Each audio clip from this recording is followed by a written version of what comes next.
The Turn of the Screw by Henry James. Recording by Sandra Cullum. Prologue. The story had held us round the fire sufficiently breathless, but except the obvious remark that it was gruesome as, on Christmas Eve, in an old house, a strange tale should essentially be, I remember no comment uttered till somebody happened to say that it was the only case he had met in which such a visitation had fallen on a child. The case, I may mention, was that of an apparition in just such an old house as had gathered us for the occasion, an appearance of a dreadful kind to a little boy sleeping in the room with his mother, and waking her up in the terror of it, waking her not to dissipate his dread and soothe him to sleep again, but to encounter also herself before she had succeeded in doing so, the same sight that had shaken him. It was this observation that drew from Douglas, not immediately, but later in the evening, a reply that had the interesting consequence to which I call attention. Someone else told a story not particularly effective, which I saw he was not following. This I took for a sign that he had himself something to produce, and that we should only have to wait. We waited, in fact, till 2 nights later, but that same evening, before we scattered, he brought out what was in his mind. I quite agree in regard to Griffin's ghost, or whatever it was, that its appearing first to the little boy at so tender an age adds a particular touch.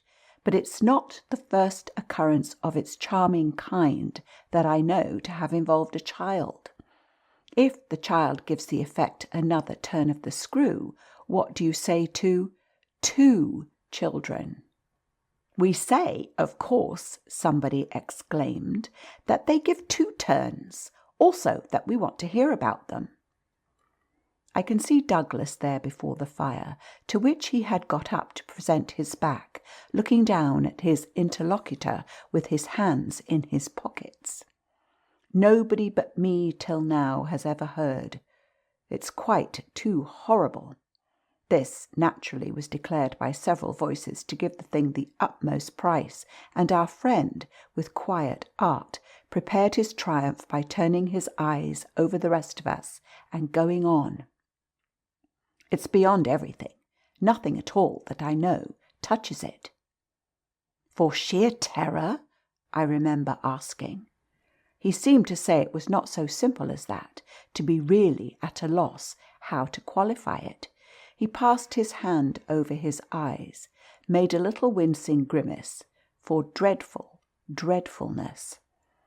"Oh, how delicious!" cried one of the women. He took no notice of her. He looked at me, but as if instead of me he saw what he spoke of, for general uncanny ugliness and horror and pain. "Well then," I said, "just sit right down and begin." He turned round to the fire, gave a kick to a log, watched it an instant. Then, as he faced us again, "I can't begin. I shall have to send to town." There was a unanimous groan at this, and much reproach, after which, in his preoccupied way, he explained. "The story's written. It's in a locked drawer. It has not been out for years. I could write to my man and enclose the keys. He could send down the packet as he finds it." It was to me in particular that he appeared to propound this, appeared almost to appeal for aid, not to hesitate. He had broken a thickness of ice, the formation of many a winter, had had his reasons for a long silence. The others resented postponement, but it was just his scruples that charmed me. I adjured him to write by the first post, and to agree with us for an early hearing. Then I asked him if the experience in question had been his own. To this his answer was prompt. "Oh, thank God, no." "And is the record yours? You took the thing down?" "Nothing but the impression. I took that. Here," he tapped his heart. "I've never lost it." "Then your manuscript?" "Is in old faded ink, and in the most beautiful hand. He hung fire again, a woman's. She has been dead these 20 years. She sent me the pages in question before she died. They were all listening now, and of course there was somebody to be arch, or at any rate to draw the inference. But if he put the inference by without a smile, it was also without irritation.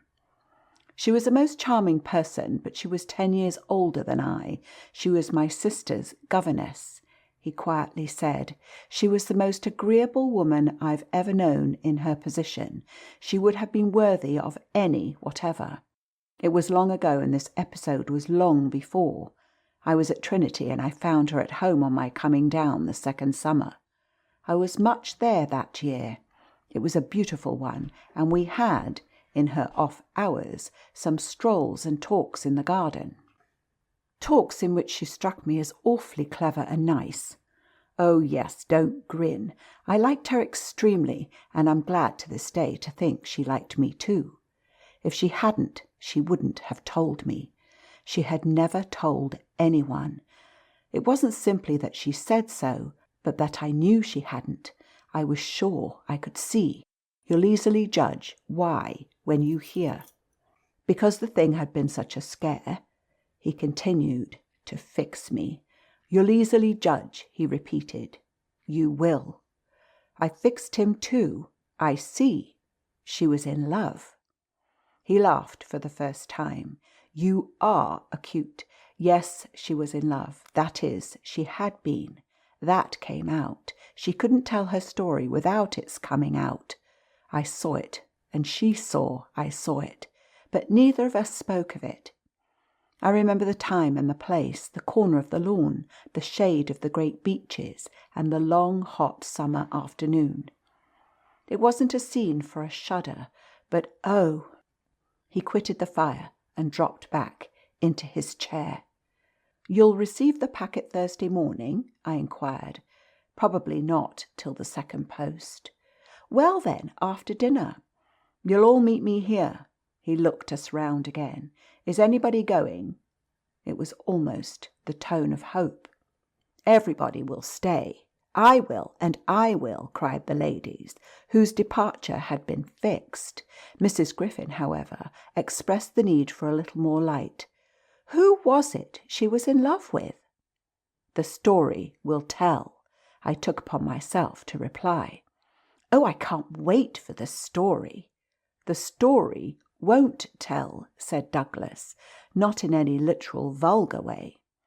More's the pity then, that's the only way I ever understand. Won't you tell Douglas? Somebody else inquired. He sprang to his feet again. Yes, tomorrow. Now I must go to bed. Good night. And quickly catching up a candlestick, he left us, slightly bewildered. From our end of the great brown hall we heard his step on the stair, whereupon Mrs. Griffin spoke. Well, if I don't know who she was in love with, I know who he was. She was 10 years older, said her husband. Raison de plus. At that age? But it's rather nice, his long reticence. 40 years, Griffin put in, with this outbreak at last. The outbreak, I returned, will make a tremendous occasion of Thursday night, and everyone so agreed with me that, in the light of it, we lost all attention for everything else. The last story, however, incomplete, and like the mere opening of a serial, had been told. We handshook and candles stuck, as somebody said, and went to bed. I knew the next day that a letter containing the key had, by the first post, gone off to his London apartments, but in spite of, or perhaps just on account of, the eventual diffusion of this knowledge, we quite let him alone till after dinner. Till such an hour of the evening, in fact, as might best accord with the kind of emotion on which our hopes were fixed. Then he became as communicative as we could desire, and indeed gave us his best reason for being so. We had it from him again before the fire in the hall, as we had had our mild wonders of the previous night. It appeared that the narrative he had promised to read us really required for a proper intelligence a few words of prologue. Let me say here distinctly, to have done with it, that this narrative from an exact transcript of my own made much later is what I shall presently give. Poor Douglas, before his death, when it was in sight, committed to me the manuscript that reached him on the 3rd of these days, and that, on the same spot, with immense effect, he began to read to our hushed little circle on the night of the 4th. The departing ladies who had said they would stay didn't, of course, thank heaven, stay. They departed in consequence of arrangements made, in a rage of curiosity, as they professed, produced by the touches with which he had already worked us up. But that only made his little final auditory more compact and select, kept it round the hearth, subject to a common thrill. The first of these touches conveyed that the written statement took up the tale at a point after it had, in a manner, begun. The fact to be in possession of was therefore that his old friend, the youngest of several daughters of a poor country parson, had, at the age of 20, on taking service for the first time in the schoolroom, came up to London in trepidation to answer in person an advertisement that had already placed her in brief correspondence with the advertiser. This person proved, on her presenting herself for judgment at a house in Harley Street that impressed her as vast and imposing, this prospective patron proved a gentleman, a bachelor in the prime of life, such a figure as had never risen, save in a dream or an old novel, before a fluttered, anxious girl out of a Hampshire vicarage. One could easily fix his type. It never, happily, dies out. He was handsome and bold and pleasant, off-hand and gay and kind. He struck her inevitably as gallant and splendid. But what took her most of all, and gave her the courage she afterwards showed, was that he put the whole thing to her as a kind of favour, an obligation he should gratefully incur. She conceived him as rich, but as fearfully extravagant, saw him all in a glow of high fashion, of good looks, of expensive habits, of charming ways with women. He had, for his own town residence, a big house filled with the spoils of travel and the trophies of the chase. But it was to his country home, an old family place in Essex, that he wished her immediately to proceed. He had been left, by the death of their parents in India, guardian to a small nephew and a small niece, children of a military brother whom he had lost 2 years before. These children were, by the strangest of chances, for a man in his position, a lone man without the right sort of experience or a grain of patience, very heavily on his hands.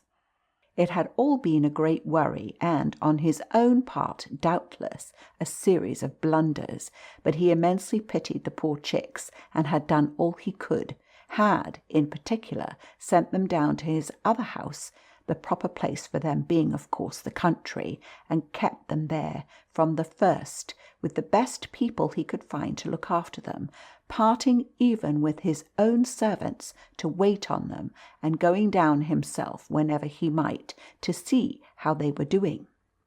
The awkward thing was that they had practically no other relations, and that his own affairs took up all his time. He had put them in possession of Bly, which was healthy and secure, and had placed at the head of their little establishment, but below stairs only, an excellent woman, Mrs. Gross, whom he was sure his visitor would like, and who had formerly been maid to his mother. She was now housekeeper, and was also acting for the time as superintendent to the little girl, of whom, without children of her own, she was, by good luck, extremely fond. There were plenty of people to help, but of course the young lady who should go down as governess would be in supreme authority. She would also have, in holidays, to look after the small boy, who had been for a term at school. young as he was to be sent, but what else could be done? And who, as the holidays were about to begin, would be back from one day to the other? There had been for the two children at first a young lady whom they had had the misfortune to lose. She had done for them quite beautifully. She was a most respectable person, till her death, the great awkwardness of which had, precisely, left no alternative but the school for little Miles. Mrs. Grose, since then, in the way of manners and things, had done as she could for Flora, and there were, further, a cook, a housemaid, a dairywoman, an old pony, an old groom, and an old gardener, all likewise thoroughly respectable. So far had Douglas presented his picture when someone put a question. And what did the former governess die of? Of so much respectability? Our friend's answer was prompt. That will come out. I don't anticipate. Excuse me, I thought that was just what you are doing. In her successor's place, I suggested, I should have wished to learn if the office brought with it necessary danger to life. Douglas completed my thought. She did wish to learn, and she did learn.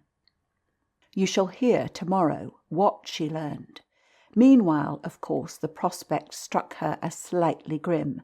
She was young, untried, nervous. It was a vision of serious duties and little company, of really great loneliness. She hesitated, took a couple of days to consult and consider, but the salary offered much exceeded her modest measure, and on a second interview she faced the music. She engaged, and Douglas with this made a pause that, for the benefit of the company, moved me to throw in, the moral of which was, of course, the seduction exercised by the splendid young man. She succumbed to it.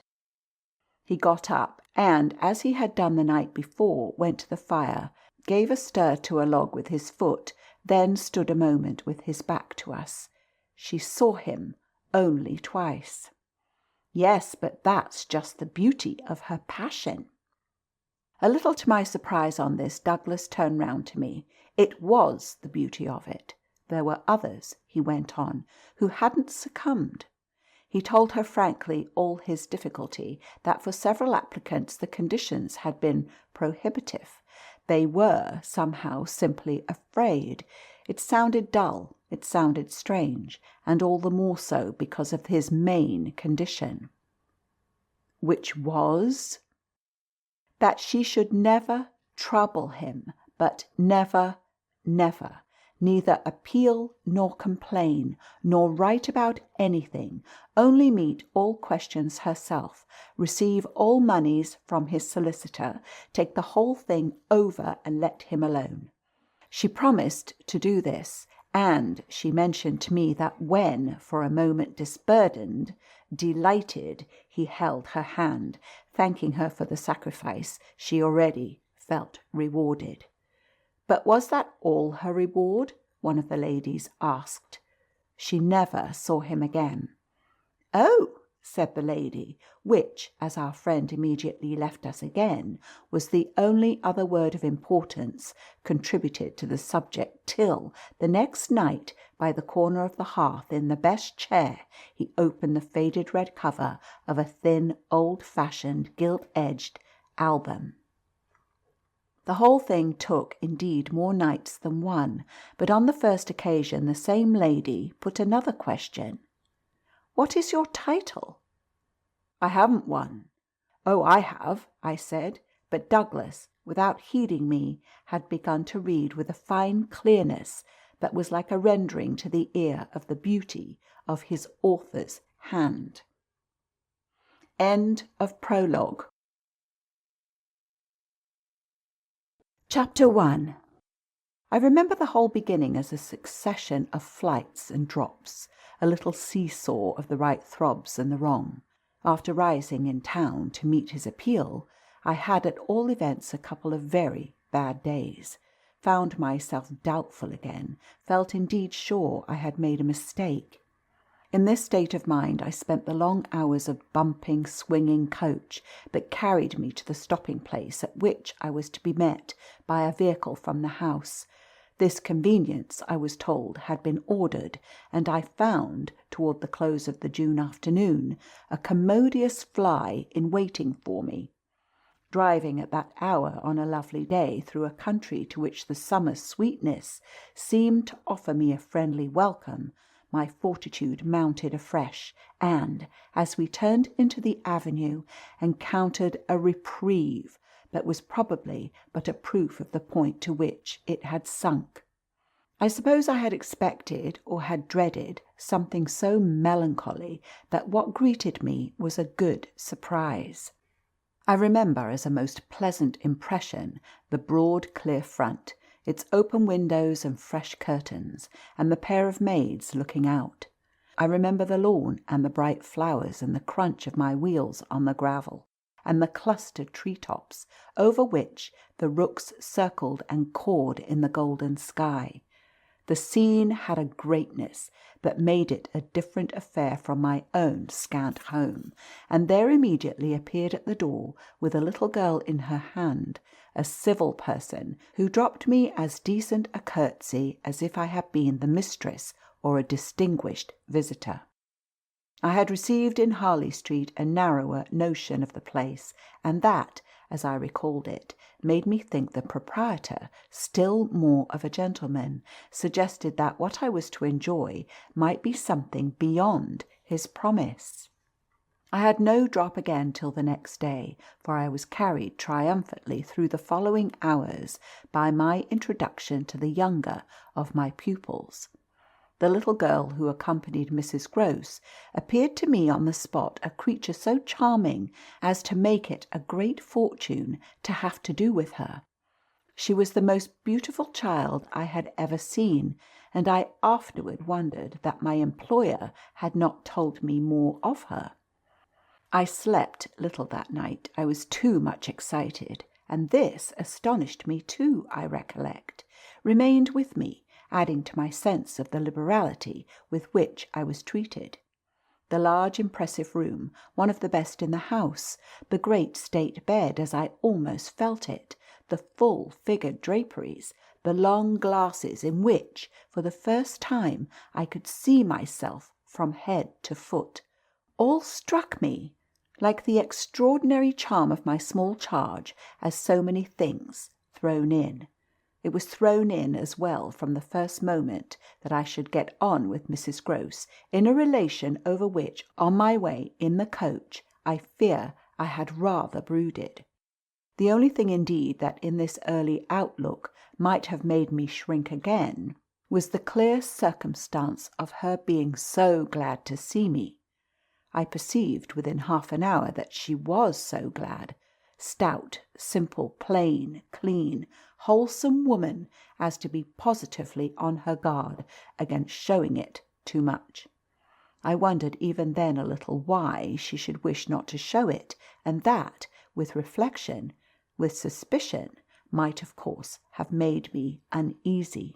But it was a comfort that there could be no uneasiness in a connection with anything so beatific as the radiant image of my little girl, the vision of whose angelic beauty had probably more than anything else to do with the restlessness that, before morning, made me several times rise and wander about my room to take in the whole picture and prospect, to watch from my open window the faint summer dawn, to look at such portions of the rest of the house as I could catch, and to listen while in the fading dusk the first birds began to twitter for the possible recurrence of a sound or two, less natural and not without, but within, that I had fancied I heard.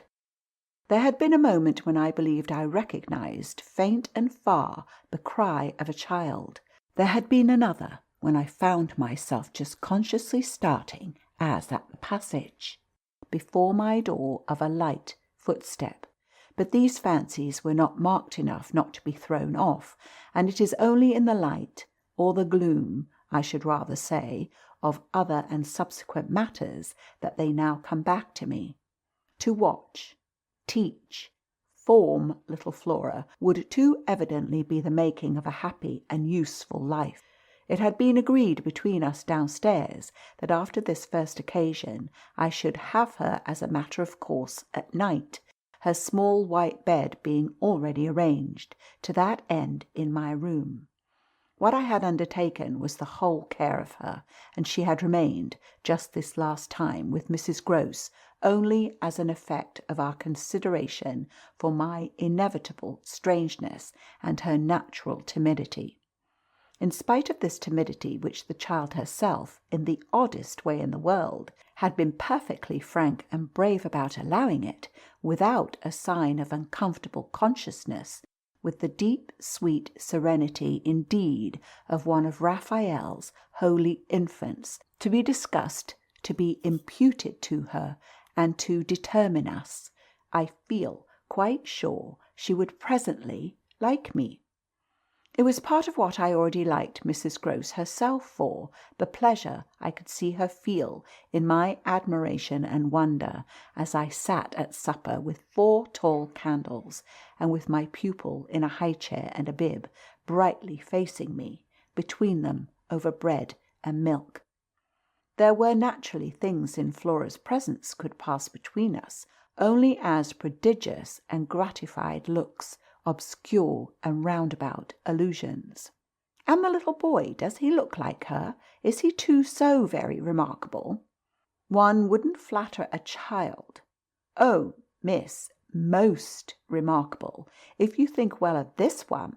And she stood there with a plate in her hand, beaming at our companion, who looked from one of us to the other with placid, heavenly eyes that contained nothing to check us. Yes, if I do, you will be carried away by the little gentleman. Well, that I think is what I came for, to be carried away. I'm afraid, however, I remember feeling the impulse to add, I'm rather easily carried away. I was carried away in London. I can still see Mrs. Grose's broad face as she took this in. In Harley Street? In Harley Street. Well, miss, you're not the first, and you won't be the last. Oh, I've no pretension, I could laugh, to being the only one. My other pupil, at any rate, as I understand, comes back tomorrow. Not tomorrow, Friday, miss. He arrives, as you did, by the coach, under care of the guard, and is to be met by the same carriage. I forthwith expressed that the proper as well as the pleasant and friendly thing would be, therefore, that on the arrival of the public conveyance I should be in waiting for him with his little sister, an idea in which Mrs. Grose concurred so heartily that I somehow took her manner as a kind of comforting pledge, never falsified, thank heaven, that we should on every question be quite at one. Oh, she was glad I was there. What I felt the next day was, I suppose, nothing that could be fairly called a reaction from the cheer of my arrival. It was probably at the most only a slight oppression produced by a fuller measure of the scale as I walked round them, gazed up at them, took them in, of my new circumstances. They had, as it were, an extent and mass for which I had not been prepared, and in the presence of which I found myself, freshly, a little scared as well as a little proud. Lessons in this agitation certainly suffered some delay. I reflected that my first duty was, by the gentlest arts I could contrive, to win the child into the sense of knowing me. I spent the day with her out of doors. I arranged with her, to her great satisfaction, that it should be she only, who might show me the place. She showed it step by step and room by room and secret by secret, with droll, delightful, childish talk about it, and with the result, in half an hour, of our becoming immense friends. Young as she was, I was struck, throughout our little tour, with her confidence and courage, with the way, in empty chambers and dull corridors, on crooked staircases that made me pause, and even on the summit of an old machicolated square tower that made me dizzy. her morning music, her disposition to tell me so many more things than she asked, rang out and led me on. I have not seen Bly since the day I left it, and I dare say that to my older and more informed eyes it would now appear sufficiently contracted. But as my little conductress, with her hair of gold and her frock of blue, danced before me round corners and pattered down passages, I had the view of a castle of romance, inhabited by a rosy sprite, such a place as would somehow, for diversion of the young idea, take all colour out of storybooks and fairy tales. Wasn't it just a storybook over which I had fallen a doze in a dream? No, it was a big, ugly, antique, but convenient house, embodying a few features of a building still older, half replaced and half utilised, in which I had the fancy of our being almost as lost as a handful of passengers in a great drifting ship. Well, I was, strangely, at the helm. End of chapter 1. Chapter 2. This came home to me when, 2 days later, I drove over with Flora to meet, as Mrs. Grose said, the little gentleman, and all the more for an incident that, presenting itself the second evening, had deeply disconcerted me. The first day had been, on the whole, as I have expressed, reassuring, but I was to see it wind up in keen apprehension. The post-bag that evening, it came late, contained a letter for me, which, however, in the hand of my employer, I found to be composed but of a few words, enclosing another, addressed to himself, with a seal still unbroken. This I recognise is from the headmaster, and the headmaster's an awful bore. Read him, please, deal with him, but mind you don't report. Not a word. I'm off. I broke the seal with a great effort, so great a one that I was a long time coming to it, took the unopened missive at last up to my room, and only attacked it just before going to bed. I had better have let it wait till morning, for it gave me a second sleepless night. With no counsel to take, the next day I was full of distress, and it finally got so the better of me that I determined to open myself at least to Mrs. Grose. "What does it mean, the child's dismissed his school?" She gave me a look that I remarked at the moment, then, visibly, with a quick blankness, seemed to try to take it back. "But aren't they all sent home?" "Yes, but only for the holidays. Miles may never go back at all." Consciously, under my attention, she reddened. "They won't take him?" "They absolutely decline." At this she raised her eyes, which she had turned from me. I saw them fill with good tears. "What has he done?"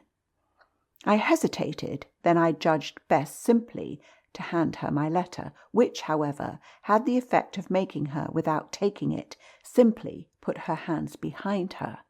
She shook her head sadly. "Such things are not for me, miss." My counsellor couldn't read. I winced at my mistake, which I attenuated as I could, and opened my letter again to repeat it to her. Then, faltering in the act and folding it up once more, I put it back in my pocket. "Is it really bad?" The tears were still in her eyes. "Do the gentlemen say so?" "They go into no particulars. They simply express their regret that it should be impossible to keep him. That can have only one meaning." Mrs. Grose listened with dumb emotion. She forbore to ask me what this meaning might be, so that presently, to put the thing with some coherence, and with the mere aid of her presence to my own mind, I went on, "that he's an injury to the others."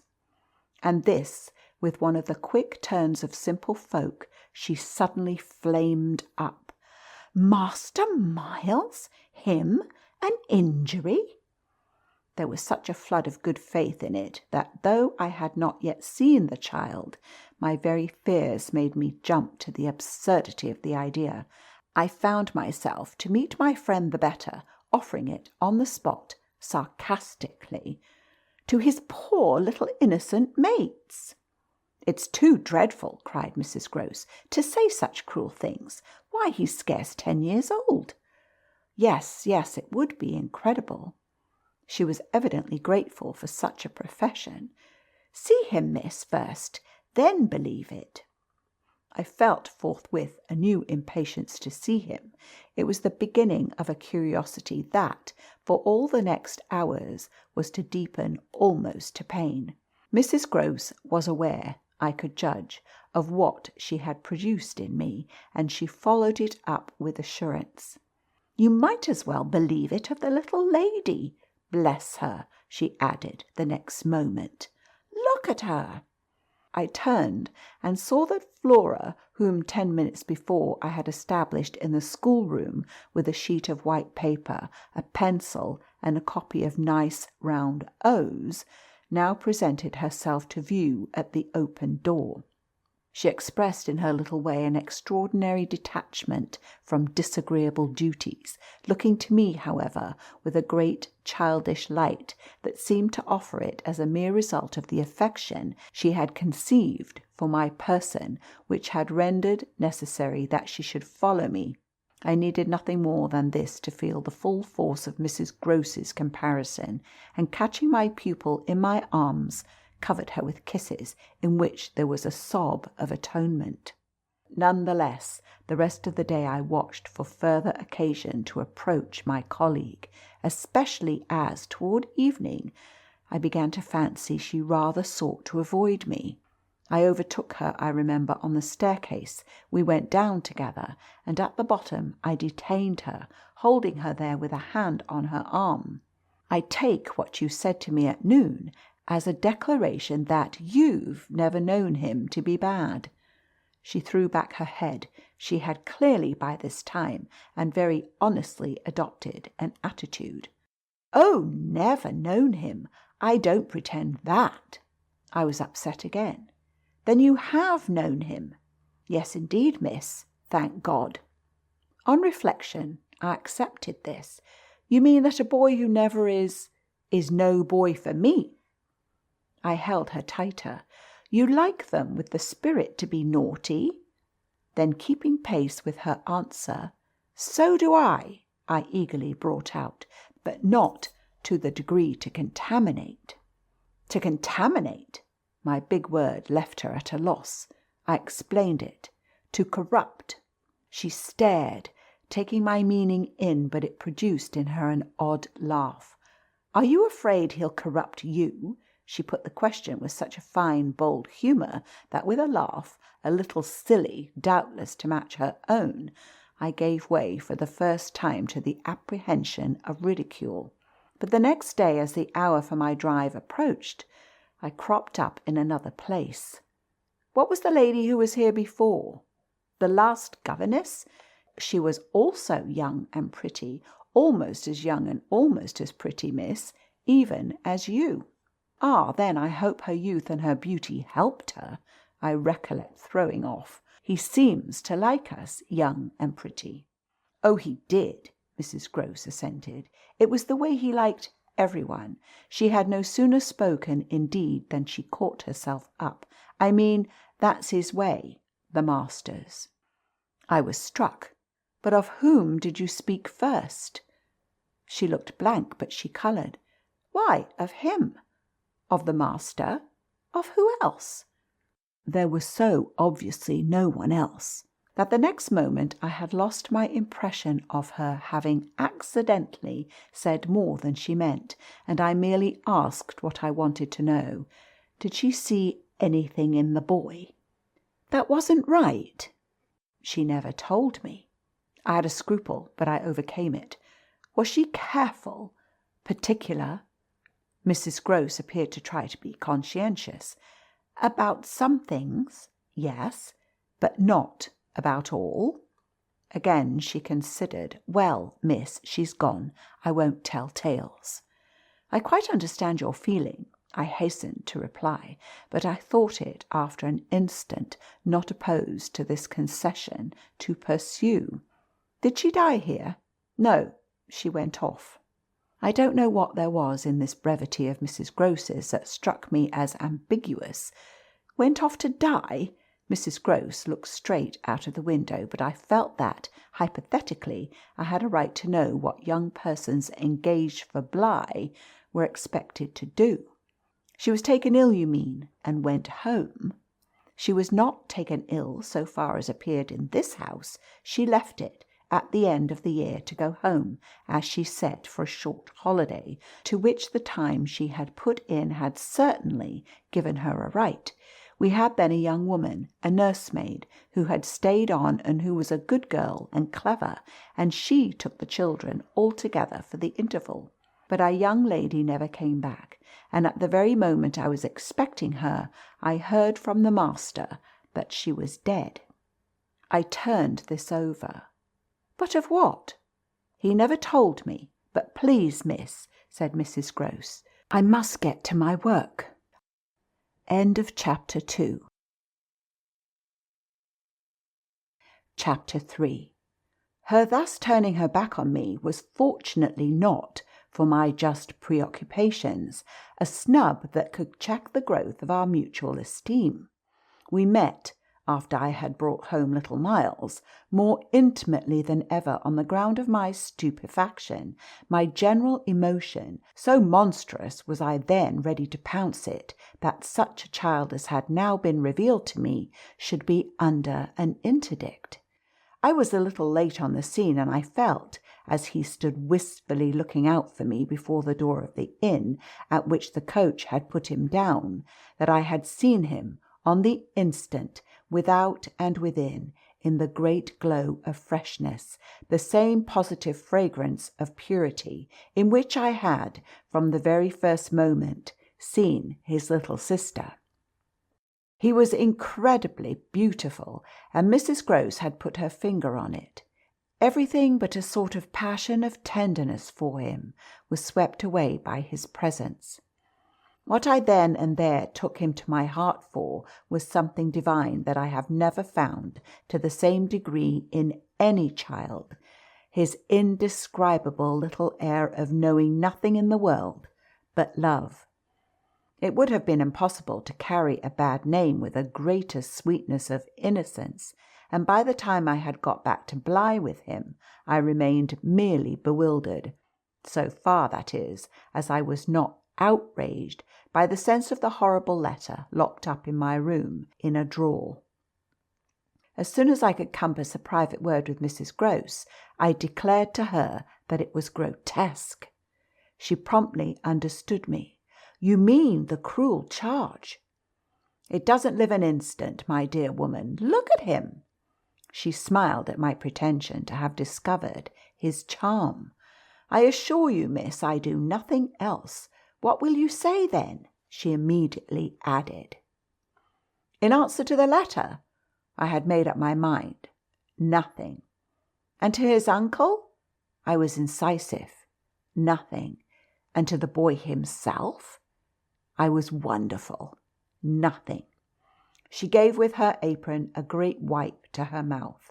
Then I'll stand by you. We'll see it out.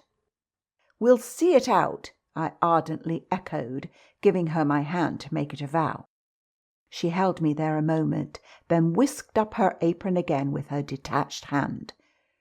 Would you mind, miss, if I used the freedom? To kiss me? No. I took the good creature in my arms, and after we had embraced like sisters, felt still more fortified and indignant. This, at all events, was for the time, a time so full that, as I recall the way it went, it reminds me of all the art I now need to make it a little distinct. What I look back at with amazement is the situation I accepted. I had undertaken with my companion to see it out, and I was under a charm, apparently, that could smooth away the extent and the far and difficult connections of such an effort. I was lifted aloft on a great wave of infatuation and pity. I found it simple, in my ignorance, my confusion, and perhaps my conceit, to assume that I could deal with a boy whose education for the world was all on the point of beginning. I am unable even to remember at this day what proposal I framed for the end of his holidays and the resumption of his studies. Lessons with me, indeed, that charming summer. We all had a theory that he was to have, but I now feel that for weeks the lessons must have been rather my own. I learned something, at first, certainly, that had not been one of the teachings of my small mothered life. Learned to be amused, and even amusing, and not to think for the morrow. It was the first time in a manner that I had known space and air and freedom, all the music of summer and all the mystery of nature. And then there was consideration, and consideration was sweet. Oh, it was a trap, not designed, but deep to my imagination, to my delicacy, perhaps to my vanity, to whatever in me was most excitable.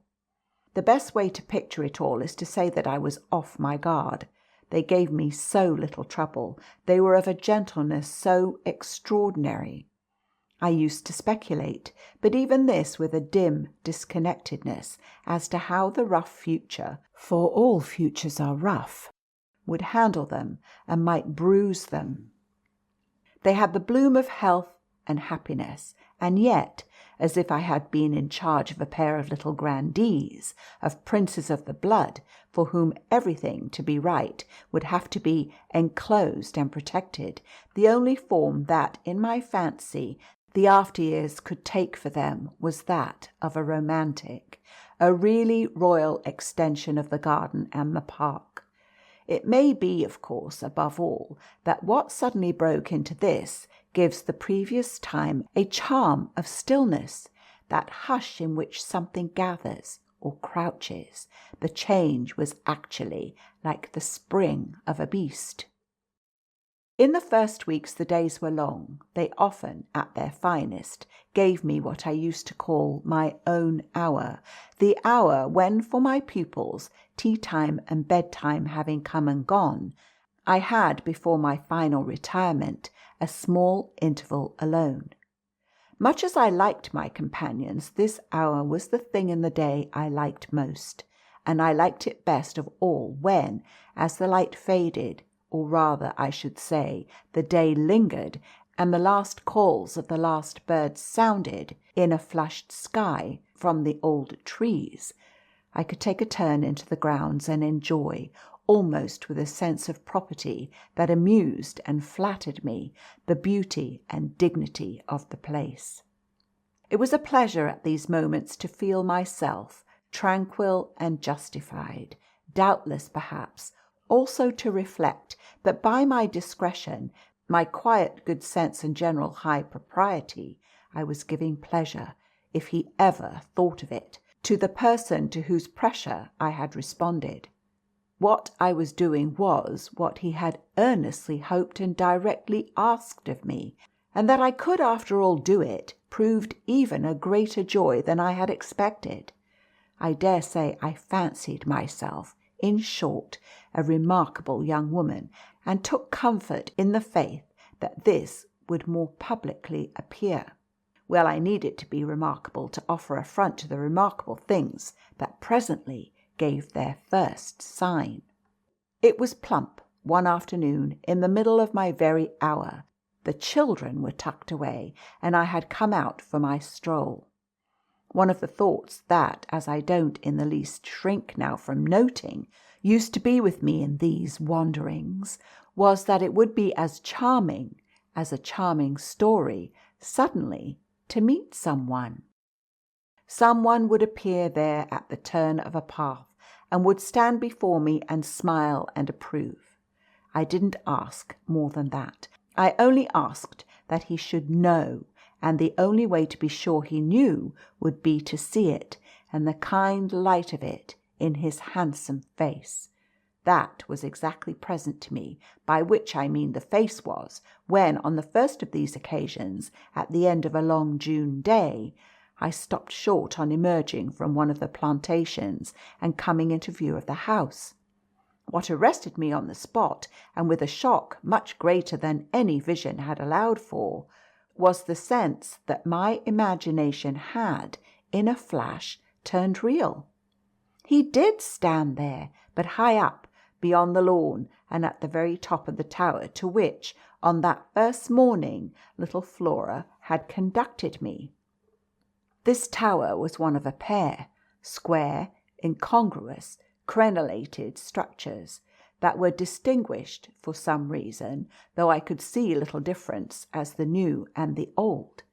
They flanked opposite ends of the house, and were probably architectural absurdities, redeemed in a measure, indeed, by not being wholly disengaged, nor of a height too pretentious, dating in their gingerbread antiquity from a romantic revival that was already a respectable past.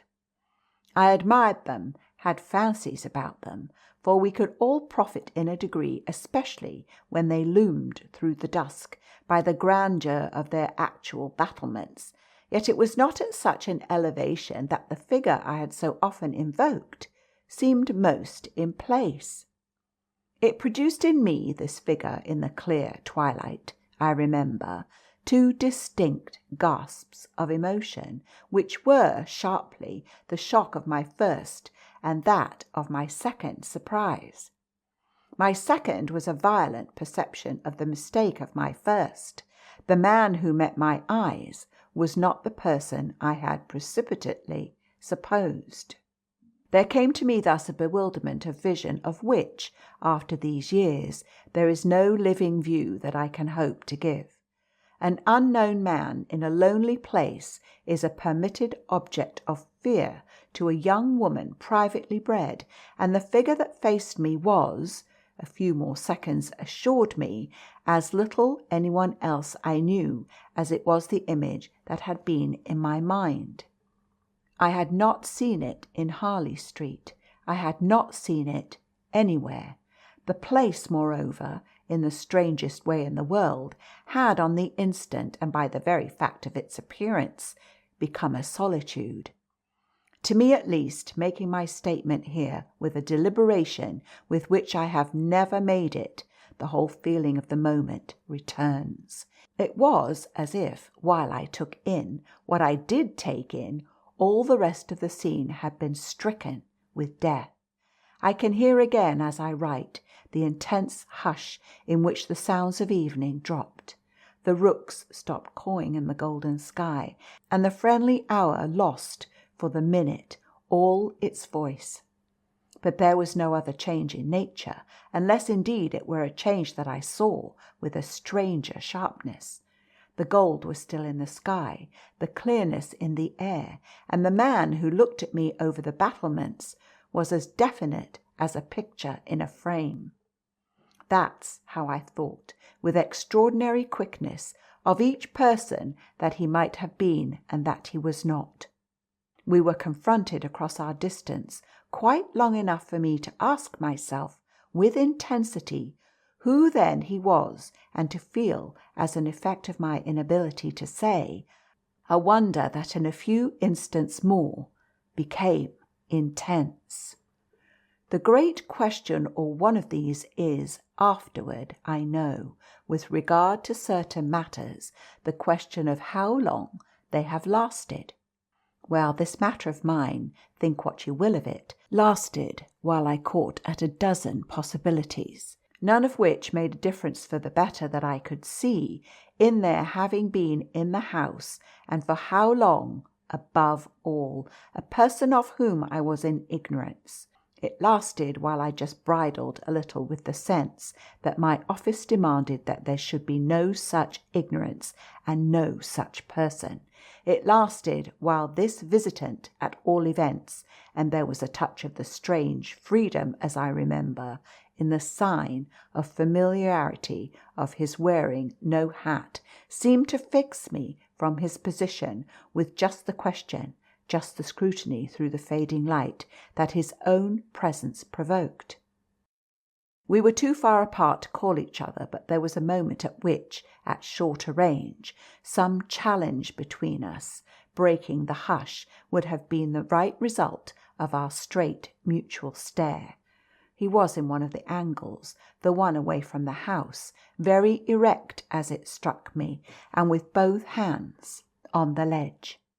So I saw him as I see the letters I form on this page. Then, exactly after a minute, as if to add to the spectacle, he slowly changed his place, passed, looking at me hard all the while, to the opposite corner of the platform. Yes, I had the sharpest sense that during this transit he never took his eyes from me, and I can see at this moment the way his hand, as he went, passed from one of the crenellations to the next. He stopped at the other corner, but less long, and even as he turned away, still markedly fixed me. He turned away. That was all I knew. End of chapter 3.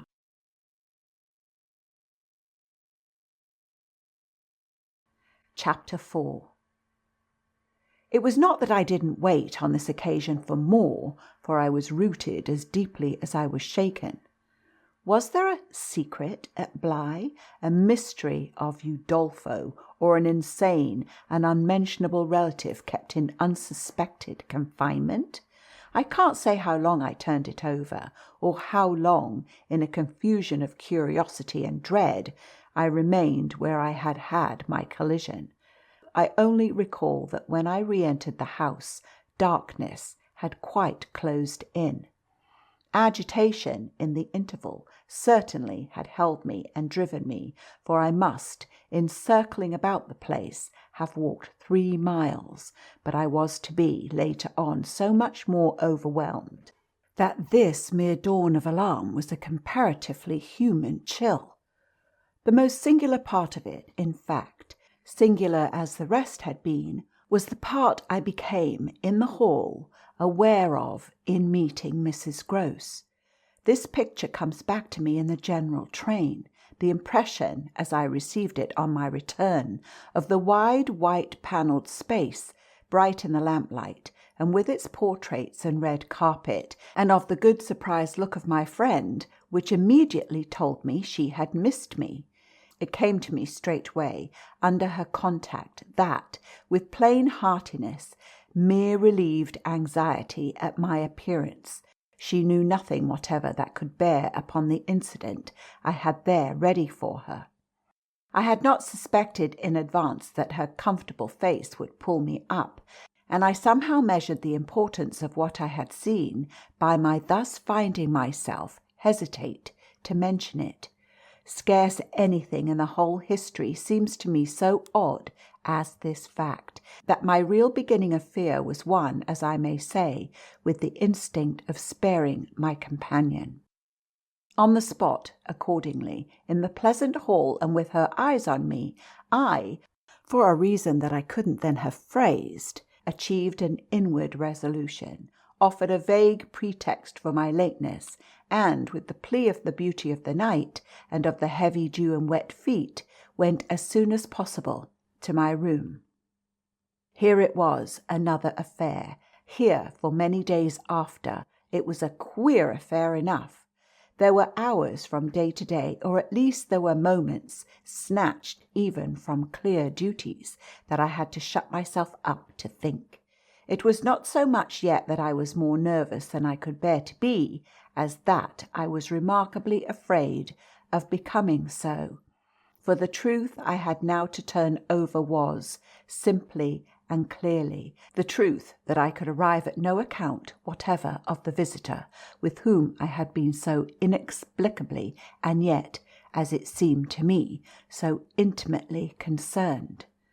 It took little time to see that I could sound without forms of inquiry, and without exciting remark any domestic complications. The shock I had suffered must have sharpened all my senses. I felt sure at the end of 3 days, and as the result of mere closer attention, that I had not been practised upon by the servants, nor made the object of any game. Of whatever it was that I knew, nothing was known around me. There was but one sane inference. Someone had taken a liberty rather gross, That was what, repeatedly, I dipped into my room and locked the door to say to myself. We had been collectively subject to an intrusion. Some unscrupulous traveller, curious in old houses, had made his way in unobserved, enjoyed the prospect from the best point of view, and then stolen out as he came.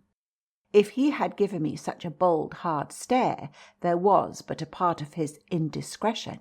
The good thing, after all, was that we should surely see no more of him. This was not so good a thing, I admit, as not to leave me to judge that what essentially made nothing else much signify was simply my charming work. My charming work was just my life with Miles and Flora, and through nothing could I so like it as through feeling that I could throw myself into it in trouble. The attraction of my small charges was a constant joy, leading me to wonder afresh at the vanity of my original fears, the distaste I had begun by entertaining for the probable grey prose of my office. There was to be no grey prose, it appeared, and no long grind, so how could work not be charming that presented itself as daily beauty? It was all the romance of the nursery and the poetry of the schoolroom. I don't mean by this, of course, that we studied only fiction and verse. I mean, I can express no otherwise, the sort of interest my companions inspired. How can I describe that except by saying that instead of growing used to them, and it's a marvel for a governess, I call the sisterhood to witness, I made constant fresh discoveries. There was one direction, assuredly, in which these discoveries stopped. Deep obscurity continued to cover the region of the boys' conduct at school. It had been promptly given me, I have noted, to face that mystery without a pang. Perhaps even it would be nearer the truth to say that without a word he himself had cleared it up. He had made the whole charge absurd. My conclusion bloomed there with the real rose flush of his innocence. He was only too fine and fair for the little horrid, unclean school world, and he had paid a price for it. I reflected acutely that the sense of such differences, such superiorities of quality, always, on the part of the majority, which could include even stupid, sordid headmasters, turn infallibly to the vindictive. Both the children had a gentleness. It was their only fault, and it never made Miles a muff, but kept them, how shall I express it, almost impersonal, and certainly quite unpunishable. They were like the cherubs of the anecdote, who had, morally at any rate, nothing to whack. I remember feeling with Miles in especial as if he had had, as it were, no history. We expect of a small child a scant one, but there was in this beautiful little boy something extraordinarily sensitive, yet extraordinarily happy, that more than in any creature of his age I have seen, struck me as beginning anew each day. He had never for a second suffered. I took this as a direct disproof of his having really been chastised. If he had been wicked, he would have caught it, and I should have caught it by the rebound. I should have found the trace. I found nothing at all, and he was, therefore, an angel. He never spoke of his school, never mentioned a comrade or a master, and I, for my part, was quite too much disgusted to allude to them. Of course I was under the spell, and the wonderful part is that, even at the time, I perfectly knew I was. But I gave myself up to it. It was an antidote to any pain, and I had more pains than one. I was in receipt in these days of disturbing letters from home, where things were not going well. But with my children, what things in the world mattered? That was the question I used to put to my scrappy retirements. I was dazzled by their loveliness. There was a Sunday to get on, when it rained with such force, and for so many hours there could be no procession to church. in consequence of which, as the day declined, I had arranged with Mrs. Grose that, should the evening show improvement, we would attend together the late service. The rain happily stopped, and I prepared for our walk, which, through the park and by the good road to the village, would be a matter of 20 minutes. Coming downstairs to meet my colleague in the hall, I remembered a pair of gloves that had required 3 stitches, and that had received them with a publicity perhaps not edifying, while I sat with the children at their tea, served on Sundays, by exception, in that cold, clean temple of mahogany and brass, the grown-up dining room. The gloves had been dropped there, and I turned in to recover them.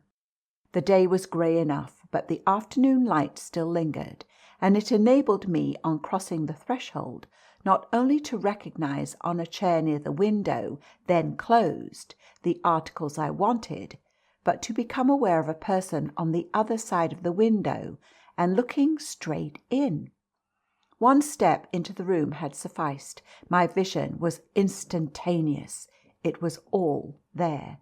The person looking straight in was the person who had already appeared to me. He appeared thus again with, I won't say greater distinctness, for that was impossible, but with a nearness that represented a forward stride in our intercourse, and made me, as I met him, catch my breath and turn cold. He was the same, and seen this time as he had been seen before, from the waist up. The window, though the dining room was on the ground floor, not going down to the terrace on which he stood. His face was close to the glass, yet the effect of this better view was, strangely, only to show me how intense the former had been. He remained but a few seconds, long enough to convince me he also saw and recognized, but it was as if I had been looking at him for years and had known him always. Something, however, happened this time that had not happened before. His stare into my face through the glass and across the room was as deep and hard as then, but it quitted me for a moment, during which I could still watch it, see it fixed successively several other things. On the spot there came to me the added shock of a certitude that it was not for me he had come there. He had come for someone else. The flash of this knowledge, for it was knowledge in the midst of dread, produced in me the most extraordinary effect, started as I stood there, a sudden vibration of duty and courage. I say courage because I was beyond all doubt, already far gone. I bounded straight out of the door again, reached that of the house, got in an instant upon the drive, and passing along the terrace as fast as I could rush, turned a corner and came full in sight. But it was in sight of nothing now. My visitor had vanished. I stopped. I almost dropped with the real relief of this, but I took in the whole scene, and I gave him time to reappear. I call it time, but how long was it? I can't speak to the purpose today of the duration of these things. That kind of treasure must have left me. They couldn't have lasted as they actually appeared to me to last. The terrace and the whole place, the lawn and the garden beyond it, all I could see of the park, were empty with a great emptiness. There were shrubberies and big trees, but I remember the clear assurance I felt that none of them concealed him. He was there or was not there if I didn't see him. I got hold of this then, instinctively, instead of returning as I had come, went to the window. It was confusedly present to me that I ought to place myself where he had stood. I did so. I applied my face to the pane and looked, as he had looked, into the room. As if at this moment, to show me exactly what his range had been, Mrs. Grose, as I had done for himself just before, came in from the hall. With this I had the full image of a repetition of what had already occurred. She saw me as I had seen my own visitant. She pulled up short as I had done. I gave her something of the shock that I had received. She turned white, and this made me ask myself if I had blanched as much. She stared, in short, and retreated on just my lines. And I knew she had then passed out and come round to me, and that I should presently meet her. I remained where I was, and while I waited I thought of more things than one. But there's only one I take space to mention. I wondered why she should be scared. End of chapter 4.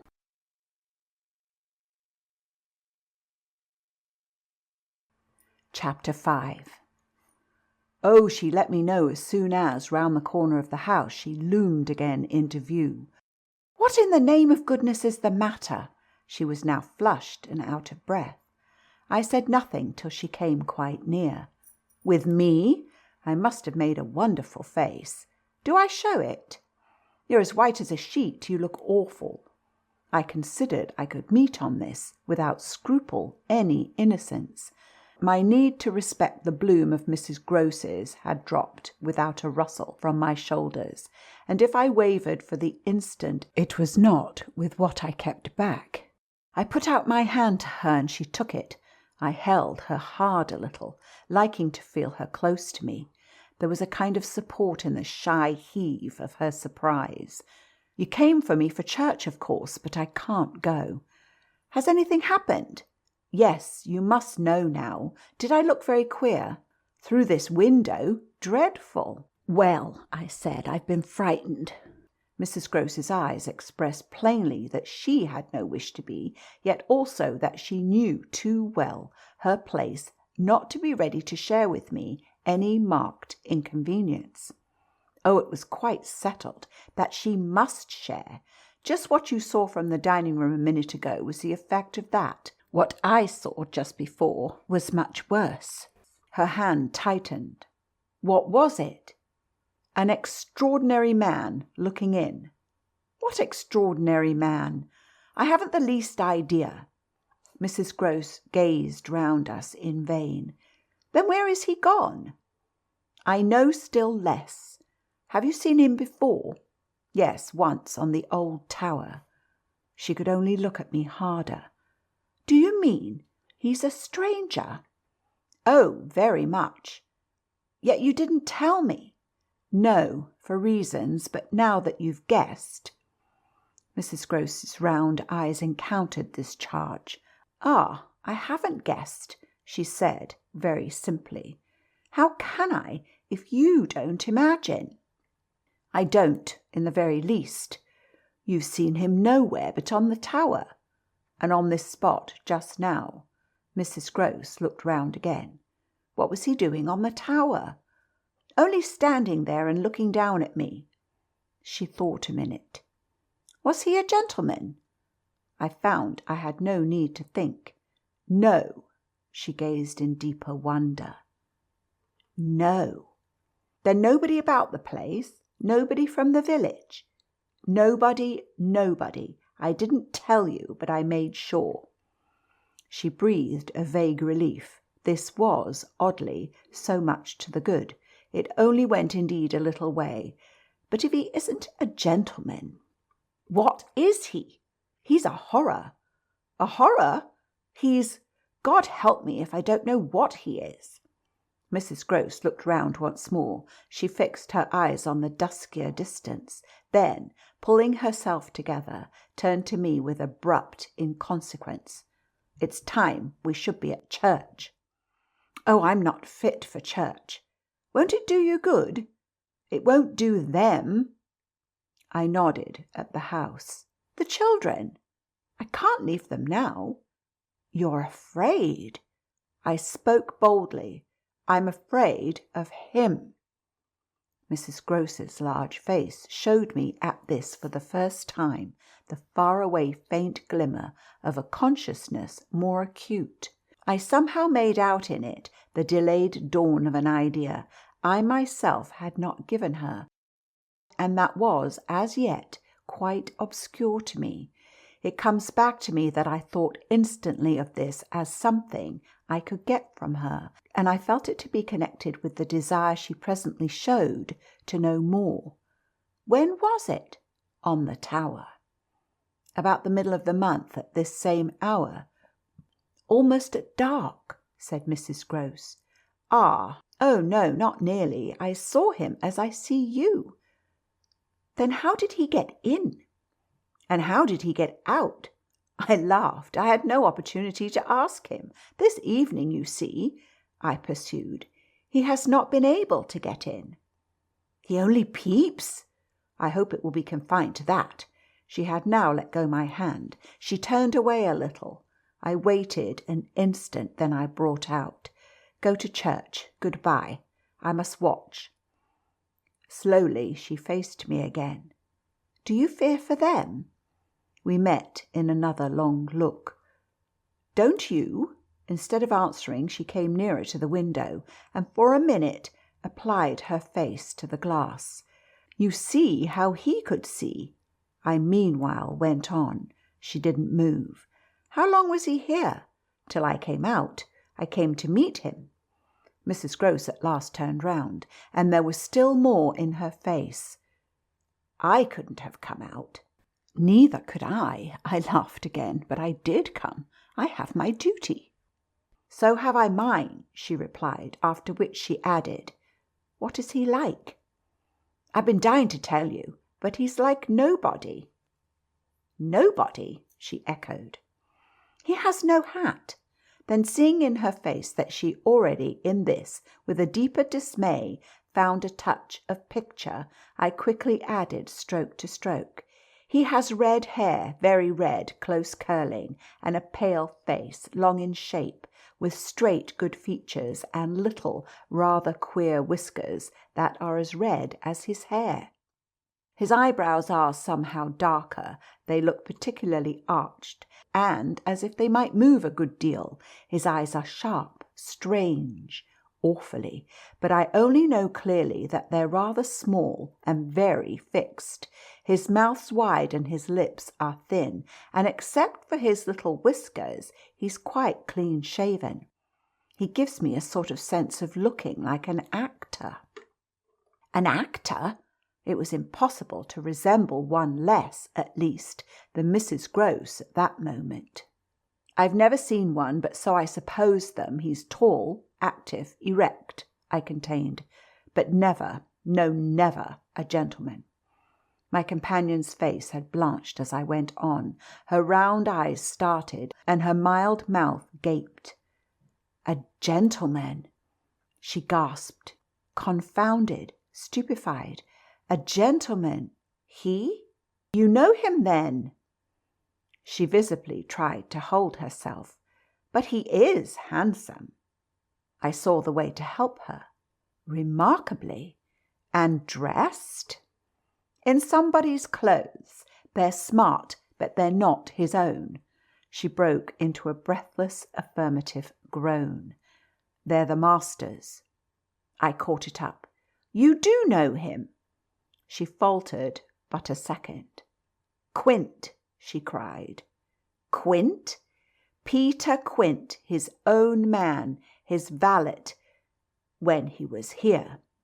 "When the master was?" Gaping still, but meeting me, she pieced it all together. "He never wore his hat, but he did wear, well, there was waistcoats missed. They were both here last year. Then the master went, and Quint was alone." I followed, but halting a little. "Alone?" "Alone with us." Then, as from a deeper depth, "In charge," she added. "And what became of him?" She hung fire so long that I was still more mystified. "He went too," she brought out at last. "Went where?" Her expression at this became extraordinary. "God knows where. He died." "Died?" I almost shrieked. She seemed fairly to square herself, plant herself more firmly, to utter the wonder of it. "Yes, Mr. Quint is dead." End of chapter 5.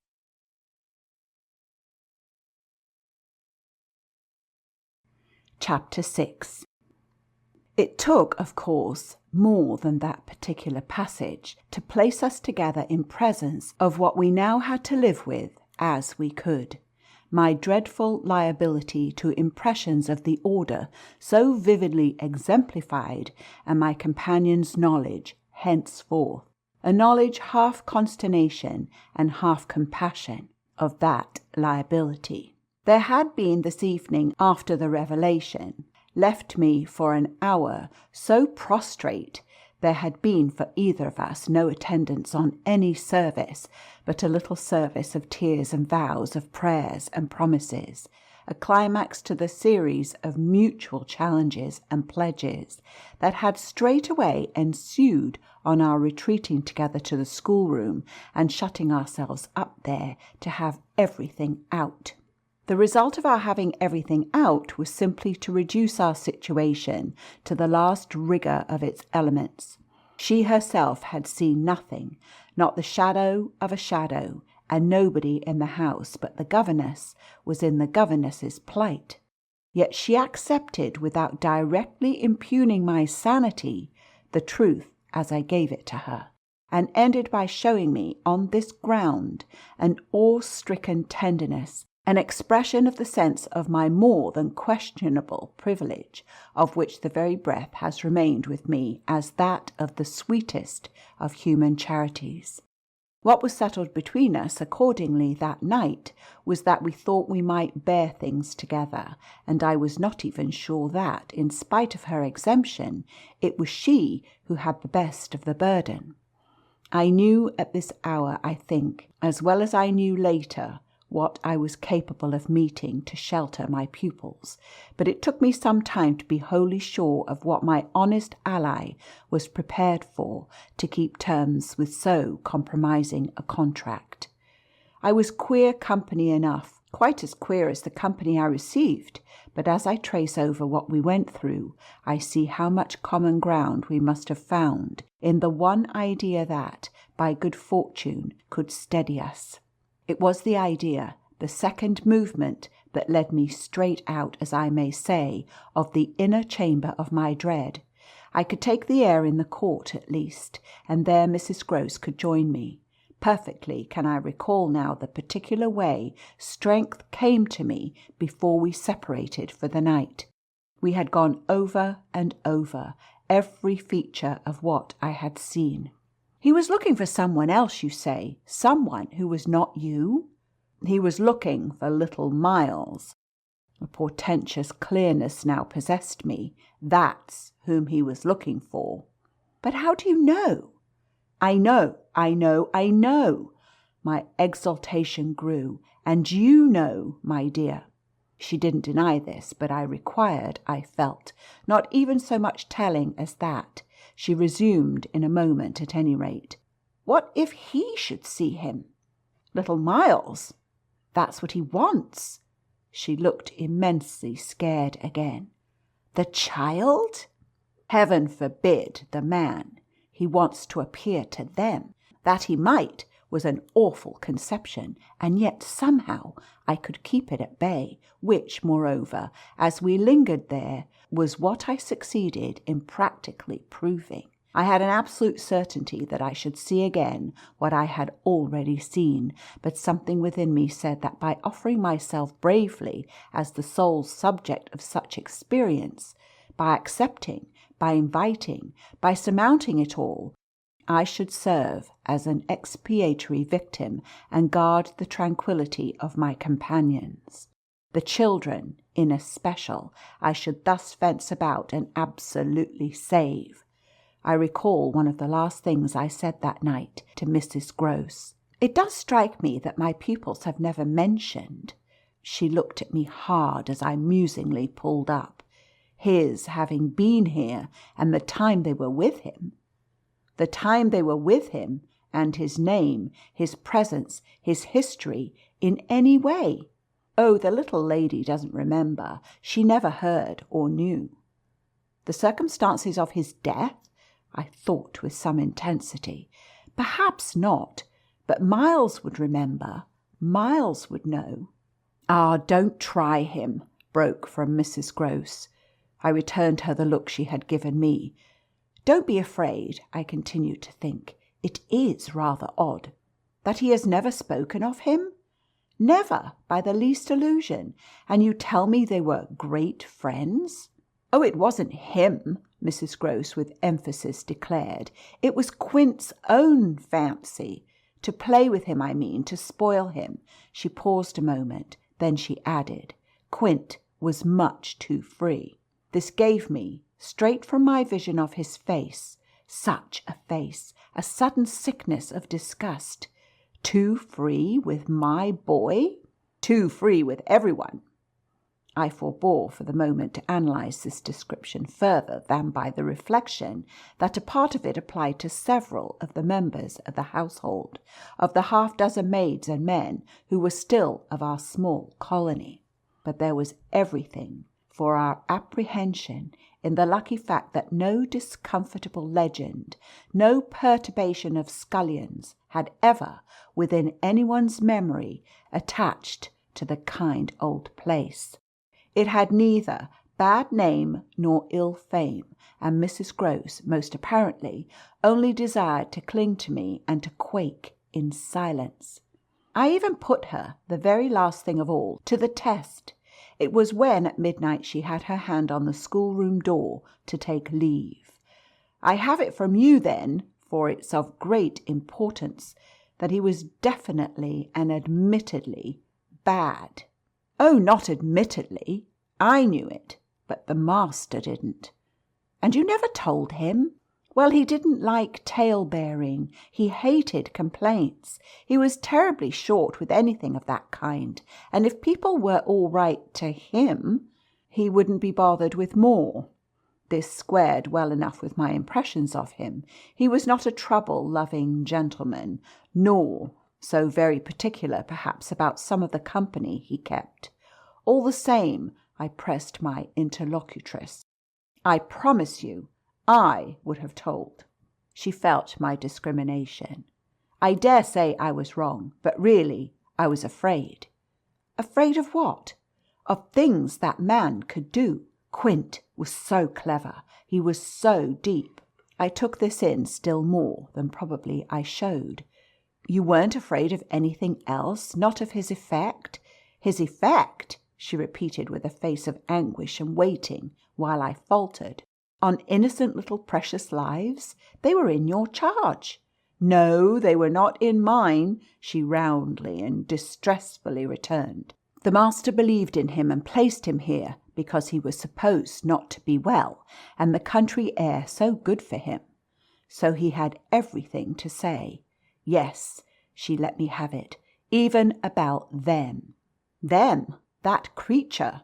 I had to smother a kind of howl. "And you could bear it?" "No, I couldn't, and I can't now." And the poor woman burst into tears. A rigid control from the next day was, as I have said, to follow them. Yet how often and how passionately, for a week, we came back together to the subject. Much as we had discussed it that Sunday night, I was, in the immediate later hours in especial, for it may be imagined whether I slept, still haunted with the shadow of something she had not told me. I myself had kept back nothing, but there was a word Mrs. Grose had kept back. I was sure, moreover, by morning, that this was not from a failure of frankness, but because on every side there were fears. It seems to me, indeed, in retrospect, that by the time the morrow's sun was high, I had restlessly read into the fact before us almost all the meaning they were to receive from subsequent and more cruel occurrences. What they gave me above all was just the sinister figure of the living man. The dead one would keep a while, and of the months he had continuously passed at Bly, which, added up, made a formidable stretch. The limit of this evil time had arrived only when on the dawn of a winter's morning Peter Quint was found by a labourer going to early work, stone dead on the road from the village, a catastrophe explained, superficially at least, by a visible wound to his head, such a wound as might have been produced, and, as on the final evidence, had been, by a fatal slip, in the dark and after leaving the public house, on the steepish, icy slope, a wrong path altogether, at the bottom of which he lay. The icy slope, the turn mistaken at night, and in liquor accounted for much. Practically, in the end, and after the inquest and boundless chatter, for everything. But there had been matters in his life, strange passages and perils, secret disorders, vices more than suspected, that would have accounted for a good deal more. I scarce know how to put my story into words that shall be a credible picture of my state of mind. But I was in these days literally able to find a joy in the extraordinary flight of heroism the occasion demanded of me. I now saw that I had been asked for a service admirable and difficult, and there would be a greatness in letting it be seen, in the right quarter, that I could succeed where many another girl might have failed. It was an immense help to me. I confess I rather applaud myself as I look back, that I saw my service so strongly and so simply. I was there to protect and defend the little creatures in the world, the most bereaved and the most lovable, the appeal of whose helplessness had suddenly become only too explicit, a deep, constant ache of one's own committed heart. We were cut off, really, together. We were united in our danger. They had nothing but me, and I had them. It was, in short, a magnificent chance. This chance presented itself to me in an image richly material. I was a screen. I was to stand before them. The more I saw, the less they would. I began to watch them in a stifled suspense, a disguised excitement that might well, had it continued too long, have turned to something like madness. What saved me, as I now see, was that it turned to something else altogether. It didn't last as suspense. It was superseded by horrible proofs. Proofs, I say, yes, from the moment I really took hold. This moment dated from an afternoon hour that I happened to spend in the grounds with the younger of my pupils, alone. We had left Miles indoors, on the red cushion of a deep window seat. He had wished to finish a book, and I had been glad to encourage a purpose so laudable in a young man whose only defect was an occasional excess of the restless.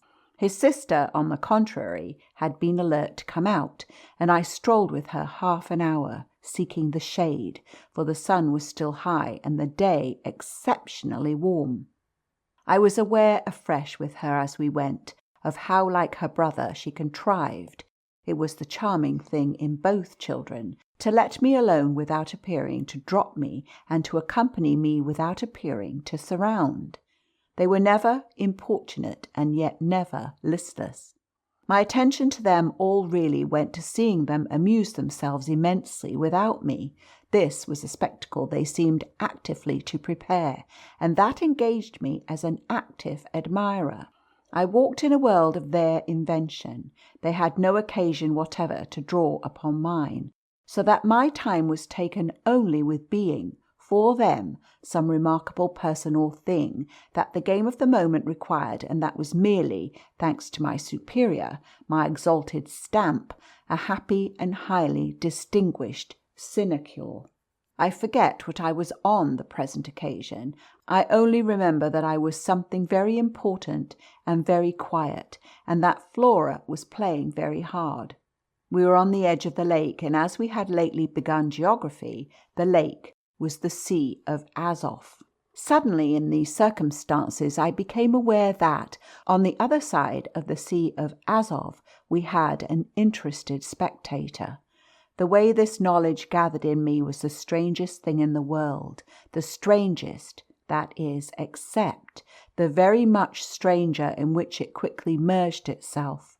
I had sat down with a piece of work, for I was something or other that could sit on the old stone bench which overlooked the pond, and in this position I began to take in with certitude, and yet without direct vision, the presence at a distance of a third person. The old trees, the thick shrubbery, made a great and pleasant shade, but it was all suffused with the brightness of the hot, still hour. There was no ambiguity in anything, none whatever, at least in the conviction I, from one moment to another, found myself forming as to what I should see straight before me and across the lake as a consequence of raising my eyes. They were attached at this juncture to the stitching in which I was engaged, and I can feel once more the spasm of my effort not to move them till I should have steadied myself as to be able to make up my mind what to do. There was an alien object in view, a figure whose right of presence I instantly, passionately questioned. I recollect counting over perfectly the possibilities, reminding myself that nothing was more natural, for instance, than the appearance of one of the men about the place, or even of a messenger, a postman, or a tradesman's boy from the village. That reminder had as little effect on my practical certitude as I was conscious, still even without looking, of its having upon the character and attitude of our visitor. Nothing was more natural than that these things should be the other things that they absolutely were not. Of the positive identity of the apparition I would assure myself as soon as the small clock of my courage should have ticked out of the right second. Of the positive identity of the apparition I would assure myself as soon as the small clock of my courage should have ticked out the right second. Meanwhile, with an effort that was already sharp enough, I transferred my eyes straight to little Flora, who, at the moment, was about 10 yards away. My heart had stood still for an instant with the wonder and terror of the question whether she too would see, and I held my breath while I waited for what a cry from her, what some sudden innocent sign either of interest or of alarm would tell me.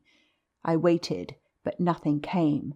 Then in the first place, and there is something more dire in this, I feel, than in anything I have to relate, I was determined by a sense that within a minute all sounds from her had previously dropped, and in the second by the circumstance that, also within the minute, she had in her play turned her back to the water.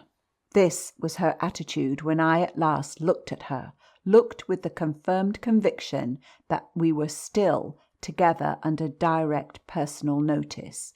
She had picked up a small flat piece of wood which happened to have in it a little hole that had evidently suggested to her the idea of sticking in another fragment that might figure as a mast and make the thing a boat. This second morsel, as I watched her, she was very markedly and intently attempting to tighten it in its place. My apprehension of what she was doing sustained me so that after some seconds I felt I was ready for more. Then I again shifted my eyes. I faced what I had to face. End of chapter 6.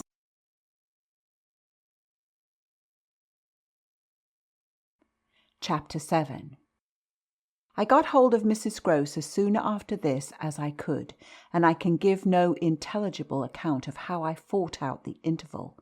Yet I still hear myself cry, as I fairly threw myself into her arms, "They know! It's too monstrous! They know! They know!" "And what on earth?" I feel her incredulity as she held me. "Why, all that we know, and heaven knows what else besides." Then, as she released me, I made it out to her, made it out, perhaps, only now with full coherency, even to myself. 2 hours ago in the garden, I could scarce articulate. Flora saw. Mrs. Grose took it as she might have taken a blow in the stomach. "She has told you?" she panted. "Not a word, that's the horror. She kept it to herself. The child of 8! That child!" Unutterable still for me was the stupefaction of it. Mrs. Grose, of course, could only gape the wider. "Then how do you know?" "I was there. I saw it with my eyes. Saw that she was perfectly aware." "Do you mean aware of him?" "No, of her." I was conscious as I spoke that I looked prodigious things, for I got the slow reflection of them in my companion's face. Another person this time, but a figure of quite an unmistakable horror and evil, a woman in black, pale and dreadful, with such an air also and such a face, on the other side of the lake. I was there with the child, quiet for an hour, and in the midst of it she came. Came how? From where? From where they come from. She just appeared and stood there, but not so near. And without coming nearer? Oh, for the effect and the feeling, she might have been as close as you. My friend, with an odd impulse, fell back a step. Was she someone you've never seen? Yes, but someone the child has, someone you have. Then, to show how I had thought it all out, my predecessor, the one who died. Miss Jessel? Miss Jessel. You don't believe me? I pressed. She turned right and left in her distress. How can you be sure? This drew from me in the state of my nerves a flash of impatience. Then ask Flora. She's sure. But I had no sooner spoken than I caught myself up. No, for God's sake, don't. She'll say she isn't. She'll lie. Mrs. Grose was not too bewildered instinctively to protest. Ah, how can you? Because I'm clear. Flora doesn't want me to know. It's only then to spare you. No, there are depths. The more I go over it, the more I see in it. And the more I see in it, the more I fear. I don't know what I don't see, what I don't fear. Mrs. Grose tried to keep up with me. You mean you're afraid of seeing her again? Oh, no, that's nothing now. Then I explained. It's of not seeing her. But my companion only looked wan. I don't understand you. Why, it's that the child may keep it up, and that the child assuredly will, without my knowing it. At the image of this possibility, Mrs. Grose for a moment collapsed, yet presently to pull herself together again, as if from the positive force of the sense of what, should we yield an inch, there would really be to give way to. Dear, we must keep our heads. And after all, if she doesn't mind it, she even tried a grim joke. Perhaps she likes it. Likes such things? A scrap of an infant? Isn't it just a proof of her blessed innocence? My friend bravely inquired. She brought me for the instant almost round.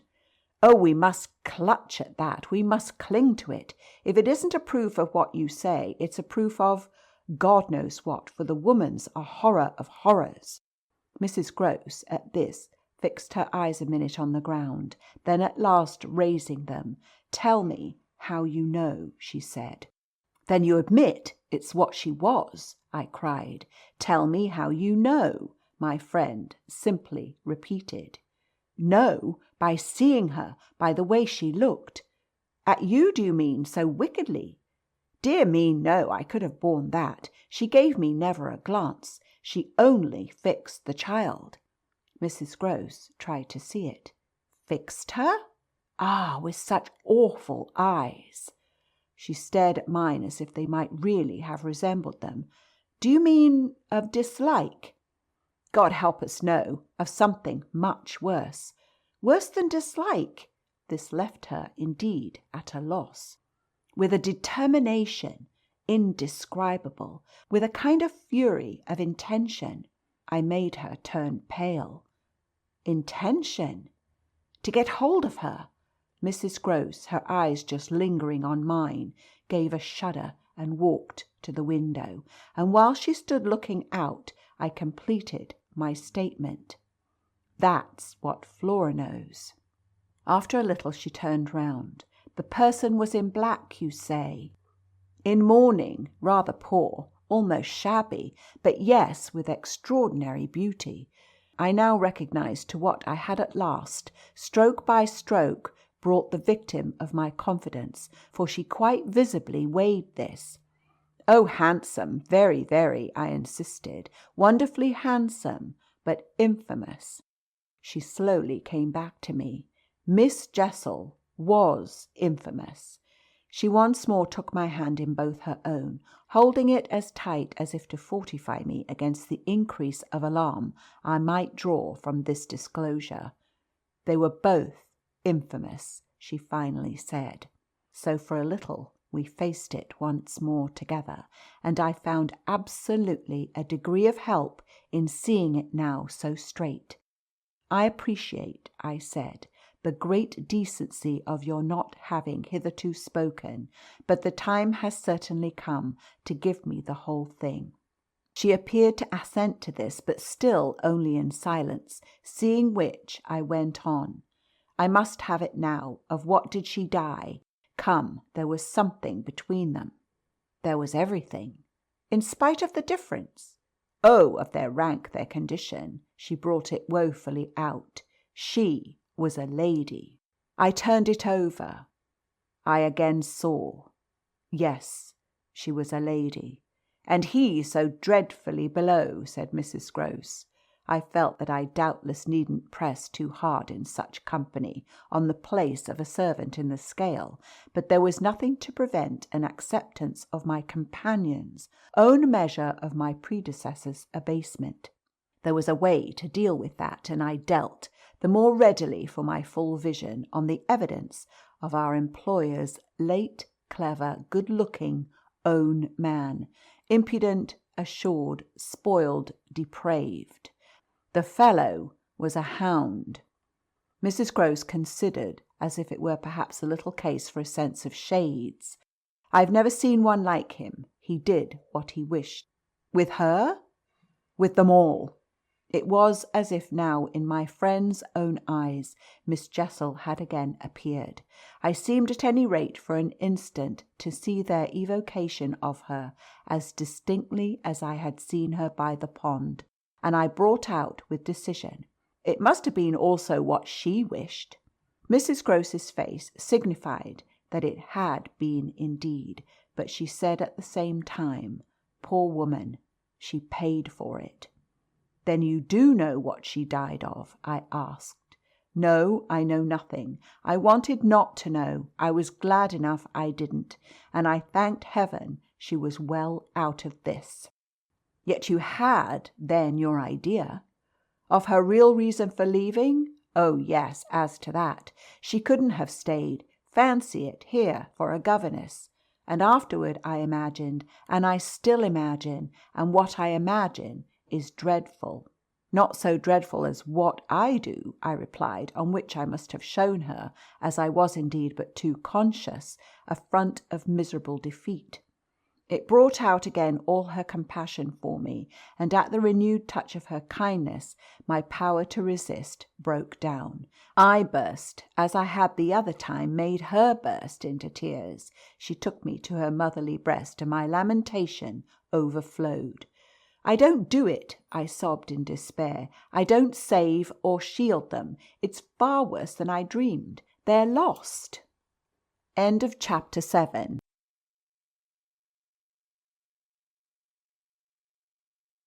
Chapter 8. What I had said to Mrs. Grose was true enough. There were in the matter I had put before her depths and possibilities that I lacked resolution to sound, so that when we met once more in the wonder of it, we were of a common mind about the duty of resistance to extravagant fancies. We were to keep our heads if we should keep nothing else, difficult indeed as that might be in the face of what, in our prodigious experience, was least to be questioned. Late that night, while the house slept, we had another talk in my room, when she went all the way with me as to its being beyond doubt that I had seen exactly what I had seen. To hold her perfectly in the pinch of that, I found I had only to ask her how, if I had made it up, I came to be able to give of each of the persons appearing to me a picture disclosing to the last detail their special marks, a portrait on the exhibition of which she had instantly recognized and named them. She wished, of course, small blame to her, to sink the whole subject, and I was quick to assure her that my own interest in it had now violently taken the form of a search for the way to escape from it. I encountered her on the ground of a probability that with recurrence, for recurrence we took for granted, I should get used to my danger, distinctly professing that my personal exposure had suddenly become the least of my discomforts. It was my new suspicion that was intolerable, and yet even to this complication the later hours of the day had brought a little ease. On leaving her, after my first outbreak, I had of course returned to my pupils, associating the right remedy for my dismay with that sense of their charm, which I had already found to be a thing I could positively cultivate, and which had never failed me yet.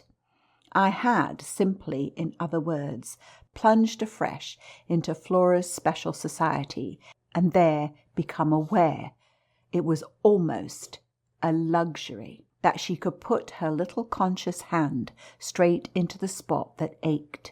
She had looked at me in sweet speculation, and then had accused me to my face of having cried. I had supposed I had brushed away the ugly signs, but I could literally, for the time at all events, rejoice under this fathomless charity that they had not entirely disappeared.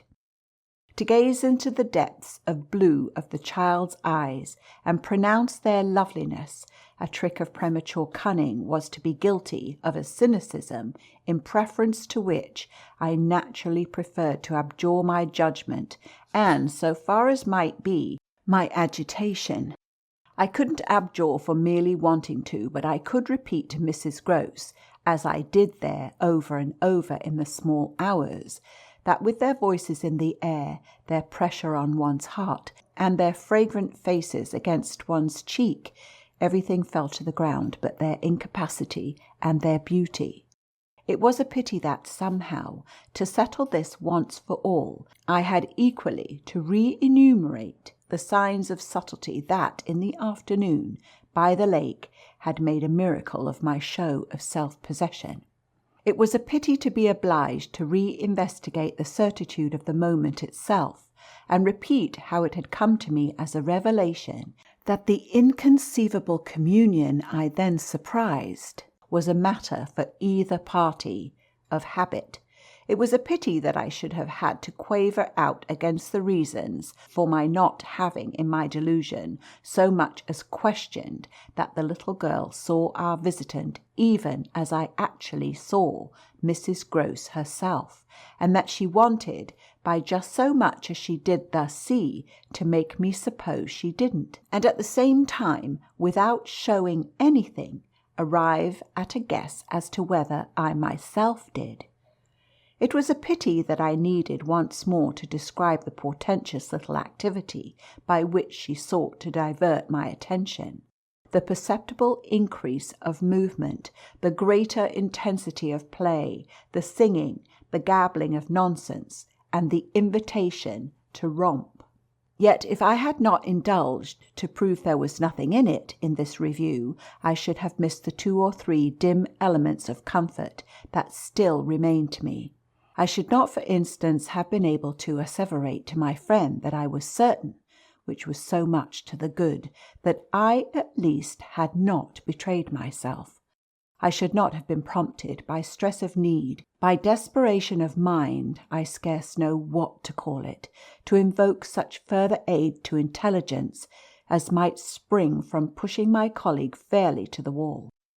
She had told me bit by bit, under pressure, a great deal, but a small shifty spot on the wrong side of it all still sometimes brushed my brow like the wing of a bat, and I remember how on this occasion, for the sleeping house and the concentration alike of our danger and our watch seemed to help, I felt the importance of giving the last jerk to the curtain.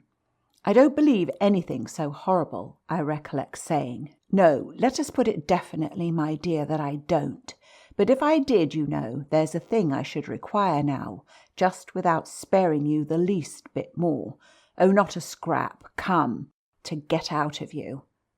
What was it you had in mind when, in our distress, before Miles came back over the letter from his school, you said, under my insistence, that you didn't pretend for him that he had not literally ever been bad?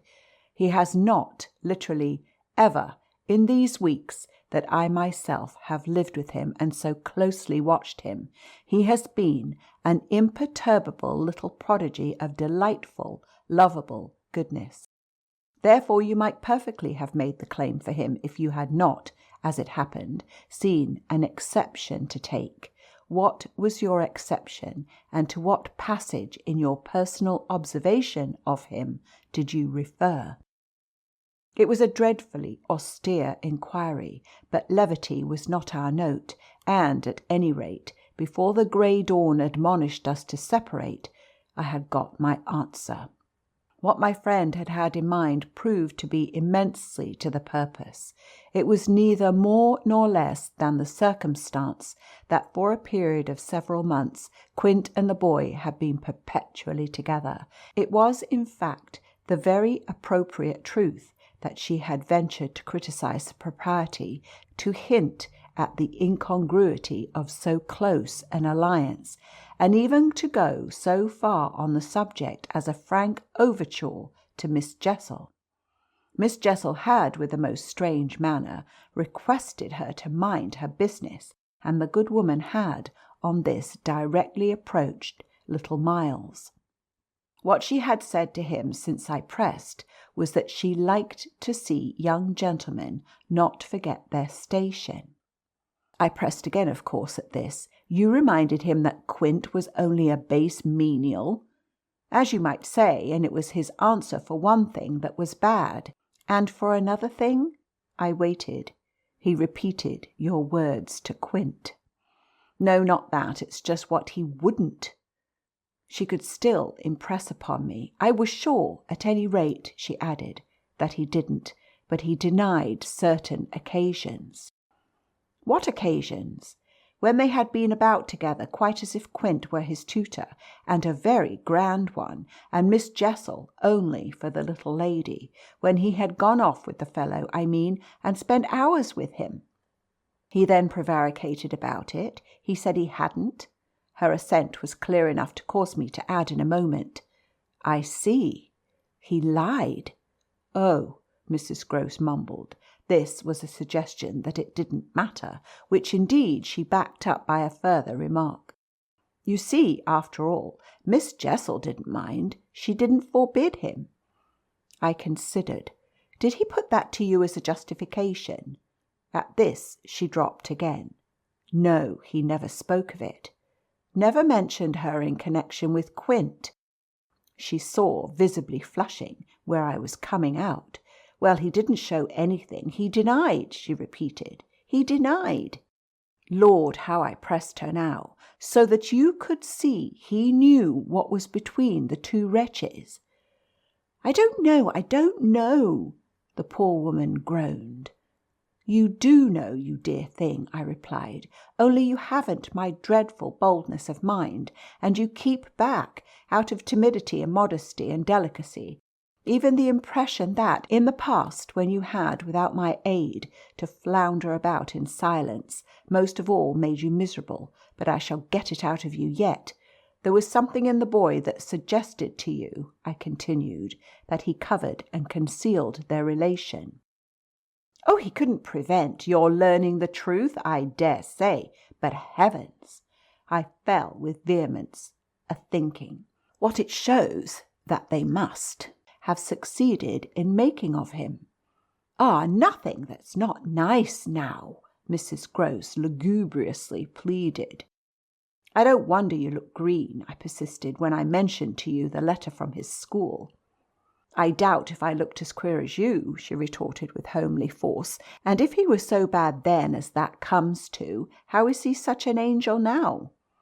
Yes, indeed, and if he was a fiend at school, how? Well, I said in my torment, you must put it to me again, but I shall not be able to tell you for some days. Only put it to me again, I cried in a way that made my friend stare. there are directions in which I must not for the present let myself go. Meanwhile, I returned to her first example, the one to which she had just previously referred, of the boy's happy capacity for an occasional slip. If Quint, on your remonstrance at the time you speak of, was a base menial, one of the things Miles said to you, I find myself guessing, was that you were another. Again her admission was so adequate that I continued. And you forgave him that? Wouldn't you? Oh, yes. And we exchanged there in the stillness a sound of the oddest amusement. Then I went on. At all events, while he was with the man, Miss Flora was with the woman. It suited them all. It suited me too, I felt, only too well, by which I mean that it suited exactly the particularly deadly view I was in the very act of forbidding myself to entertain. But I so far succeeded in checking the expression of this view that I will throw, just here, no further light on it than may be offered by the mention of my final observation to Mrs. Grose. His having lied and been impudent are, I confess, less engaging specimens than I had hoped to have from you of the outbreak in him of the little natural man. Still, I mused, they must do, for they make me feel more than ever that I must watch. It made me blush the next minute to see in my friend's face how much more unreservedly she had forgiven him than her anecdote struck me as presenting to my own tenderness an occasion for doing. This came out when at the schoolroom door she quitted me.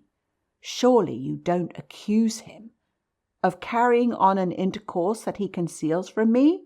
I'll remember that until further evidence. I now accuse nobody. Then, before shutting her out to go by another passage to her own place, I must just wait, I wound up. End of chapter 8.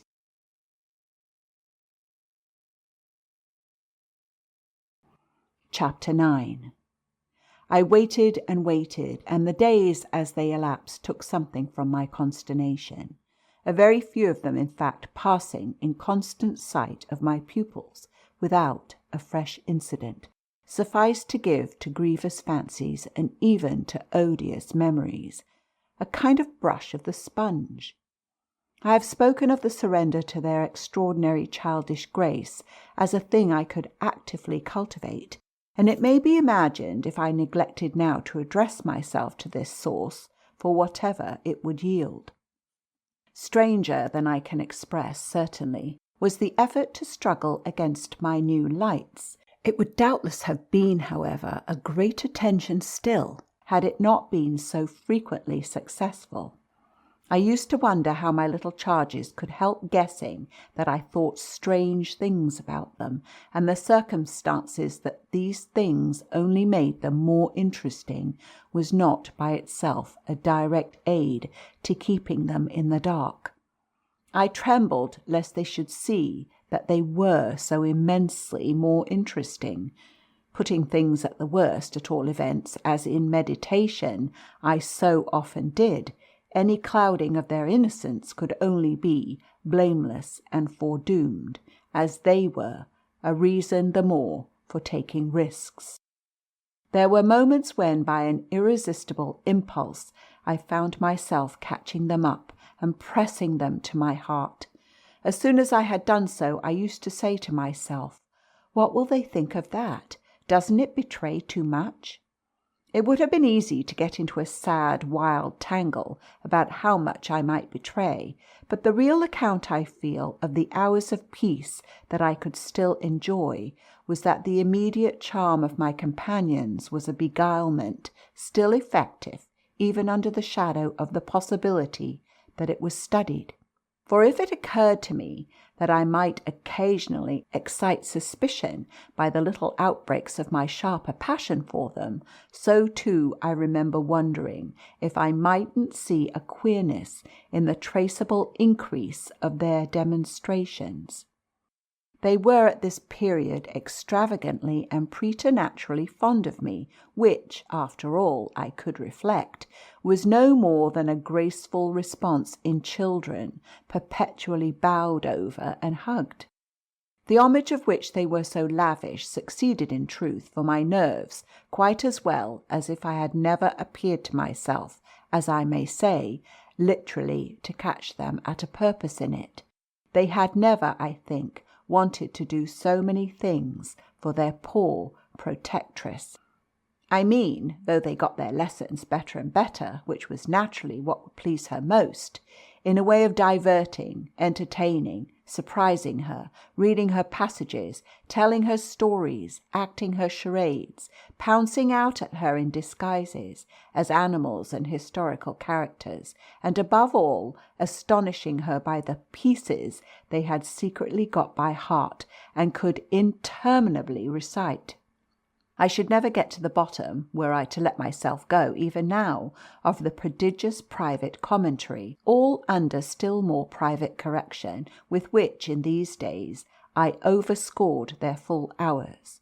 They had shown me from the first a facility for everything, a general faculty which, taking a fresh start, achieved remarkable flights. They got their little tasks as if they loved them, and indulged, from the mere exuberance of the gift, in the most unimposed little miracles of memory. They not only popped out at me as tigers and as Romans, but as Shakespeareans, astronomers, and navigators.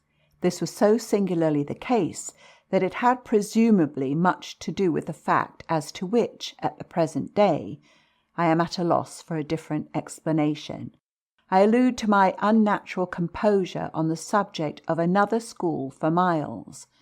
What I remember is that I was content not, for the time, to open the question, and that contentment must have sprung from the sense of his perpetually striking show of cleverness. He was too clever for a bad governess, for a parson's daughter to spoil, and the strangest, if not the brightest thread in the pensive embroidery I just spoke of was the impression I might have got, if I had dared to work it out, that he was under some influence operating in his small intellectual life as a tremendous incitement.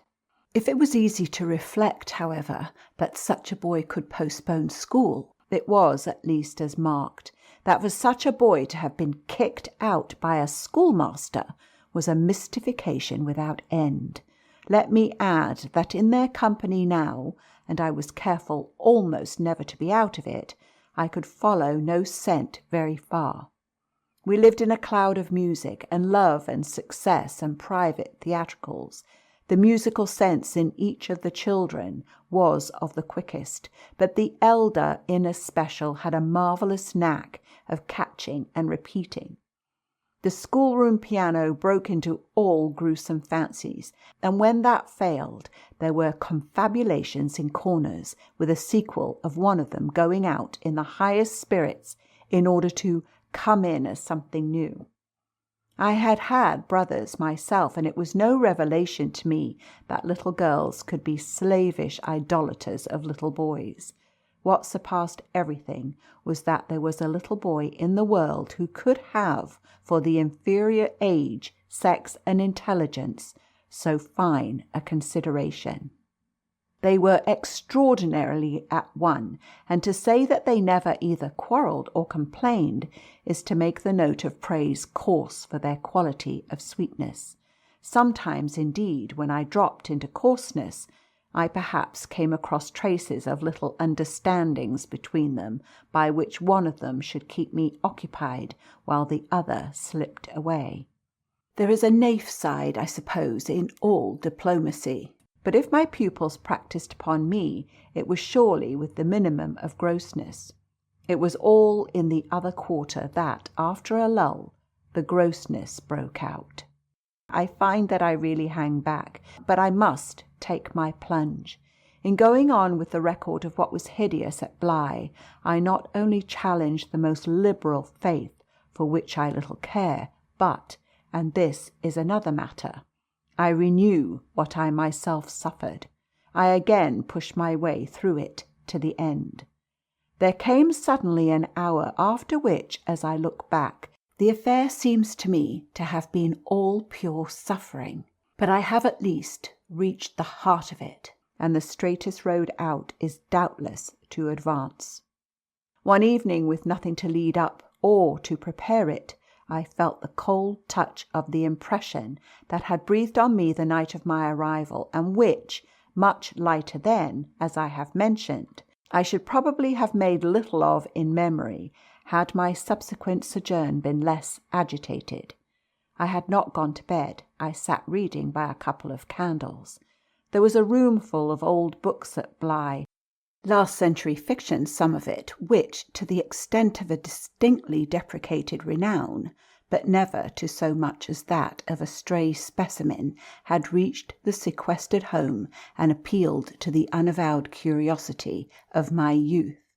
I remember that the book I had in my hand was Fielding's Amelia, also that I was wholly awake. I recall further both a general conviction that it was horribly late and a particular objection to looking at my watch.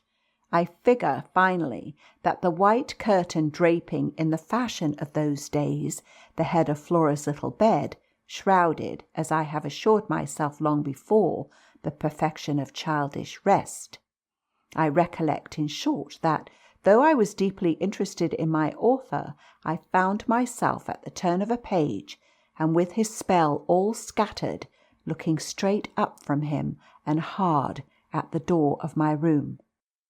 There was a moment during which I listened, reminded of the faint sense I had had the first night of there being something undefinably astir in the house, and noted the soft breath of the open casement just move the half-drawn blind.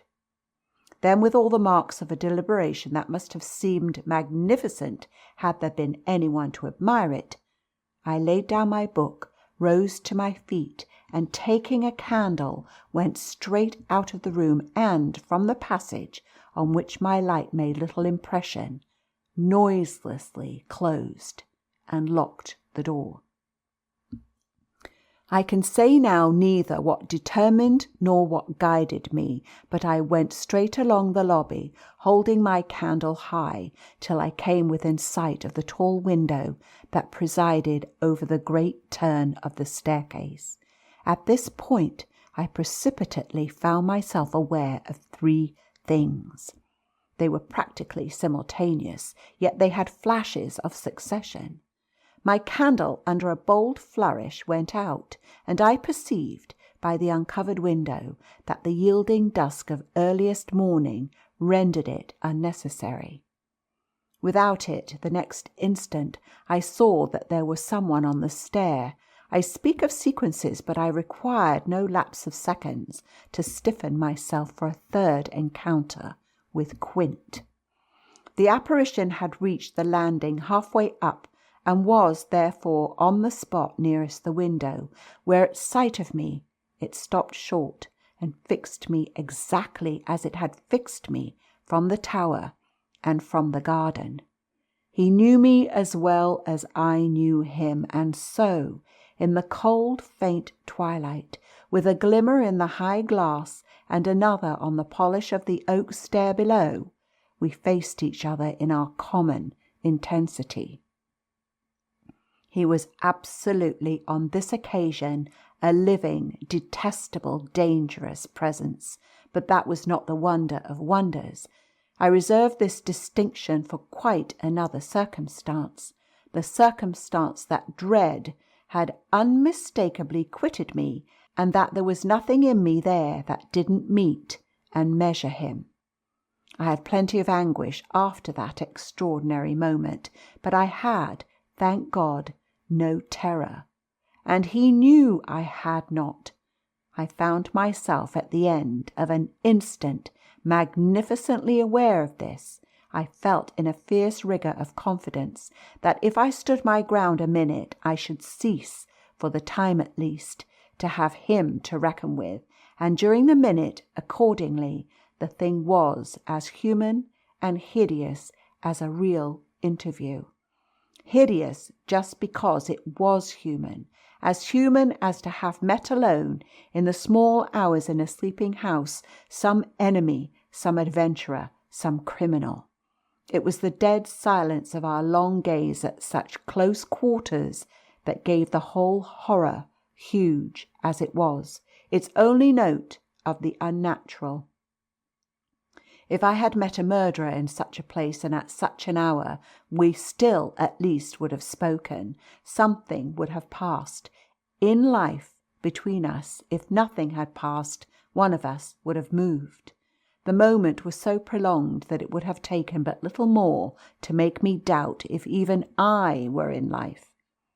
I can't express what followed it, save by saying that the silence itself, which was indeed in a manner an attestation of my strength, became the element into which I saw the figure disappear, in which I definitely saw it turn, as I might have seen the low wretch to which it had once belonged, turn on receipt of an order, and pass, with my eyes on the villainous back that no hunch could have more disfigured, straight down the staircase and into the darkness in which the next bend was lost.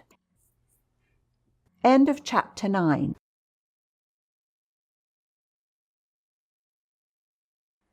Chapter 10.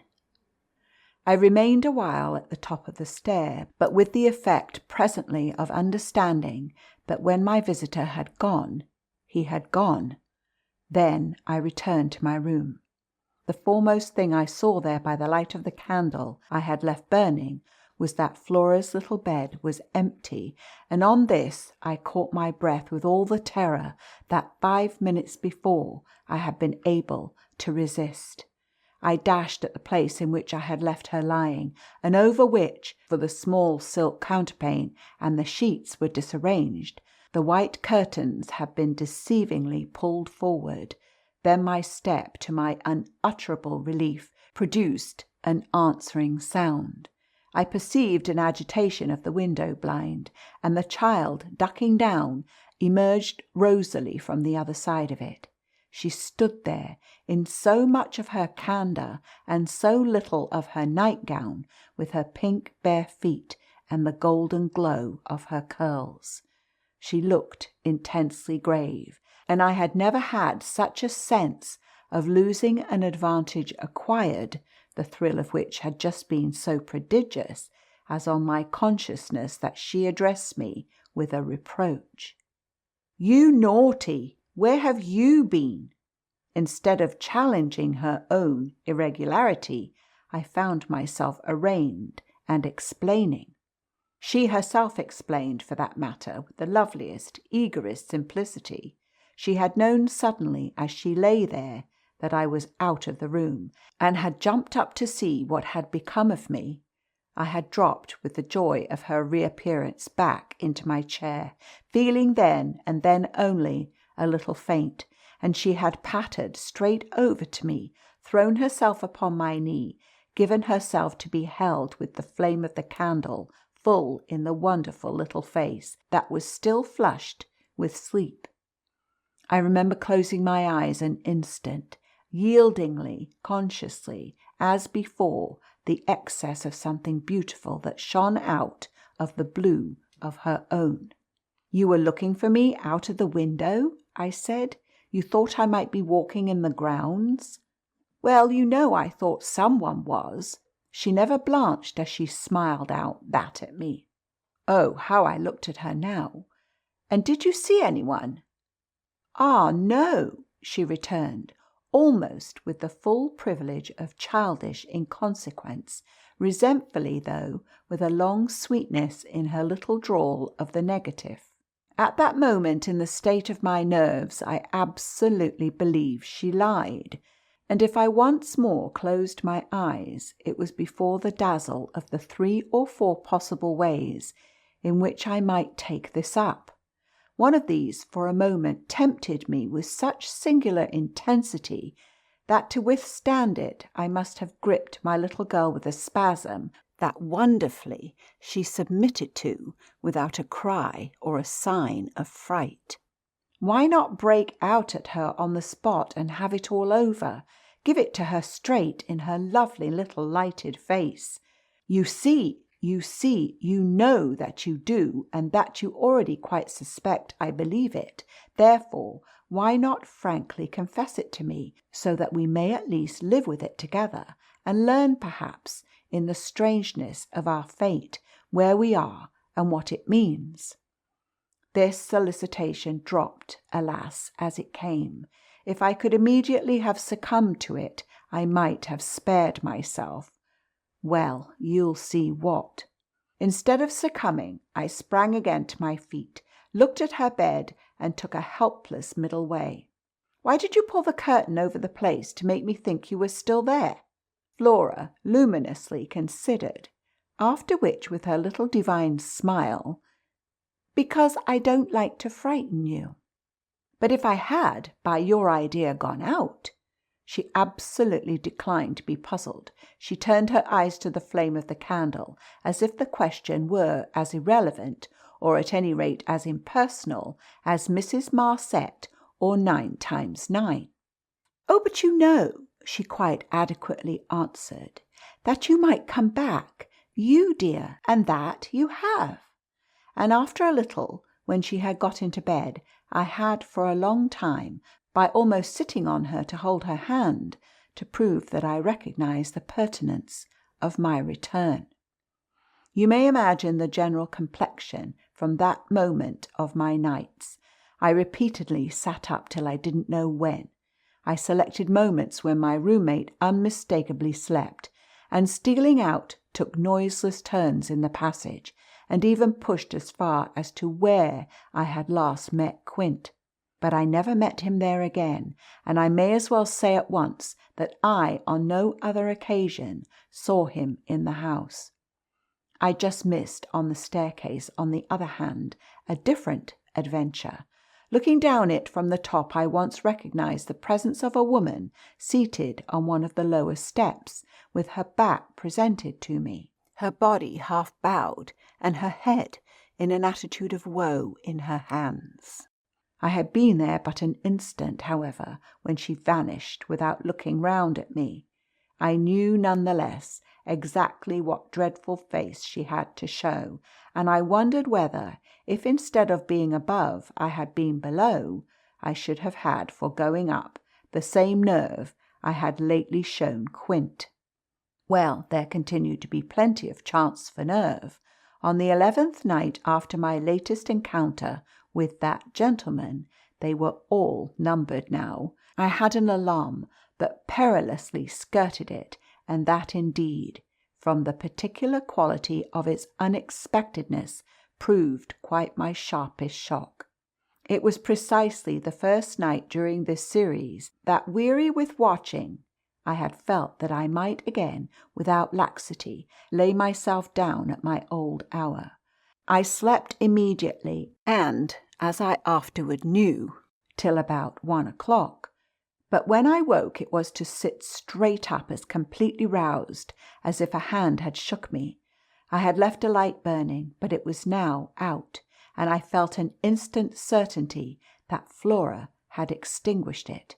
This brought me to my feet and straight in the darkness to her bed, which I found she had left. A glance at the window enlightened me further, and the striking of a match completed the picture. The child had again got up, this time blowing out the taper, and had again, for some purpose of observation or response, squeezed in behind the blind, and was peering out into the night. That she now saw, as she had not, I had satisfied myself the previous time, was proved to me by the fact that she was disturbed neither by my re-illumination nor by the haste I made to get into slippers and into a wrap. Hidden, protected, absorbed, she evidently rested on the sill, the casement opened forward, and gave herself up. There was a great still moon to help her, and this fact had counted in my quick decision. She was face to face with the apparition we had met at the lake, and could now communicate with it as she had not then been able to do. What I, on my side, had to care for was, without disturbing her, to reach from the corridor, some other window in the same quarter. I got to the door without her hearing me. I got out of it, closed it, and listened from the other side for some sound from her. While I stood in the passage, I had my eyes on her brother's door, which was but 10 steps off, and which, indescribably, produced in me a renewal of the strange impulse that I lately spoke of as my temptation. What if I should go straight in and march to his window? What if, by risking to his boyish bewilderment a revelation of my motive, I should throw across the rest of the mystery the long halter of my boldness? This thought held me sufficiently to make me cross to his threshold and pause again. I preternaturally listened. I figured to myself what might portentously be. I wondered if his bed were also empty, and he too was secretly at watch. It was a deep, soundless minute, at the end of which my impulse failed. He was quiet. He might be innocent. The risk was hideous. I turned away. There was a figure in the grounds, a figure prowling for a sight, the visitor with whom Flora was engaged. But it was not the visitor most concerned with my boy. I hesitated afresh, but on other grounds and only for a few seconds. Then I had made my choice. There were empty rooms at Bly, and it was only a question of choosing the right one. The right one suddenly presented itself to me as the lower one, though high above the gardens, in the solid corner of the house that I have spoken of as the old tower. This was a large square chamber, arranged with some state as a bedroom, the extravagant size of which made it so inconvenient that it had not for years, though kept by Mrs. Grose in exemplary order, been occupied. I had often admired it, and I knew my way about in it. I had only, after just faltering at the first chill gloom of its disuse, to pass across it and unbolt as quietly as I could one of the shutters. Achieving this transit, I uncovered the glass without a sound, and applying my face to the pane, was able, the darkness without being much less than within, to see that I commanded the right direction. Then I saw something more. The moon made the night extraordinarily penetrable, and showed me on the lawn a person, diminished by distance, who stood there, motionless and as if fascinated, looking up to where I had appeared. Looking, that is, not so much straight at me as at something that was apparently above me. There was clearly another person above me. There was a person on the tower, but the presence on the lawn was not in the least what I had conceived and had confidently hurried to meet. The presence on the lawn, I felt sick as I made it out, was poor little Miles himself. End of chapter 10.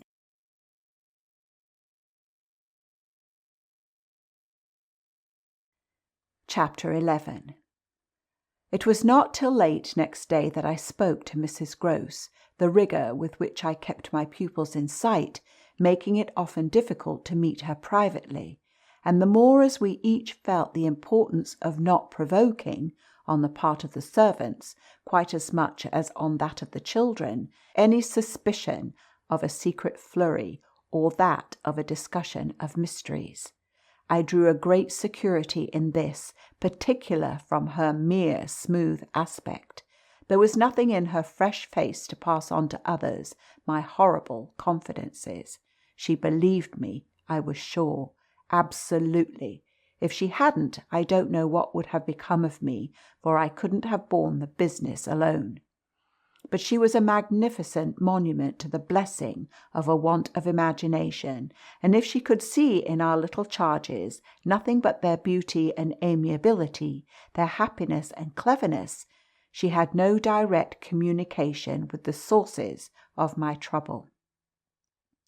If they had been at all visibly blighted or battered, she would doubtless have grown, on tracing it back, haggard enough to match them, As matters stood, however, I could feel her when she surveyed them with her large white arms folded and the habit of serenity in all her look. Thank the Lord's mercy that if they were ruined, the pieces would still serve.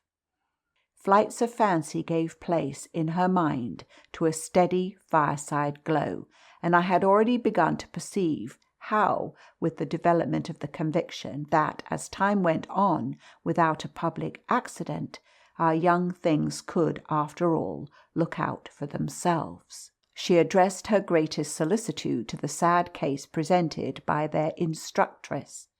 That, for myself, was a sound simplification. I could engage that to the world my face should tell no tales, but it would have been, in the conditions, an immense added strain to find myself anxious about hers. At the hour I now speak of, she had joined me, under pressure, on the terrace, where with the lapse of the season the afternoon sun was now agreeable, and we sat there together, while before us, at a distance, but within call if we wished, the children strolled to and fro in one of their most manageable moods. They moved slowly, in unison, below us, over the lawn, the boy, as they went, reading aloud from a storybook, and passing his arm round his sister to keep her quite in touch. Mrs. Grose watched them with positive placidity. Then I caught the suppressed intellectual creak with which she conscientiously turned to take from me a view of the back of the tapestry. I had made her a receptacle of lurid things, but there was an odd recognition of my superiority, my accomplishments, and my function in her patience under my pain. She offered her mind to my disclosures as, had I wished to mix a witch's broth and proposed it with assurance, she would have held out a large clean saucepan. This had become thoroughly her attitude by the time that, in my recital of the events of the night, I reached the point of what Miles had said to me when, after seeing him at such a monstrous hour, almost on the very spot where he happened now to be, I had gone down to bring him in, choosing then at the window, with a concentrated need of not alarming the house, rather that method than a signal more resonant. I had left her meanwhile in little doubt of my small hope of representing with success, even to her actual sympathy, my sense of the real splendour of the little inspiration with which, after I had got him into the house, the boy met my final articulate challenge. As soon as I appeared in the moonlight on the terrace, he had come to me as straight as possible, on which I had taken his hand without a word and led him through the dark spaces, up the staircase where Quint had so hungrily hovered for him, along the lobby where I had listened and trembled, and so to his forsaken room. Not a sound on the way had passed between us, and I had wondered, oh how I had wondered, if he were groping about in his little mind for something plausible and not too grotesque. It would tax his invention, certainly, and I felt this time, over his real embarrassment, a curious thrill of triumph. It was a sharp trap for the inscrutable. He couldn't play any longer at innocence, so how the deuce would he get out of it? There beat in me, indeed, with the passionate throb of this question, an equal dumb appeal as to how the deuce I should. I was confronted at last, as never yet, with all the risk attached, even now, to sounding my own horrid note. I remember, in fact, that as we pushed into his little chamber, where the bed had not been slept in at all, and the window, uncovered to the moonlight, made the place so clear that there was no need of striking a match, I remember how I suddenly dropped, sank upon the edge of the bed from the force of the idea that he must know how he really, as they say, had me. He could do what he liked with all his cleverness to help him, so long as I should continue to defer to the old tradition of the criminality of those caretakers of the young who minister to superstitions and fear. He had me indeed, and in a cleft stick, for who would ever absolve me? Who would consent that I should go unhung if, by the faintest tremor of an overture, I were the first to introduce into our perfect intercourse an element so dire? No, no, it was useless to attempt to convey to Mrs. Grose, just as it is scarcely less so to attempt to suggest here, how, in our short, stiff brush in the dark, he fairly shook me with admiration. I was, of course, thoroughly kind and merciful. Never, never yet had I placed on his little shoulders hands of such tenderness as those with which, while I rested against the bed, I held him there well under fire. I had no alternative but, in form at least, to put it to him. You must tell me now and all the truth. What did you go out for? What were you doing there? I can still see his wonderful smile, the whites of his beautiful eyes, and the uncovering of his little teeth shine to me in the dusk. If I tell you why, will you understand? My heart at this leaped into my mouth. Would he tell me why? I found no sound on my lips to press it, and I was aware of replying only with a vague, repeated, grimacing nod. He was gentleness itself, and while I wagged my head at him, he stood there, more than ever, a little fairy prince. It was his brightness, indeed, that gave me a respite. Would it be so great if he were really going to tell me? Well, he said at last, just exactly in order that you should do this. Do what? Think me, for a change, bad? I shall never forget the sweetness and gaiety with which he brought out the word, nor how, on top of it, he bent forward and kissed me. It was practically the end of everything. I met his kiss, and I had to make, while I folded him for a minute in my arms, the most stupendous effort not to cry. He had given exactly the account of himself that permitted least of my going behind it, and it was only with the effect of confirming my acceptance of it that, as I presently glanced about the room, I could say, "Then you didn't undress at all?" He fairly glittered in the gloom. "Not at all. I sat up and read." "And when did you go down?" "At midnight. When I'm bad. I am bad." I see. It's charming. But how could you be sure I would know it?" "Oh, I arranged that with Flora." His answers rang out with a readiness. "She was to get up and look out." "Which is what she did do. It was I who fell into the trap." "So she disturbed you, and to see what she was looking at, you also looked. You saw." "While you," I concurred, "caught your death in the night air." He literally bloomed so from this exploit that he could afford radiantly to assent. "How otherwise should I have been bad enough?" he asked. Then, after another embrace, the incident and our interview closed on my recognition of all the reserves of goodness that, for his joke, he had been able to draw upon. End of chapter 11.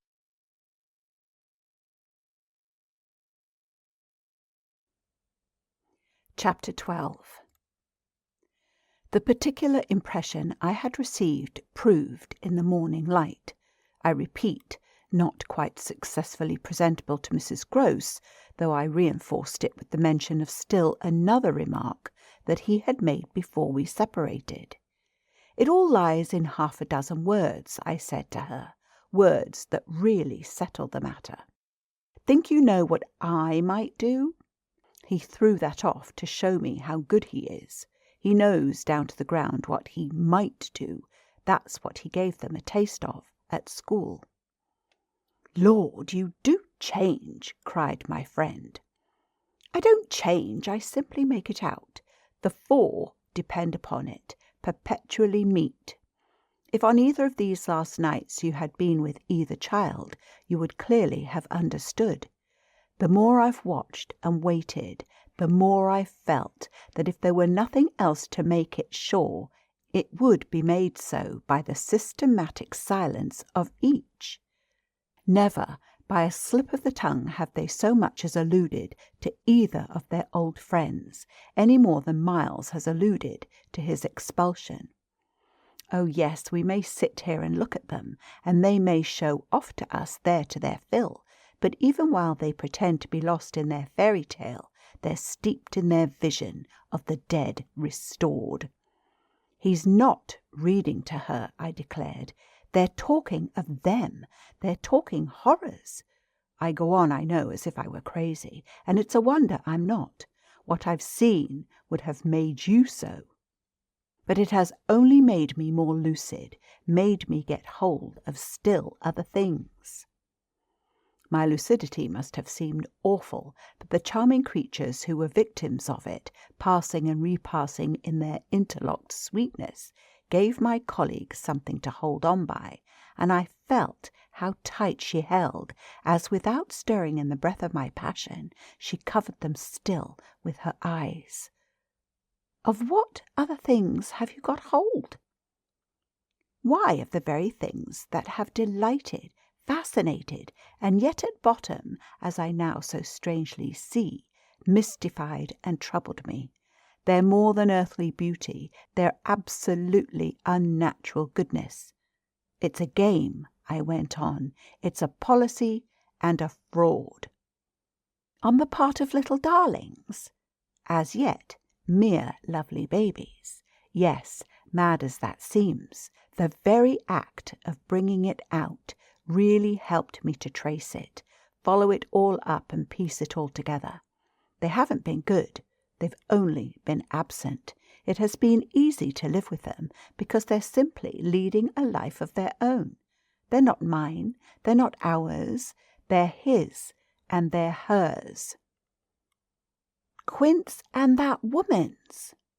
"Quince and that woman's. They want to get them." Oh, how at this poor Mrs. Grose appeared to study them. "But for what?" "For the love of all the evil that, in those dreadful days, the pair put into them, and to ply them with that evil still, to keep up the work of demons, is what brings the others back." "Laws!" said my friend under her breath. The exclamation was homely, but it revealed a real acceptance of my further proof of what, in the bad time, for there had been a worse even than this, must have occurred. There could have been no such justification for me as the plain assent of her experience to whatever depth of depravity I found credible in our brace of scoundrels. It was in obvious submission of memory that she brought out after a moment. "They were rascals, but what can they now do?" she pursued. "Do?" I echoed so loud that Miles and Flora, as they passed at their distance, paused an instant in their walk and looked at us. "Don't they do enough?" I demanded in a lower tone, while the children, having smiled and nodded and kissed hands to us, resumed their exhibition. We were held by it a minute. Then I answered, "They can destroy them." At this my companion did turn, but the inquiry she launched was a silent one, the effect of which was to make me more explicit. "They don't know as yet quite how, but they're trying hard. They're seen only across, as it were, and beyond, in strange places and on high places, the tops of towers, the roof of houses, the outside of windows, the further edge of pools, but there's a deep design on either side to shorten the distance and overcome the obstacle.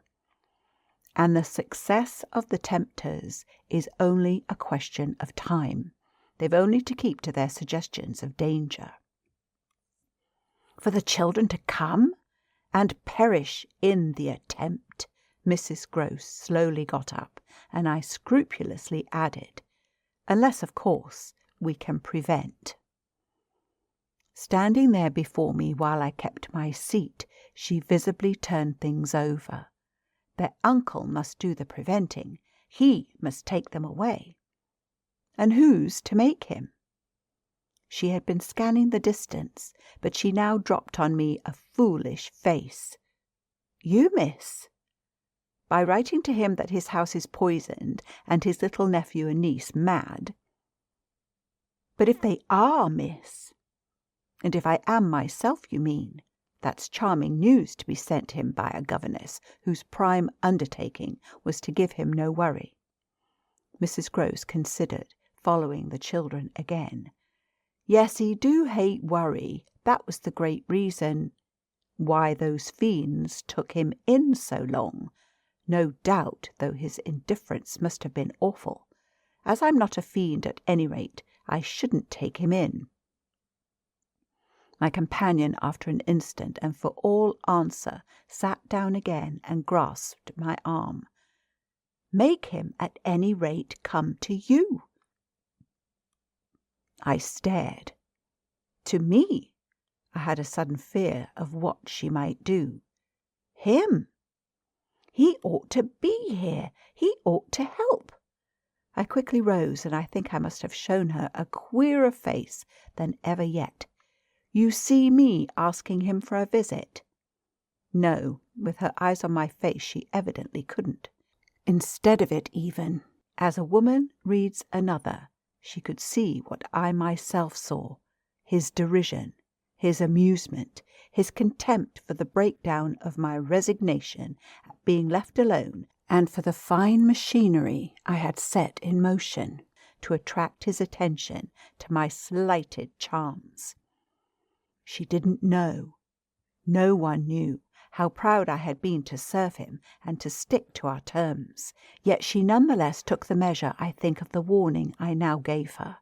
If you should so lose your head as to appeal to him for me. She was really frightened. Yes, miss, I would leave on the spot both him and you. End of chapter 12.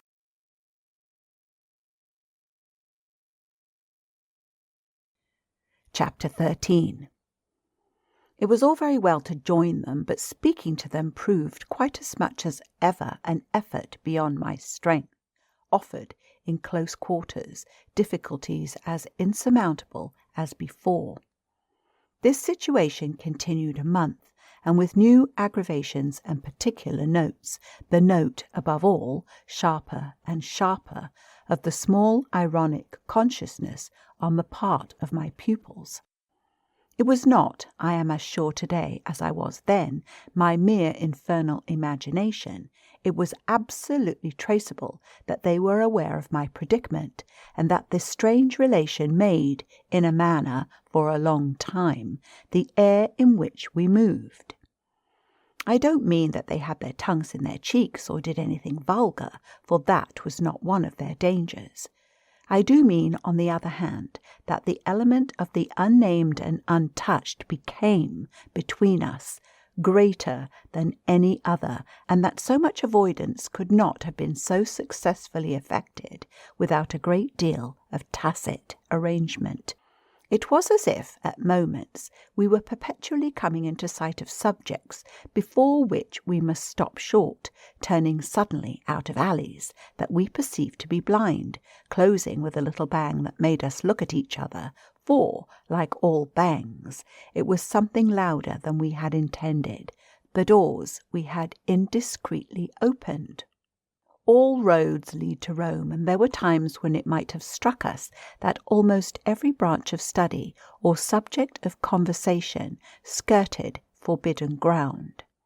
Forbidden ground was the question of the return of the dead in general, and of whatever in especial might survive, in memory of the friends little children had lost. There were days when I could have sworn that one of them had, with a small invisible nudge, said to the other, "She thinks she'll do it this time, but she won't." To do it would have been to indulge, for instance, and for once in a way, in some direct reference to the lady who had prepared them for my discipline. They had a delightful, endless appetite for passages in my own history, to which I had again and again treated them. They were in possession of everything that had ever happened to me, had with every circumstance the story of my smallest adventures, and of those of my brothers and sisters, and of the cat and the dog at home, as well as many particulars of the eccentric nature of my father, of the furniture and arrangement of our house, and of the conversation of the old women of our village. There were things enough, taking one with another, to chatter about if one went very fast and knew by instinct when to go round. They pulled with an art of their own the strings of my invention and my memory, and nothing else perhaps, when I thought of such occasions afterward, gave me so the suspicion of being watched from under cover. It was in any case over my life, my past, and my friends alone, that we could take anything like our ease, a state of affairs that led them sometimes without the least pertinence to break out into sociable reminders. I was invited, with no visible connection, to repeat afresh Goody Gosling's celebrated sayings, or to confirm the details already supplied as to the cleverness of the vicarage pony.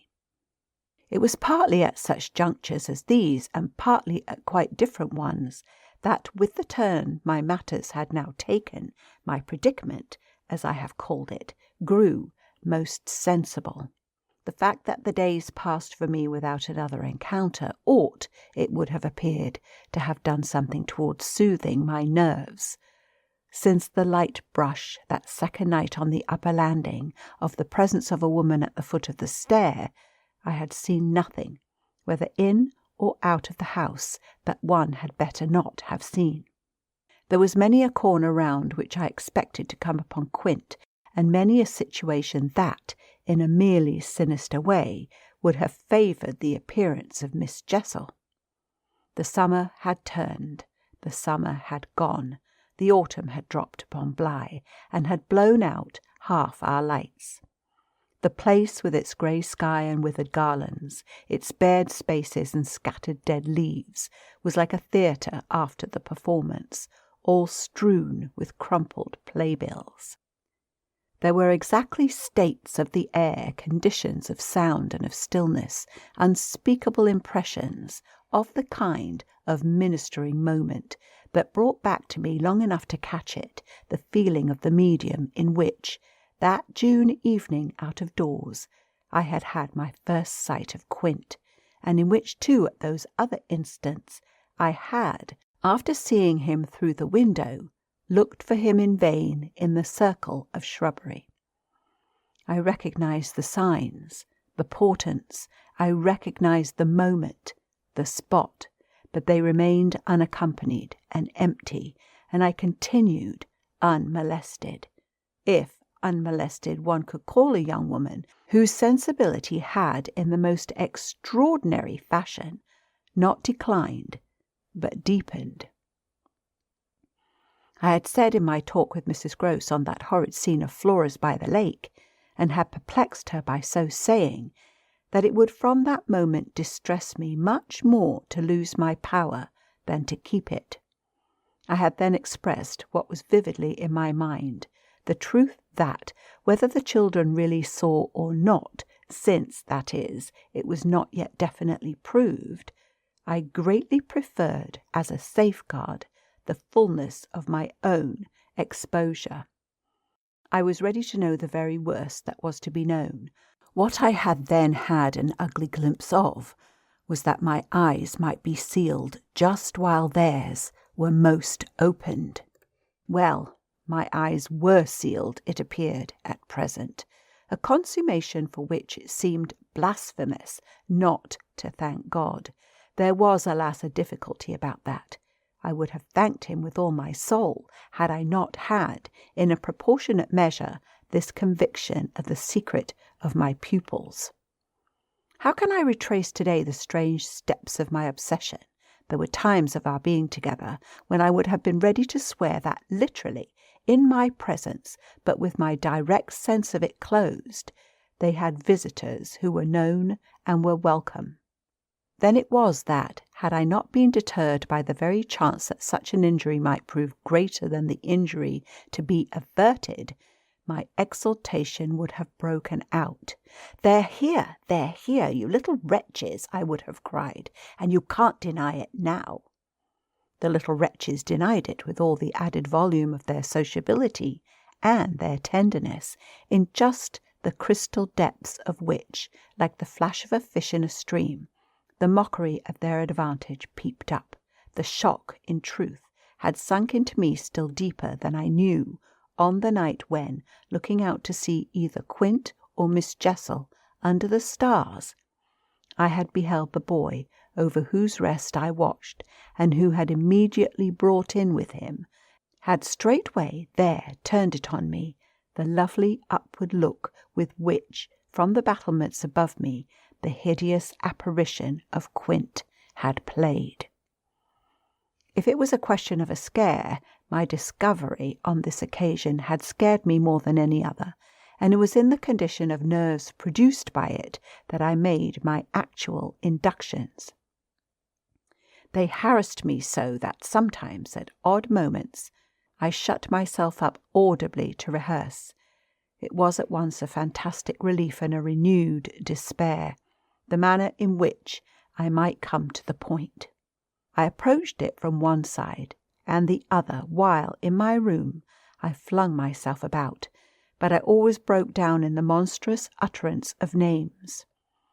As they died away on my lips, I said to myself that I should indeed help them to represent something infamous, if, by pronouncing them, I should violate as rare a little case of instinctive delicacy as any schoolroom probably had ever known. When I said to myself, they have the manners to be silent, and you, trusted as you are, the baseness to speak, I felt myself crimson, and I covered my face with my hands. After these secret scenes I chattered more than ever, going on volubly enough till one of our prodigious palpable hushes occurred. I can call them nothing else, the strange dizzy lift or swim, I try for terms, into a stillness, a pause of all life, that had nothing to do with the more or less noise that at the moment we might be engaged in making, and that I could hear through my deepened exhilaration or quickened recitation or louder strum of the piano. Then it was that the others, the outsiders, were there. Though they were not angels, they passed, as the French say, causing me, while they stayed, to tremble with the fear of their addressing to their younger victims some yet more infernal message or more vivid image than they had thought good enough for myself. What it was most impossible to get rid of was the cruel idea that, whatever I had seen, Miles and Flora saw more, things terrible and unguessable, and that sprang from dreadful passages of intercourse in the past. Such things naturally left on the surface, for the time, a chill which we vociferously denied that we felt, and we had, all three, with repetition, got into such splendid training that we went each time, almost automatically, to mark the close of the incident through the very same movements. It was striking of the children, at all events, to kiss me inveterately with a kind of wild irrelevance, and never to fail, one or the other, of the precious question that had helped us through many a peril. When do you think he will come? Don't you think we ought to write? There was nothing like that inquiry. We found by experience for carrying off an awkwardness. He, of course, was their uncle in Harley Street, and we lived in much profusion of theory that he might at any moment arrive to mingle in our circle. It was impossible to have given less encouragement than he had done to such a doctrine, but if we had not had the doctrine to fall back upon, we should have deprived each other of some of our finest exhibitions. He never wrote to them. That may have been selfish, but it was a part of the flattery of his trust of me, for the way in which a man pays his highest tribute to a woman is apt to be but by the more festal celebration of one of the sacred laws of his comfort, and I held that I carried out the spirit of the pledge, given not to appeal to him, when I let my charges understand that their own letters were but charming literary exercises. They were too beautiful to be posted. I kept them myself. I have them all to this hour. This was a rule indeed, which only added to the satiric effect of my being plied with the supposition that he might at any moment be among us. It was exactly as if my charges knew how almost more awkward than anything else that might be for me. There appears to me, moreover, as I look back, no note in all this more extraordinary than the mere fact that, in spite of my tension and of their triumph, I never lost patience with them. Adorable they must in truth have been, I now reflect, that I didn't, in these days, hate them. Would exasperation, however, if relief had longer been postponed, finally have betrayed me? It little matters, for relief arrived. I call it relief, though it was only the relief that a snap brings to a strain or the burst of a thunderstorm to a day of suffocation. It was at least change, and it came with a rush. End of chapter 13.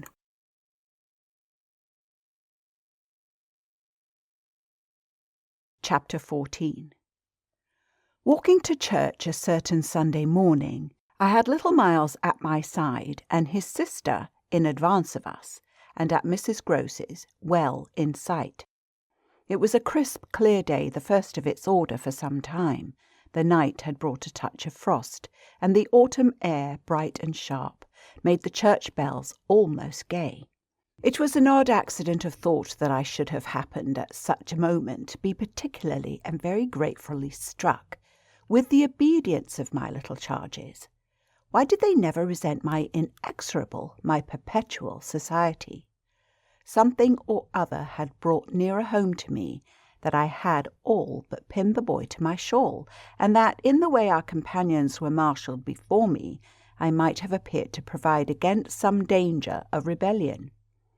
I was like a jailer with an eye to possible surprises and escapes. But all this belonged, I mean their magnificent little surrender, just to the special array of the facts that were most abysmal. Turned out for Sunday by his uncle's tailor, who had had a free hand and a notion of pretty waistcoats, and of his grand little heir, Miles's whole title to independence, the rights of his sex and situation, were so stamped upon him that if he had suddenly struck for freedom, I should have had nothing to say. I was, by the strangest of chances, wondering how I should meet him when the revolution unmistakably occurred. I call it a revolution because I now see how, with the word he spoke, the curtain rose on the last act of my dreadful drama, and the catastrophe was precipitated. "Look here, my dear, you know," he charmingly said, "when in the world, please, am I going back to school?" Transcribed here the speech sounds harmless enough, particularly as uttered in the sweet, high, casual pipe with which at all interlocutors, but above all at his eternal governess, he threw off intonations as if he were tossing roses. There was something in them that always made one catch, and I caught, at any rate, now so effectually that I stopped as short as if one of the trees of the park had fallen across the road. There was something new on the spot between us, and he was perfectly aware that I recognized it, though, to enable me to do so, he had no need to look a whit less candid and charming than usual. I could feel in him how he already, from my at first finding nothing to reply, perceived the advantage he had gained. I was so slow to find anything that he had plenty of time, after a minute, to continue with his suggestive but inconclusive smile. "You know, my dear, that for a fellow to be with a lady always—" His "my dear" was constantly on his lips for me, and nothing could have expressed more the exact shade of the sentiment with which I desired to inspire my pupils than its fond familiarity. It was so respectfully easy. But oh, how I felt that at present I must pick my own phrases. I remember that, to gain time, I tried to laugh, and I seemed to see in the beautiful face with which he watched me how ugly and queer I looked. "And always with the same lady?" I returned. He neither blanched nor winked. The whole thing was virtually out between us. "Ah, of course she's a jolly, perfect lady, but after all, I'm a fellow, don't you see? That's, well, getting on." I lingered there with him an instant, ever so kindly. "Yes, you're getting on." Oh, but I felt helpless. I have kept to this day the heartbreaking little idea of how he seemed to know that, and to play with it, and you can't say I've not been awfully good, can you? I laid my hand on his shoulder, for though I felt how much better it would have been to walk on, I was not yet quite able. "No, I can't say that, Miles. Except just that one night, you know." "That one night?" I couldn't look as straight as he. "Why, when I went out of the house." "Oh, yes, but I forgot what you did it for." "You forget?" He spoke with the sweet extravagance of childish reproach. "Why, it was to show you I could." "Oh, yes, you could. And I can again." I felt that I might, perhaps after all, succeed in keeping my wits about me. "Certainly, but you won't." "No, not that again. It was nothing." "It was nothing," I said, "but we must go on." He resumed our walk with me, passing his hand into my arm. "Then when am I going back?" I wore, in turning it over, my most responsible air. "Were you very happy at school?" He just considered. "Oh, I'm happy enough anywhere." "Well, then," I quavered, "if you're just as happy here—" "Ah, but that isn't everything. Of course you know a lot." "But you hint that you know almost as much," I risked as he paused. "Not half I want to," Miles honestly professed. "But it isn't so much that." "What is it, then?" "Well, I want to see more life." I see. We had arrived within sight of the church and of various persons, including several of the household of Bligh, on their way to it and clustered about the door to see us go in. I quickened our step. I wanted to get there before the question between us opened up much further. I reflected hungrily that for more than an hour he would have to be silent, and I thought with envy of the comparative dusk of the pew and of the almost spiritual help of the hassock on which I might bend my knees. I seemed literally to be running a race with some confusion, to which he was about to reduce me, but I felt that he had got in first when, before we had even entered the churchyard, he threw out, "I want my own sort."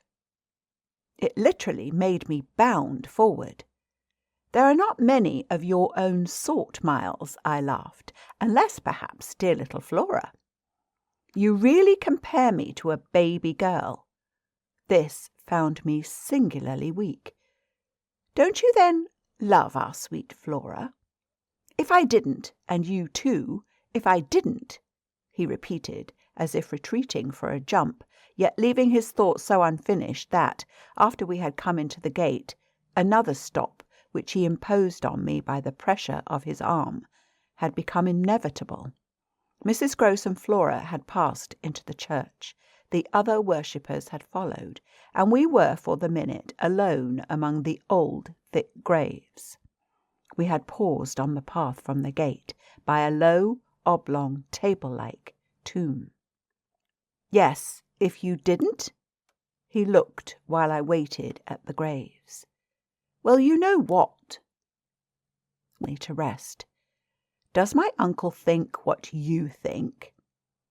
I markedly rested. "How do you know what I think?" "Ah, well, of course I don't, for it strikes me you never tell me. But I mean, does he know?" "Know what, Miles?" "Why, the way I'm going on." I perceived quickly enough that I could make to this inquiry no answer that would not involve something of a sacrifice of my employer. Yet it appeared to me that we were all, at Bly, sufficiently sacrificed to make that venial. "I don't think your uncle much cares." Miles, on this, stood looking at me. "Then don't you think he can be made to?" "In what way?" "Why, by his coming down." "But who'll get him to come down?" "I will," the boy said with extraordinary brightness and emphasis. He gave me another look, charged with that expression, and then marched off alone into church. End of chapter 14.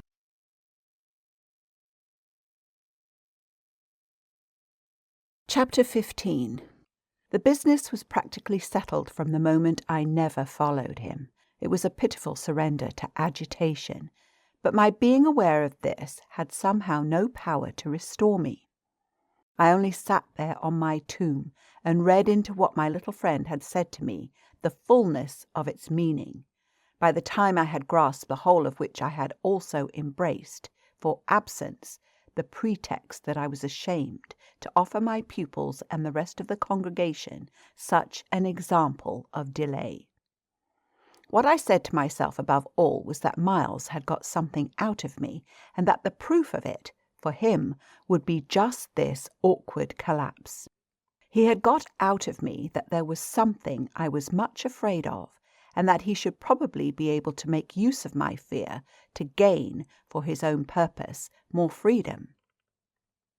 My fear was of having to deal with the intolerable question of the grounds of his dismissal from school, for that was really but the question of the horrors gathered behind. That his uncle should arrive to treat with me of these things was a solution that, strictly speaking, I ought now to have desired to bring on.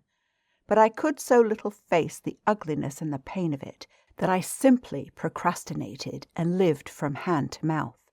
The boy, to my deep discomposure, was immensely in the right, was in a position to say to me, "Either you clear up with my guardian the mystery of this interruption of my studies, or you cease to expect me to lead with you a life that's so unnatural for a boy."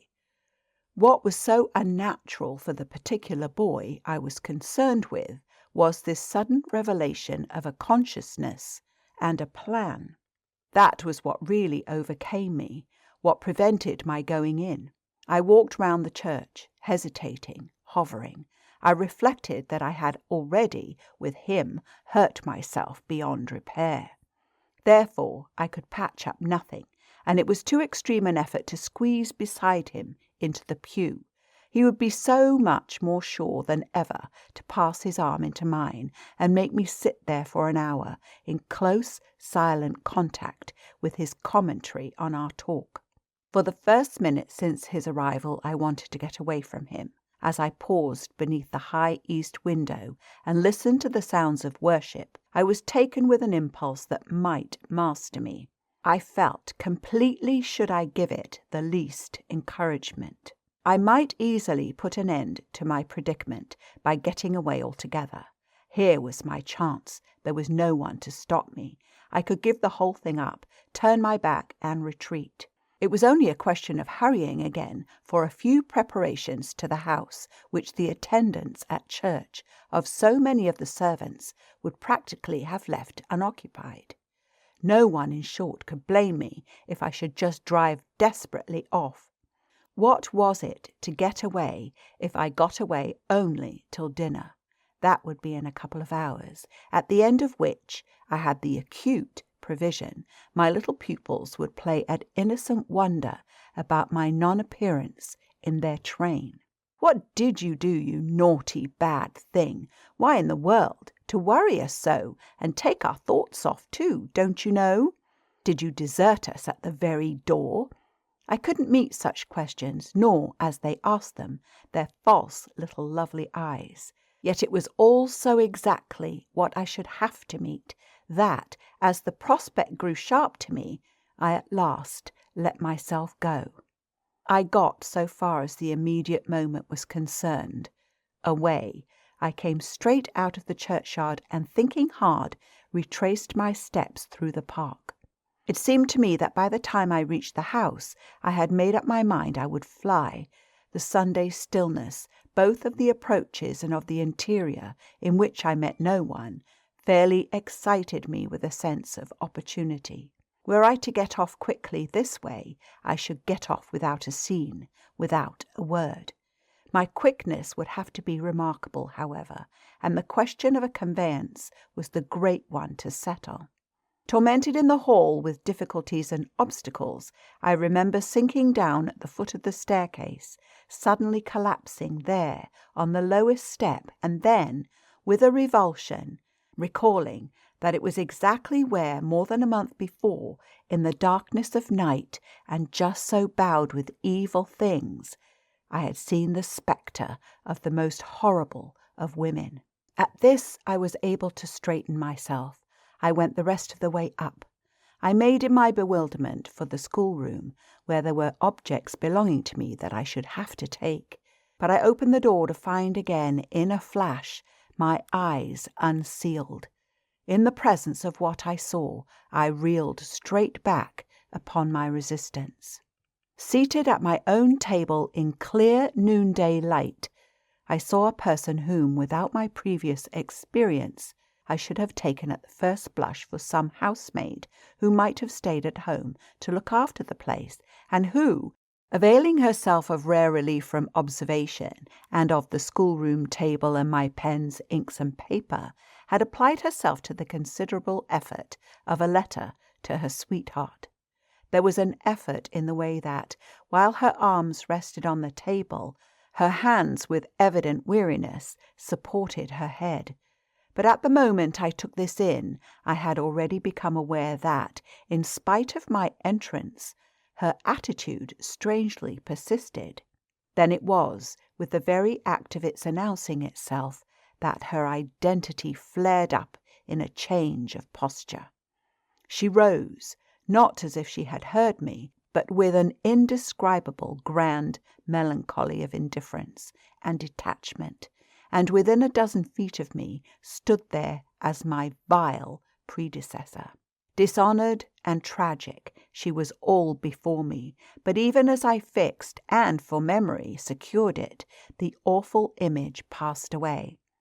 Dark as midnight in her black dress, her haggard beauty, and her unutterable woe, she had looked at me long enough to appear to say that her right to sit at my table was as good as mine to sit at hers. While these instants lasted, indeed, I had the extraordinary chill of feeling that it was I who was the intruder.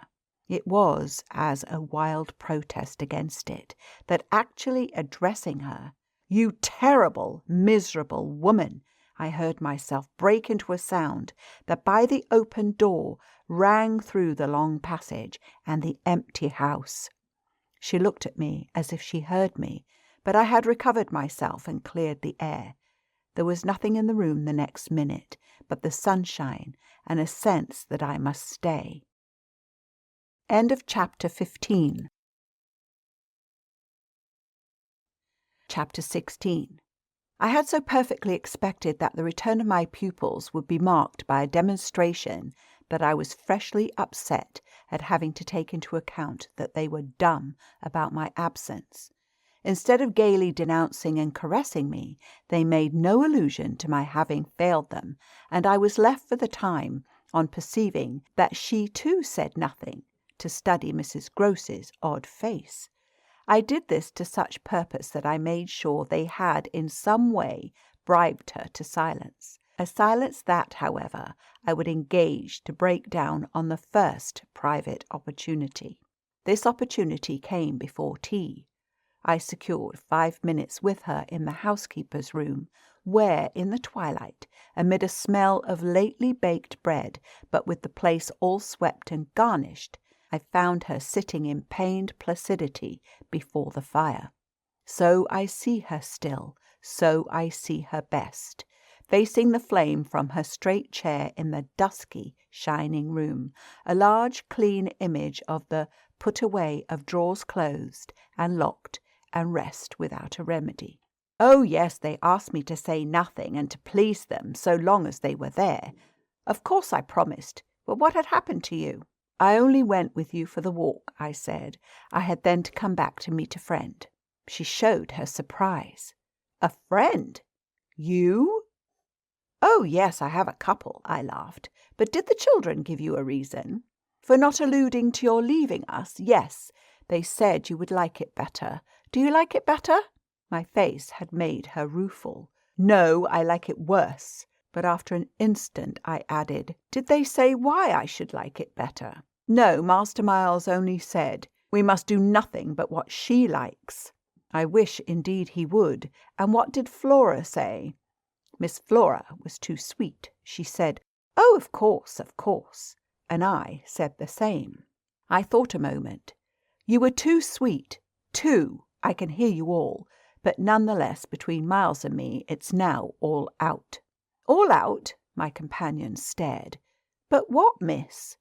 Everything. It doesn't matter. I've made up my mind. I came home, my dear, I went on, for a talk with Miss Jessel. I had, by this time, formed the habit of having Mrs. Grose literally well in hand in advance of my sounding that note, so that even now, as she bravely blinked under the signal of my word, I could keep her comparatively firm. A talk? Do you mean she spoke? It came to that. I found her, on my return, in the schoolroom. And what did she say? I can hear the good woman still, and the candour of her stupefaction. That she suffers the torments. It was this, of a truth, that made her, as she filled out my picture, gape. Do you mean, she faltered, of the lost? Of the lost, of the damned, and that's why, to share them. I faltered myself with the horror of it, but my companion with less imagination kept me up. To share them? She wants Flora. Mrs. Grose might, as I gave it to her, fairly have fallen away from me had I not been prepared. I still held her there to show I was. As I've told you, however, it doesn't matter. Because you've made up your mind. But to what? To everything. And what do you call everything? Why, sending for their uncle. Oh, miss, in pity do, my friend broke out. Ah, but I will. I see it's the only way. What's out, as I told you, with Miles, is that if he thinks I'm afraid to, and has ideas of what he gains by that, he shall see he's mistaken.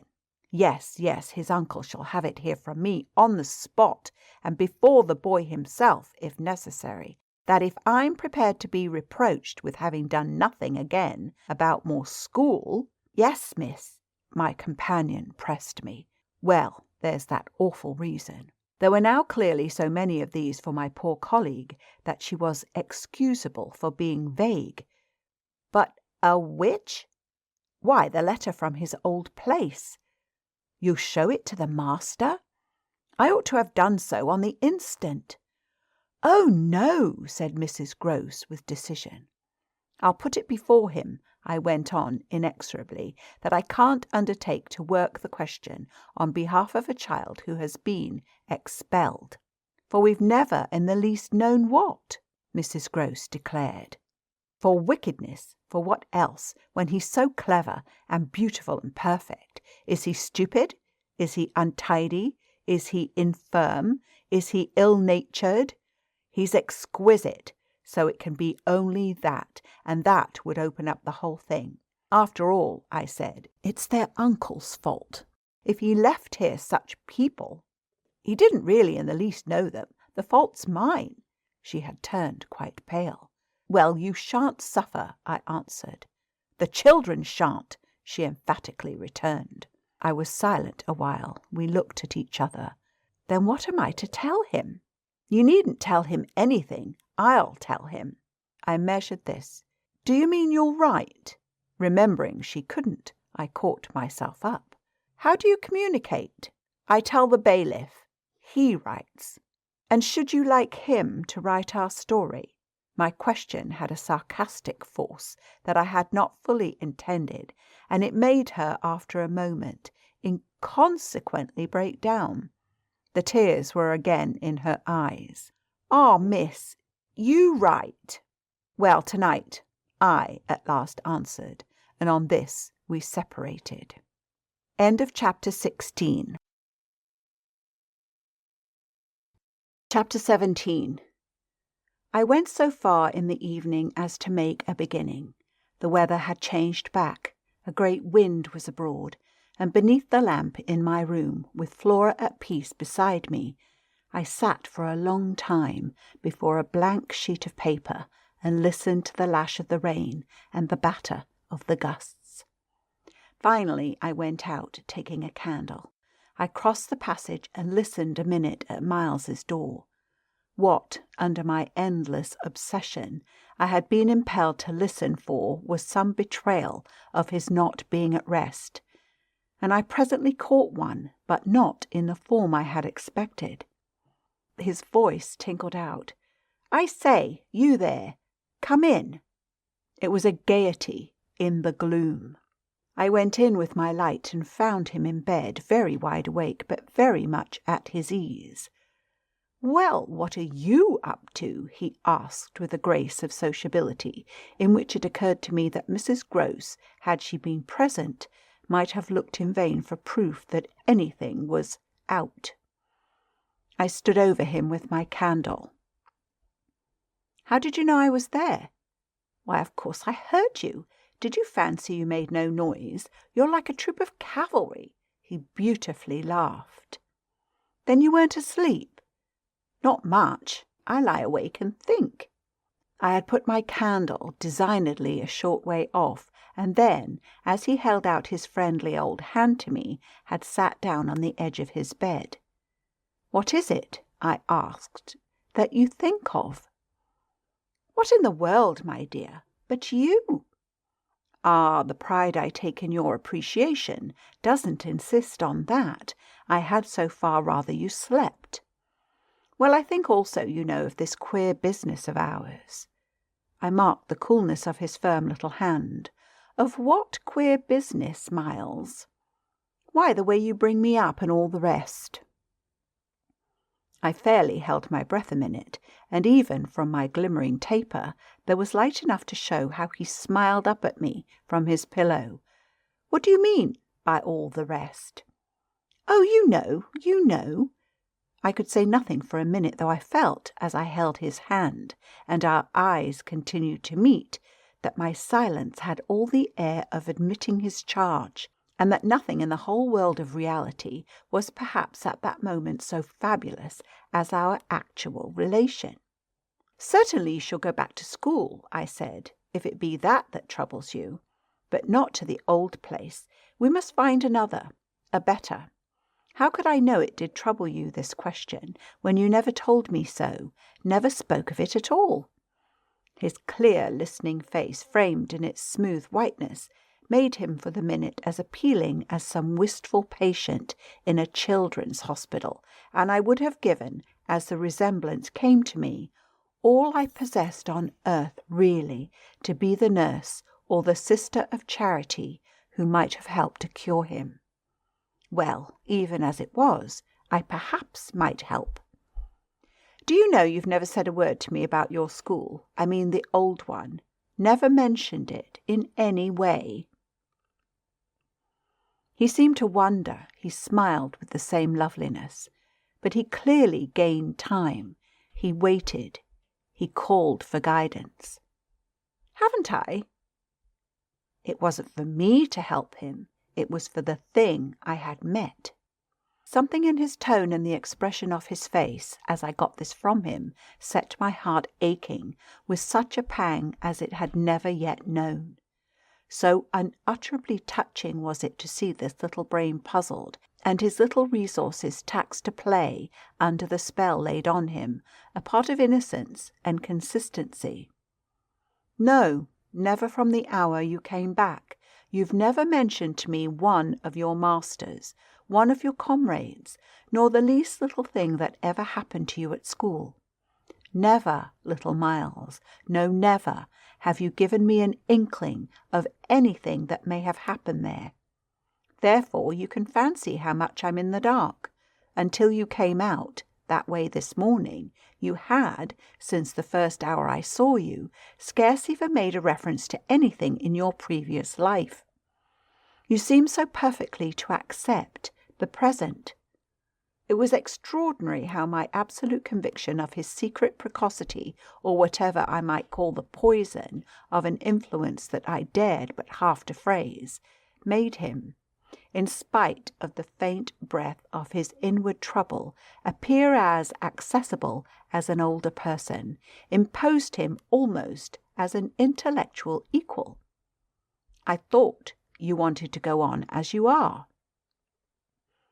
It struck me that at this he just faintly coloured. He gave me, at any rate, like a convalescent slightly fatigued, a languid shake of his head. I don't. I want to get away." "You're tired of Bly?" "Oh, no, I like Bly." "Well, then, you know what a boy wants." I felt that I didn't know so well as Miles, and I took a temporary refuge. "You want to go to your uncle?" Again, at this, with his sweet, ironic face, he made a movement on the pillow. You can't get off with that." I was silent a little, and it was I, now I think, who changed colour. "My dear, I don't want to get off." You can't get off with that." I was silent a little, and it was I, now I think, who changed colour. "My dear, I don't want to get off." "You can't, even if you do. You can't." He lay beautifully staring. "My uncle must come down, and you must completely settle things." "If we do," I returned with some spirit, "you may be sure it will be to take you quite away." "Well, don't you understand that that's exactly what I'm working for? You'll have to tell him about the way you've let it all drop. You'll have to tell him a tremendous lot." The exultation with which he uttered this helped me somehow, for the instant, to meet him rather more. "And how much will you, Miles, have to tell him? There are things he'll ask you." He turned it over. "Very likely. But what things?" "The things you've never told me. To make up his mind what to do with you. He can't send you back." "Oh, I don't want to go back," he broke in. "I want a new field." He said it with admirable serenity, with positive, unimpeachable gaiety, and doubtless it was that very note that most evoked for me the poignancy, the unnatural childish tragedy of his probable reappearance at the end of 3 months, with all this bravado and still more dishonour. It overwhelmed me now that I should never be able to bear that, and it made me let myself go. I threw myself upon him, and in the tenderness of my pity I embraced him. Dear little Miles, dear little Miles. My face was close to his, and he let me kiss him, simply taking it with indulgent good humour. "Well, old lady, is there nothing at all that you want to tell me?" He turned off a little, facing round toward the wall and holding up his hand to look at, as one had seen sick children look. I told you this morning." "Oh, I was sorry for him. That you just want me not to worry you?" He looked round at me now as if in recognition of my understanding him, then ever so gently, "To let me alone," he replied. There was even a singular little dignity in it, something that made me release him, yet, when I had slowly risen, linger beside him. God knows I never wished to harass him, but I felt that merely at this, to turn my back on him was to abandon, or, to put it more truly, to lose him. "I've just begun a letter to your uncle," I said. Well then, finish it. I waited a minute. What happened before? He gazed up at me again. Before what? Before you came back and before you went away. For some time he was silent, but he continued to meet my eyes. What happened? It made me, the sound of the words, in which it seemed to me that I caught for the very first time a small, faint quaver of consenting consciousness. It made me drop on my knees beside the bed and seize once more the chance of possessing him. Dear little Miles, if you knew how I want to help you. It's only that it's nothing but that. It's only that. It's nothing but that, and I'd rather die than give you a pain or do you a wrong. I'd rather die than hurt a hair of you. Dear little Miles. Oh, I brought it out now, even if I shouldn't go too far. I just want you to help me to save you. But I knew in a moment after this that I had gone too far. The answer to my appeal was instantaneous, but it came in the form of an extraordinary blast and chill, a gust of frozen air, and a shake of the room as great as if, in the wild wind, the casement had crashed in. The boy gave a loud, high shriek, which, lost in the rest of the shock of sound, might have seemed, indistinctly, though I was so close to him, a note either of jubilation or of terror. I jumped to my feet again and was conscious of darkness. So for a moment we remained, while I stared about me and saw that the drawn curtains were unstirred and the window tight. "Why, the candle's out!" I then cried. "It was I who blew it, dear," said Miles. End of chapter 17. Chapter 18. The next day after lessons, Mrs. Grose found a moment to say to me quietly, "Have you written, miss?" "Yes, I've written." But I didn't add, for the hour, that my letter, sealed and directed, was still in my pocket. There would be time enough to send it before the messenger should go to the village. Meanwhile there had been, on the part of my pupils, no more brilliant, more exemplary morning. It was exactly as if they had both had a heart to gloss over any recent little friction. They performed the dizziest feats of arithmetic, soaring quite out of my feeble range, and perpetrated, in higher spirits than ever, geographical and historical jokes. It was conspicuous, of course, in Miles in particular, that he appeared to wish to show how easily he could let me down. This child, to my memory, really lives in a setting of beauty and misery that no words can translate. There was a distinction all his own in every impulse he revealed. Never was a small natural creature to the uninitiated eye all frankness and freedom, a more ingenious, a more extraordinary little gentleman. I had perpetually to guard against the wonder of contemplation into which my initiated view betrayed me, to check the irrelevant gaze and discouraged sigh in which I constantly both attacked and renounced the enigma of what such a little gentleman could have done that deserved a penalty. Say that, by the dark prodigy I knew, the imagination of all evil had been opened up to him. All the justice within me ached for the proof that it could ever have flowered into an act. He had never, at any rate, been such a little gentleman as when, after our early dinner on this dreadful day, he came round to me and asked if I shouldn't like him, for half an hour, to play to me. David, playing to Saul, could never have shown a finer sense of the occasion.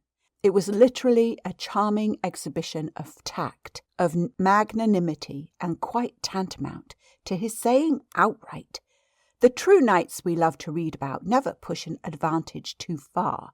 I know what you mean now. You mean that, to be let alone yourself and not followed up, you'll cease to worry and spy upon me, won't keep me so close to you, will let me go and come." Well, I come, you see, but I don't go. There'll be plenty of time for that. I do really delight in your society, and I only want to show you that I contended for a principle.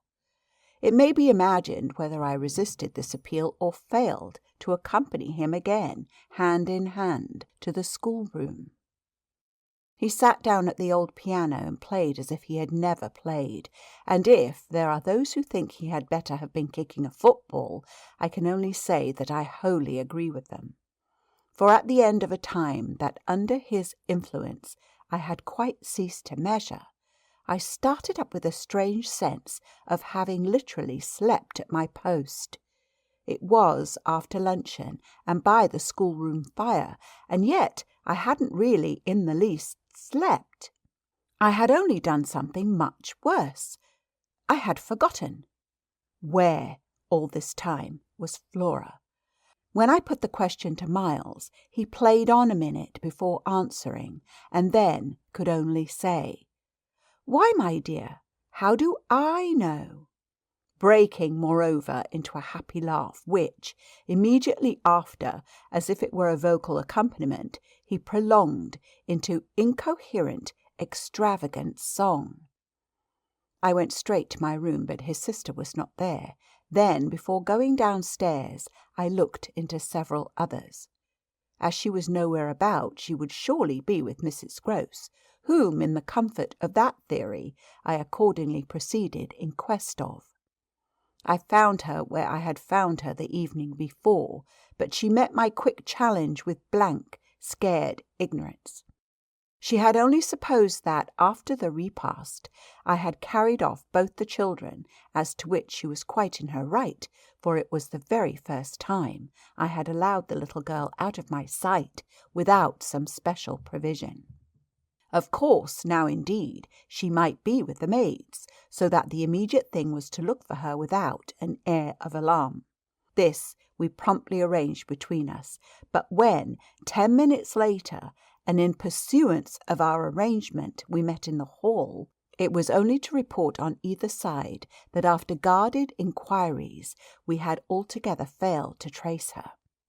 For a minute there, apart from observation, we exchanged mute alarms, and I could feel with what high interest my friend returned me all those I had, from the first, given her. "She'll be above," she presently said, "in one of the rooms you haven't searched." "No, she's at a distance. I had made up my mind. She has gone out." Mrs. Grose stared. "Without a hat?" I naturally also looked volumes. "Isn't that woman always without one?" "She's with her?" "She's with her," I declared. "We must find them." My hand was on my friend's arm, but she failed for the moment, confronted with such an account of the matter, to respond to my pressure. She communed, on the contrary, on the spot with her uneasiness. "And where's Master Miles?" "Oh, he's with Quint. They're in the schoolroom." "Lord, miss!" My view, I was myself aware, and therefore, I suppose, my tone, had never yet reached so calm an assurance. "The trick's played," I went on. "They've successfully worked their plan. He found the most divine little way to keep me quiet while she went off." "Divine?" Mrs. Grose bewilderedly echoed. "Infernal, then," I almost cheerfully rejoined. "He has provided for himself as well. But come." She had helplessly gloomed at the upper regions. "You leave him?" "So long with Quint. Yes, I don't mind that now." She always ended at these moments by getting possession of my hand, and in this manner she could at present still stay me. But after gasping an instant at my sudden resignation, "Because of your letter?" she eagerly brought out. I quickly, by way of answer, felt for my letter, drew it forth, held it up, and then, freeing myself, went and laid it on the great hall table. "Luke will take it," I said as I came back. I reached the house door and opened it. I was already on the steps. My companion still demurred. The storm of the night and the early morning had dropped, but the afternoon was damp and grey. I came down to the drive while she stood in the doorway. You go with nothing on? What do I care when the child has nothing? I can't wait to dress, I cried, and if you must do so, I leave you. Try, meanwhile, yourself upstairs. With them? Oh, on this, the poor woman promptly joined me. End of chapter 18. Chapter 19. We went straight to the lake, as it was called at Bly, and I dare say rightly called, though I reflect that it may, in fact, have been a sheet of water less remarkable than it appeared to my untravelled eyes. My acquaintance with sheets of water was small, and the pool of Bly, at all events on the few occasions of my consenting, under the protection of my pupils, to affront its surface in the old flat-bottomed boat moored there for our use, had impressed me both with its extent and its agitation. The usual place of embarkation was 1/2 mile from the house, but I had an intimate conviction that wherever Flora might be, she was not near home.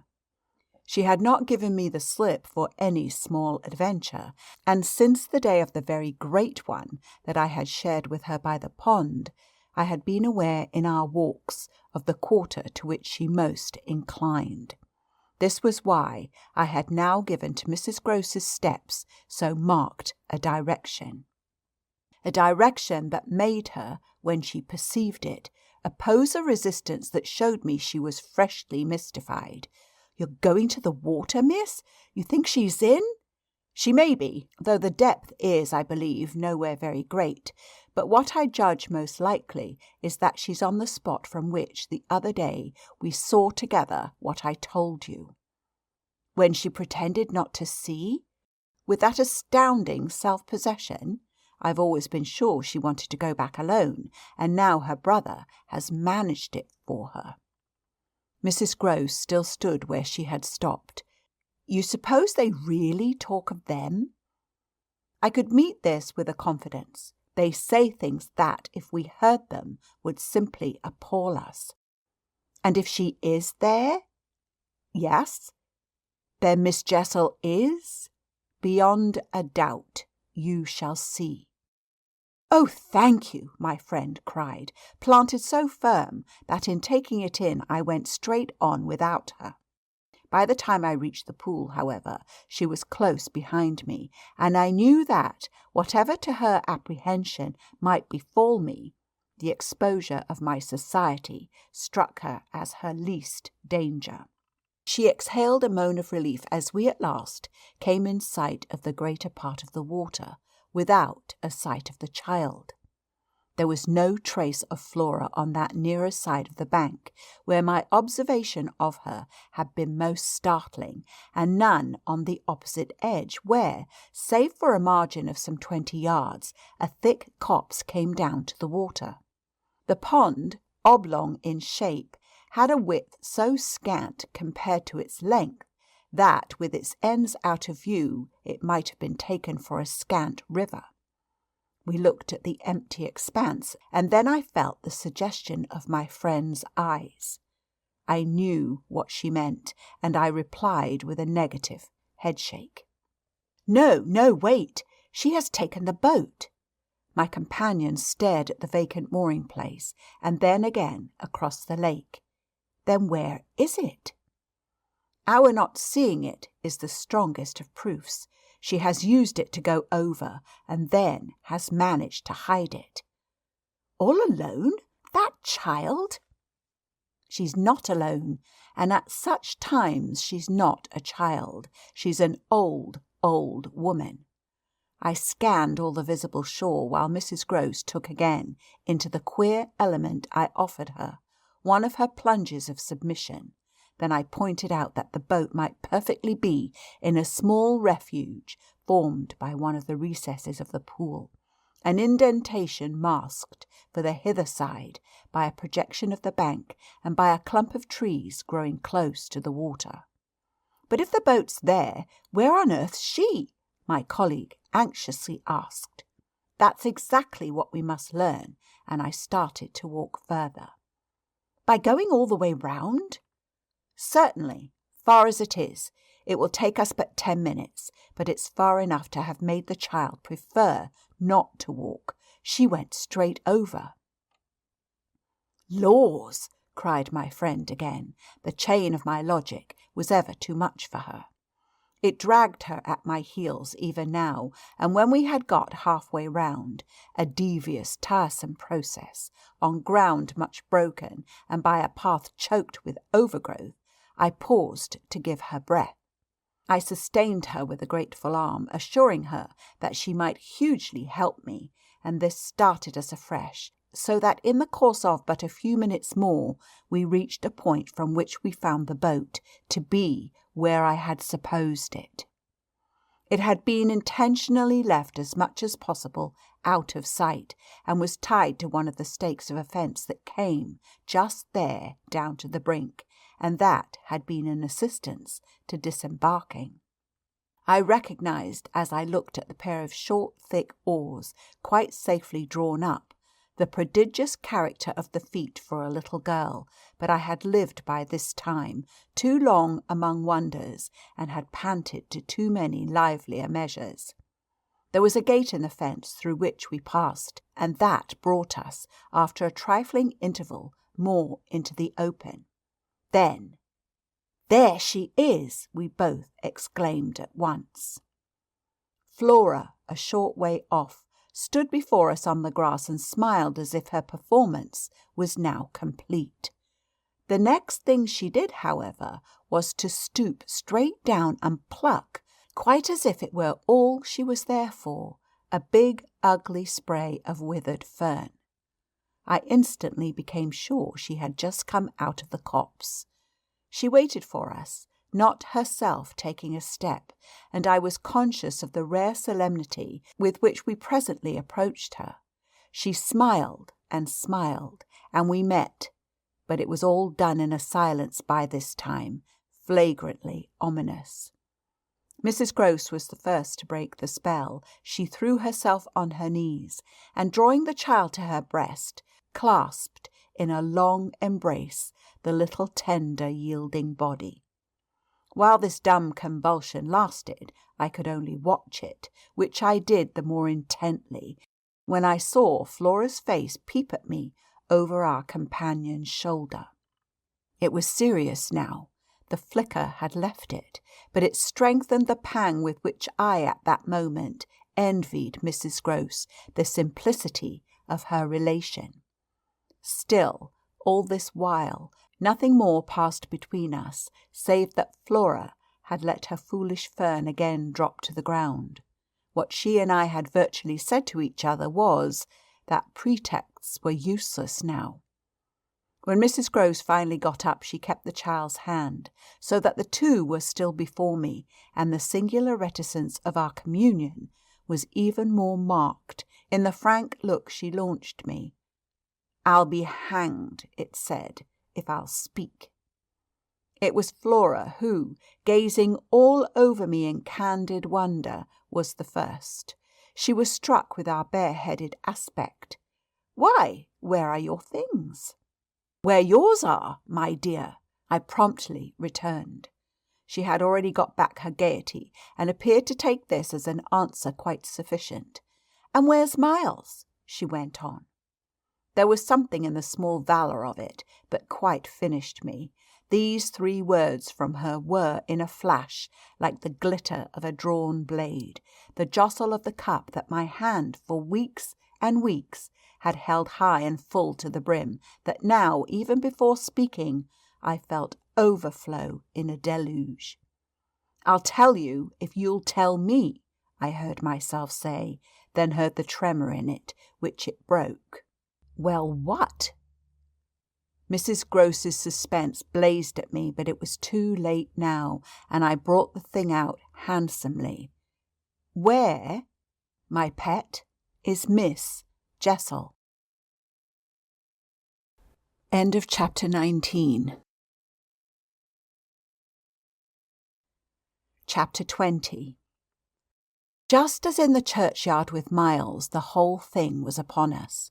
Much as I had made of the fact that this name had never once, between us, been sounded, the quick, smitten glare with which the child's face now received it fairly likened my breach of the silence to the smash of a pane of glass.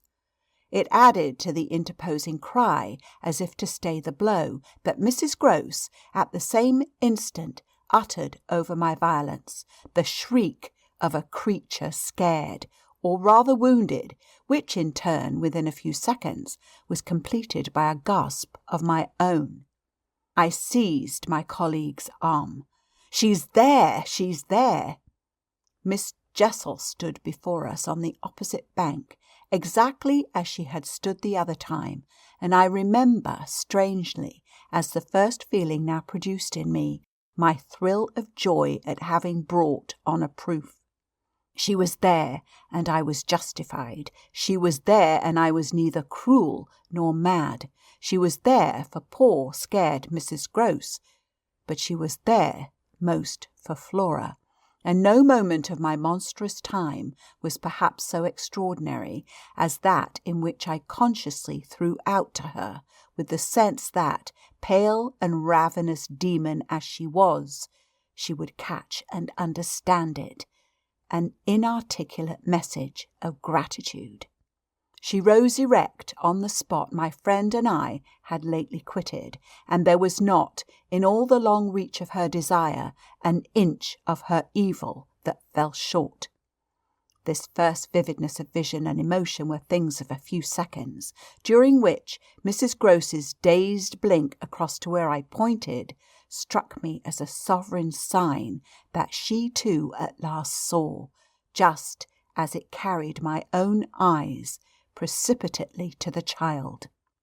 The revelation then of the manner in which Flora was affected startled me in truth far more than it would have done to find her also merely agitated, for direct dismay was of course not what I had expected.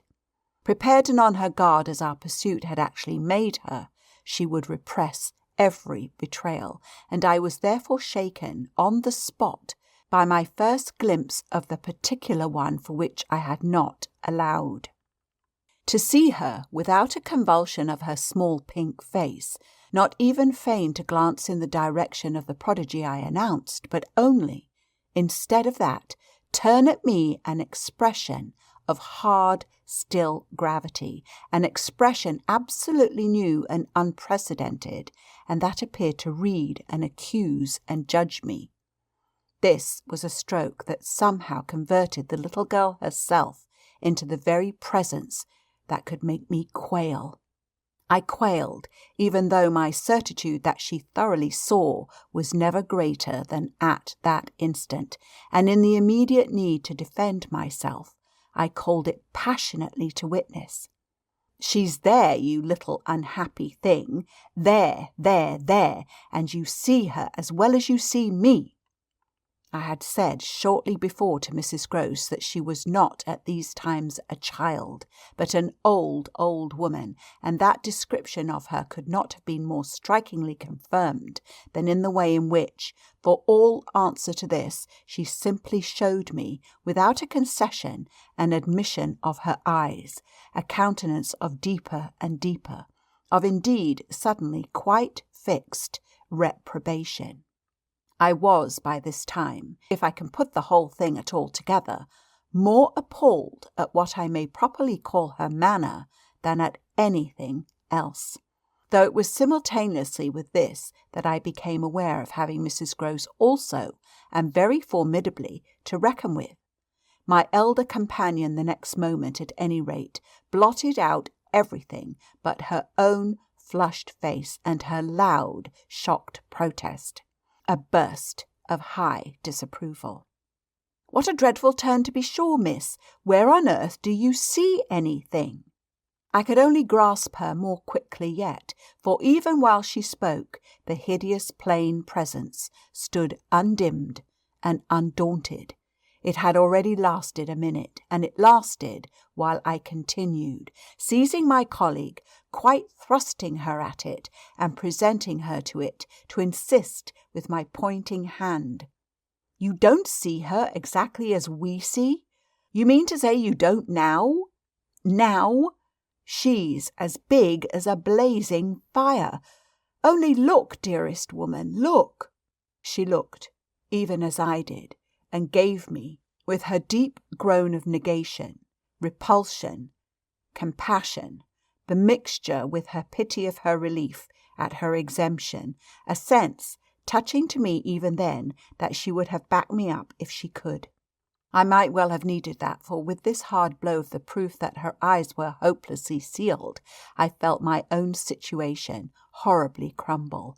I saw my livid predecessor press from her position on my defeat, and I was conscious more than all of what I should have from this instant to deal with in the astounding little attitude of Flora. Into this attitude Mrs. Grose immediately and violently entered, breaking, even while there pierced through my sense of ruin a prodigious private triumph, into breathless reassurance. "She isn't there, little lady, and nobody's there, and you never see nothing, my sweet. How can poor Miss Jessel, when poor Miss Jessel's dead and buried? We know, don't we, love?" And she appealed, blundering in to the child. "It's all a mere mistake and a worry and a joke, and we'll go home as fast as we can." Our companion on this had responded with a strange quick primness of propriety, and they were again with Mrs. Grose on her feet, united, as it were, in pained opposition to me. Flora continued to fix me with her small mask of reprobation, and even at that minute I prayed God to forgive me for seeming to see that, as she stood there holding tight to our friend's dress, her incomparable childish beauty had suddenly failed, had quite vanished. I've said it already. She was hideously hard. She had turned common and almost ugly. "I don't know what you mean. I see nobody. I see nothing. I never have. I think you're cruel. I don't like you." Then after this deliverance, which might have been that of a vulgarly pert little girl in the street, she hugged Mrs. Grose more closely and buried in her skirts the dreadful little face. In this position she produced an almost furious wail. "Take me away! Take me away! Oh, take me away from her!" "From me?" I panted. From you!" she cried. Even Mrs. Grose looked across at me dismayed, while I had nothing to do but communicate again with the figure that, on the opposite bank, without a movement, as rigidly still as if catching, beyond the interval our voices, was as vividly there for my disaster as it was not there for my service. The wretched child had spoken exactly as if she had got from some outside source each of her stabbing little words, and I could therefore, in the full despair of all I had to accept, but sadly shake my head at her. If I had ever doubted, all my doubt would at present have gone. I've been living with the miserable truth, and now it has only too much closed round me. Of course I've lost you. I've interfered, and you've seen, under her dictation, with which I faced over the pool again, our infernal witness. The easy and perfect way to meet it. I've done my best, but I've lost you. Goodbye. For Mrs. Grose I had an imperative, an almost frantic, "Go, go," before which, in infinite distress, but mutely possessed of the little girl and clearly convinced, in spite of her blindness, that something awful had occurred, and some collapse engulfed us, she retreated, by the way we had come, as fast as she could move. Of what first happened when I was left alone I had no subsequent memory. I only knew that at the end of, I suppose, a quarter of an hour, an odorous dampness and roughness, chilling and piercing my trouble, had made me understand that I must have thrown myself on my face on the ground and given way to a wildness of grief. I must have lain there long and cried and sobbed, for when I raised my head, the day was almost done. I got up and looked a moment through the twilight at the grey pool and its blank, haunted edge, and then I took, back to the house, my dreary and difficult course. When I reached the gate in the fence, the boat, to my surprise, was gone, so that I had a fresh reflection to make on Flora's extraordinary command of the situation. She passed that night by the most tacit, and I should add, were not the word so grotesque a false note, the happiest of arrangements with Mrs. Grose. I saw neither of them on my return, but, on the other hand, as by an ambiguous compensation, I saw a great deal of Miles. I saw, I can use no other phrase, so much of him that it was as if it were more than it had ever been. No evening I had passed at Bly had the portentous quality of this one, in spite of which, and in spite also of the deeper depths of consternation that had opened beneath my feet, there was literally in the ebbing actual an extraordinarily sweet sadness. On reaching the house I had never so much as looked for the boy. I had simply gone straight to my room to change what I was wearing and to take in at a glance much material testimony to Flora's rupture. Her little belongings had all been removed. When later, by the schoolroom fire, I was served with tea by the usual maid, I indulged, on the article of my other pupil, in no inquiry whatever. He had his freedom now. He might have it to the end. Well, he did have it, and it consisted, in part at least, of his coming in at about 8 o'clock and sitting down with me in silence. On the removal of the tea things I had blown out the candles and drawn my chair closer. I was conscious of a mortal coldness and felt as if I should never again be warm. So when he appeared, I was sitting in the glow with my thoughts. He paused a moment by the door, as if to look at me, then, as if to share them, came to the other side of the hearth and sank into a chair. We sat there in absolute stillness, yet he wanted, I felt, to be with me. End of chapter 20. Chapter 21. Before a new day in my room had fully broken, my eyes opened to Mrs. Grose, who had come to my bedside with worse news. Flora was so markedly feverish that an illness was perhaps at hand. She had passed a night of extreme unrest, a night agitated above all by fears that had for their subject, not in the least, her former, but wholly her present governess. It was not against the possible re-entrance of Miss Jessel on the scene that she protested. It was conspicuously and passionately against mine. I was promptly on my feet, of course, with an immense deal to ask, the more that my friend had discernibly now girded her loins to meet me once more. This, I felt, as soon as I had put to her the question of her sense of the child's sincerity as against my own. She persists in denying to you that she saw or has ever seen anything? My visitor's trouble truly was great. Ah, miss, it isn't a matter on which I can push her, yet it isn't either, I must say, as if I much needed to. It has made her, every inch of her, quite old.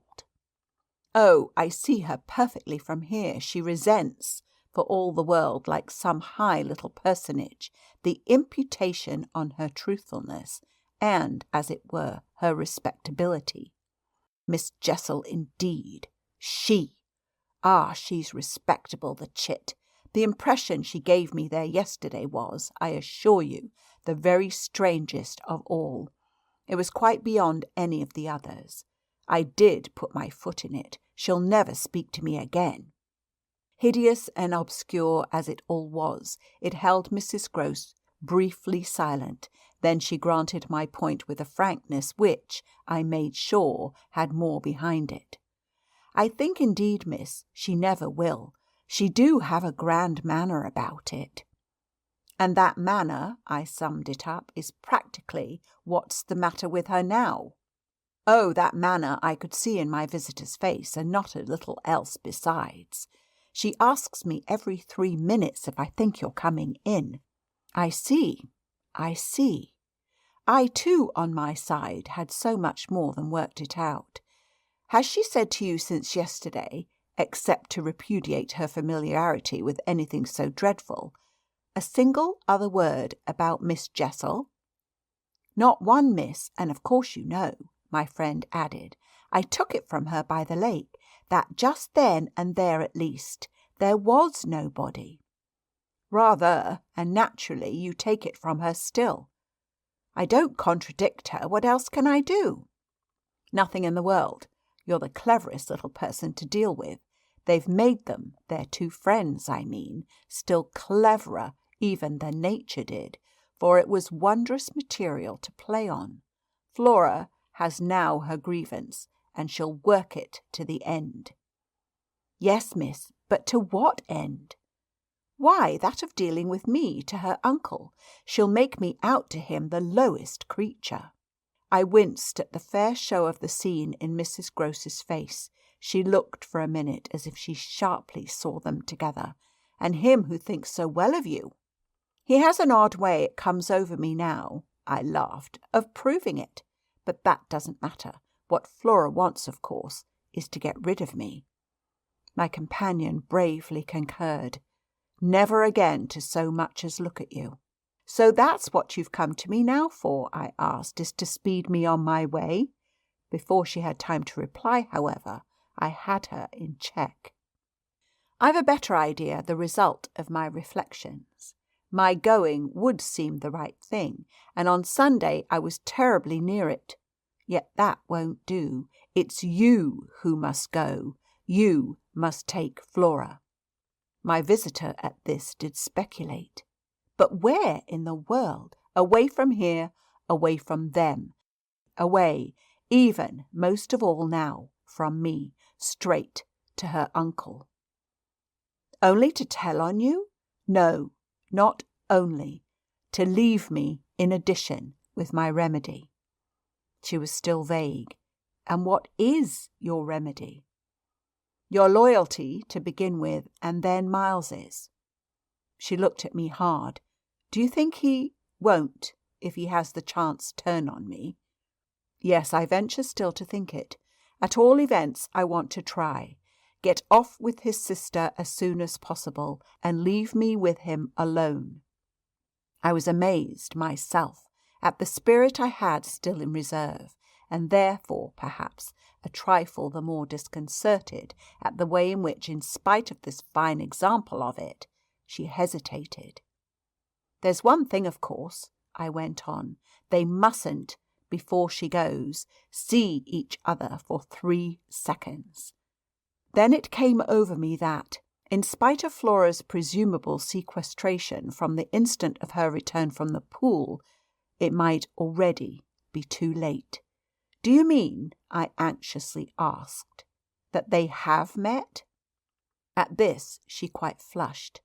Ah, miss, I'm not such a fool as that. If I've been obliged to leave her 3 or 4 minutes, it has been each time with one of the maids, and at present, though she's alone, she's locked in safe, and yet, there were too many things. And yet what? Well, are you so sure of the little gentleman? I'm not sure of anything but you, but I have, since last evening, a new hope. I think he wants to give me an opening. I do believe that, poor little exquisite wretch, he wants to speak.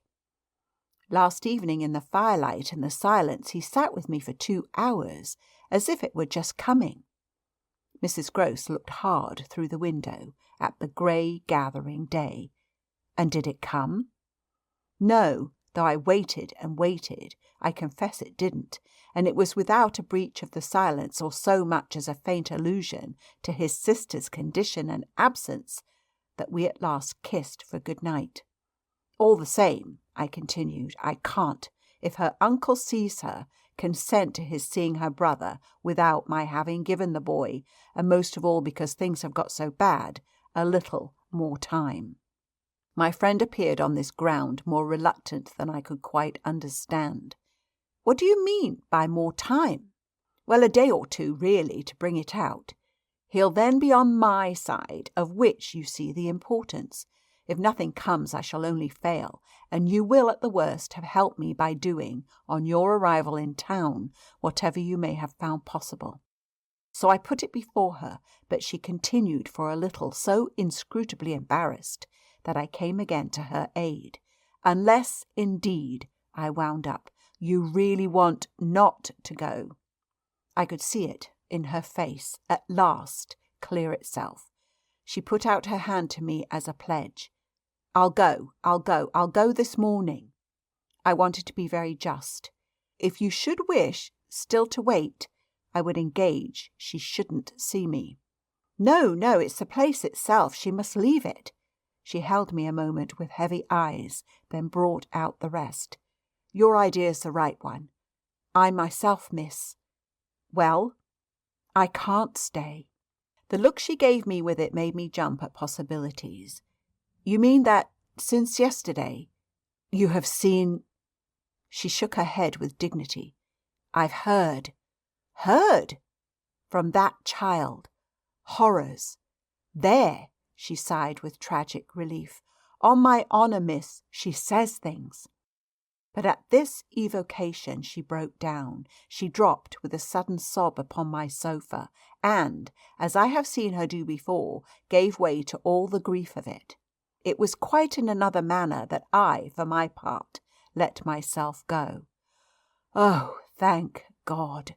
She sprang up again at this, drying her eyes with a groan. Thank God? It so justifies me.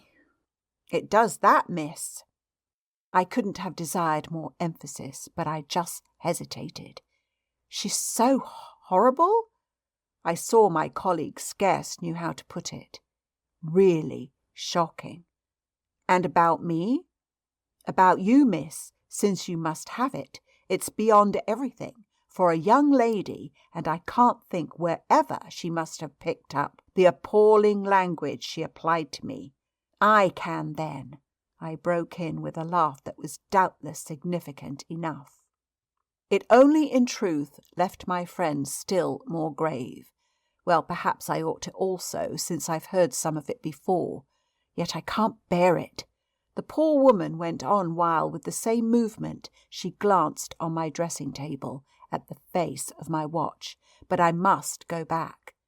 I kept her, however. Ah, if you can't bear it.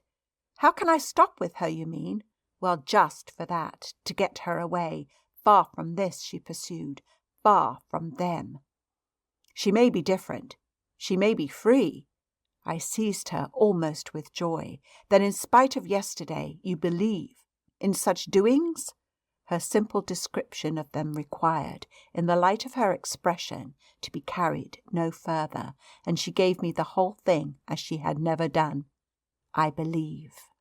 Yes, it was a joy, and we were still shoulder to shoulder.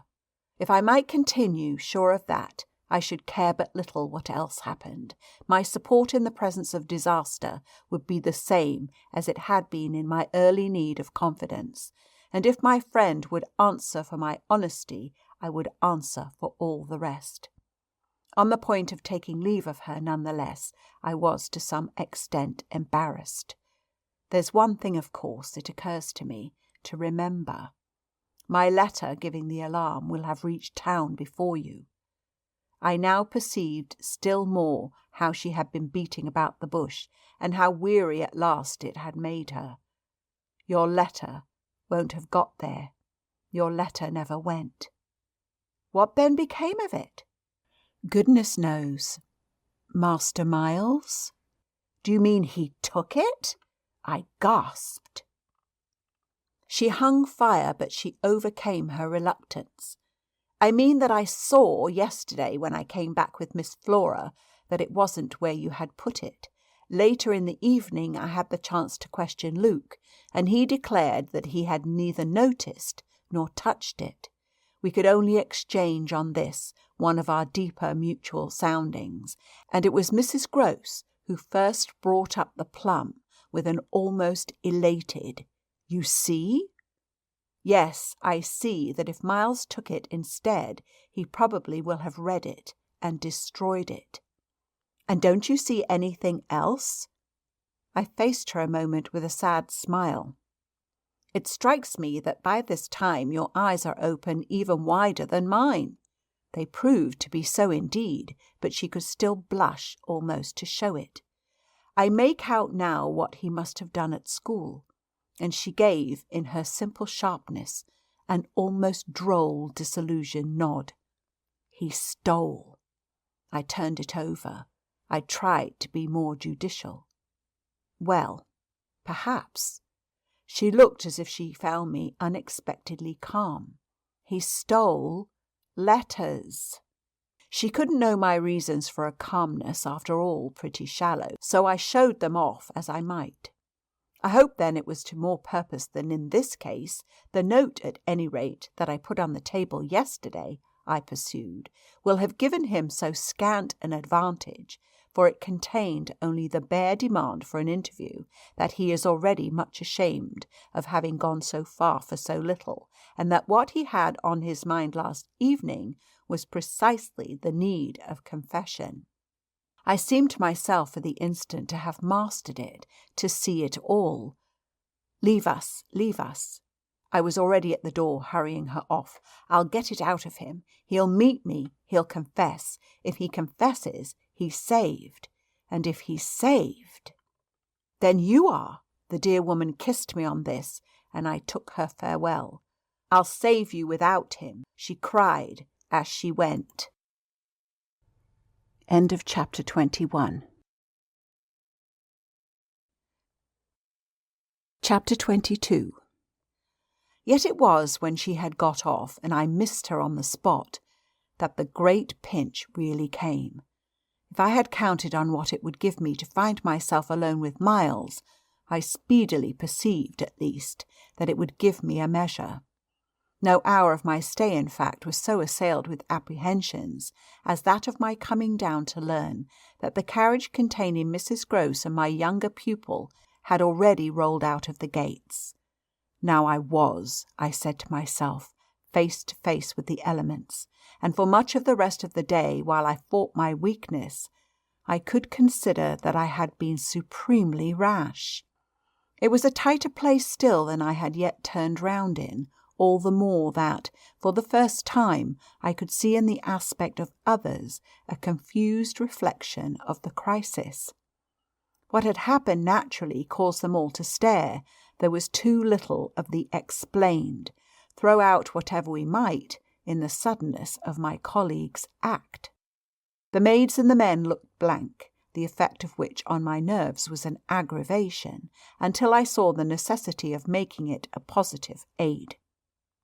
It was precisely, in short, by just clutching the helm that I avoided total wreck, and I dare say that, to bear up at all, I became that morning very grand and very dry. I welcomed the consciousness that I was charged with much to do, and I caused it to be known as well that, left thus to myself, I was quite remarkably firm. I wandered with that manner for the next hour or two all over the place, and looked, I have no doubt, as if I were ready for any onset. So, for the benefit of whom it might concern, I paraded with a sick heart. The person it appeared least to concern proved to be, till dinner, little Miles himself. My perambulations had given me meanwhile no glimpse of him, but they had tended to make more public the change taking place in our relation as a consequence of his having at the piano the day before kept me, in Flora's interest, so beguiled and befooled. The stamp of publicity had, of course, been fully given by her confinement and departure, and the change itself was now ushered in by our non-observance of the regular custom of the schoolroom. He had already disappeared when, on my way down, I pushed open his door, and I learned below that he had breakfasted in the presence of a couple of the maids with Mrs. Grose and his sister. He had then gone out, as he said, for a stroll, than which nothing, I reflected, could better have expressed his frank view of the abrupt transformation of my office. What he would not permit this office to consist of was yet to be settled. There was a queer relief at all events, I mean for myself in especial, in the renouncement of one's pretension. If so much had sprung to the surface, I scarce put it too strongly in saying that what had perhaps sprung highest was the absurdity of our prolonging the fiction that I had anything more to teach him. It sufficiently struck out that, by tacit little tricks in which even more than myself he carried out the care for my dignity, I had had to appeal to him to let me off straining to meet him on the ground of his true capacity. He had at any rate his freedom now. I was never to touch it again, as I had amply shown moreover, when, on his joining me in the schoolroom the previous night, I had uttered on the subject of the interval just concluded neither challenge nor hint. I had too much, from this moment, my other ideas. Yet when he at last arrived, the difficulty of applying them, the accumulations of my problem, were brought straight home to me by the beautiful little presence on which what had occurred had as yet, for the eye, dropped neither stain nor shadow. To mark for the house the high state I cultivated, I decreed that my meals with the boys should be served, as we called it, downstairs, so that I had been awaiting him in the ponderous pomp of the room outside of the window, of which I had had from Mrs. Gross that first scared Sunday my flash of something it would scarce have done to call light. Here at present I felt afresh, for I had felt it again and again, how my equilibrium depended on the success of my rigid will, the will to shut my eyes as tight as possible to the truth that what I had to deal with was, revoltingly, against nature.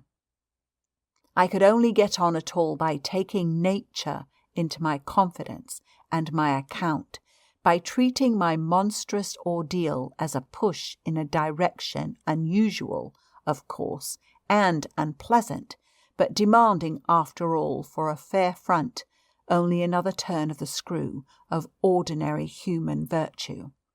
No attempt, none the less, could well require more tact than just this attempt to supply oneself all the nature. How could I put even a little of that article into a suppression of reference to what had occurred?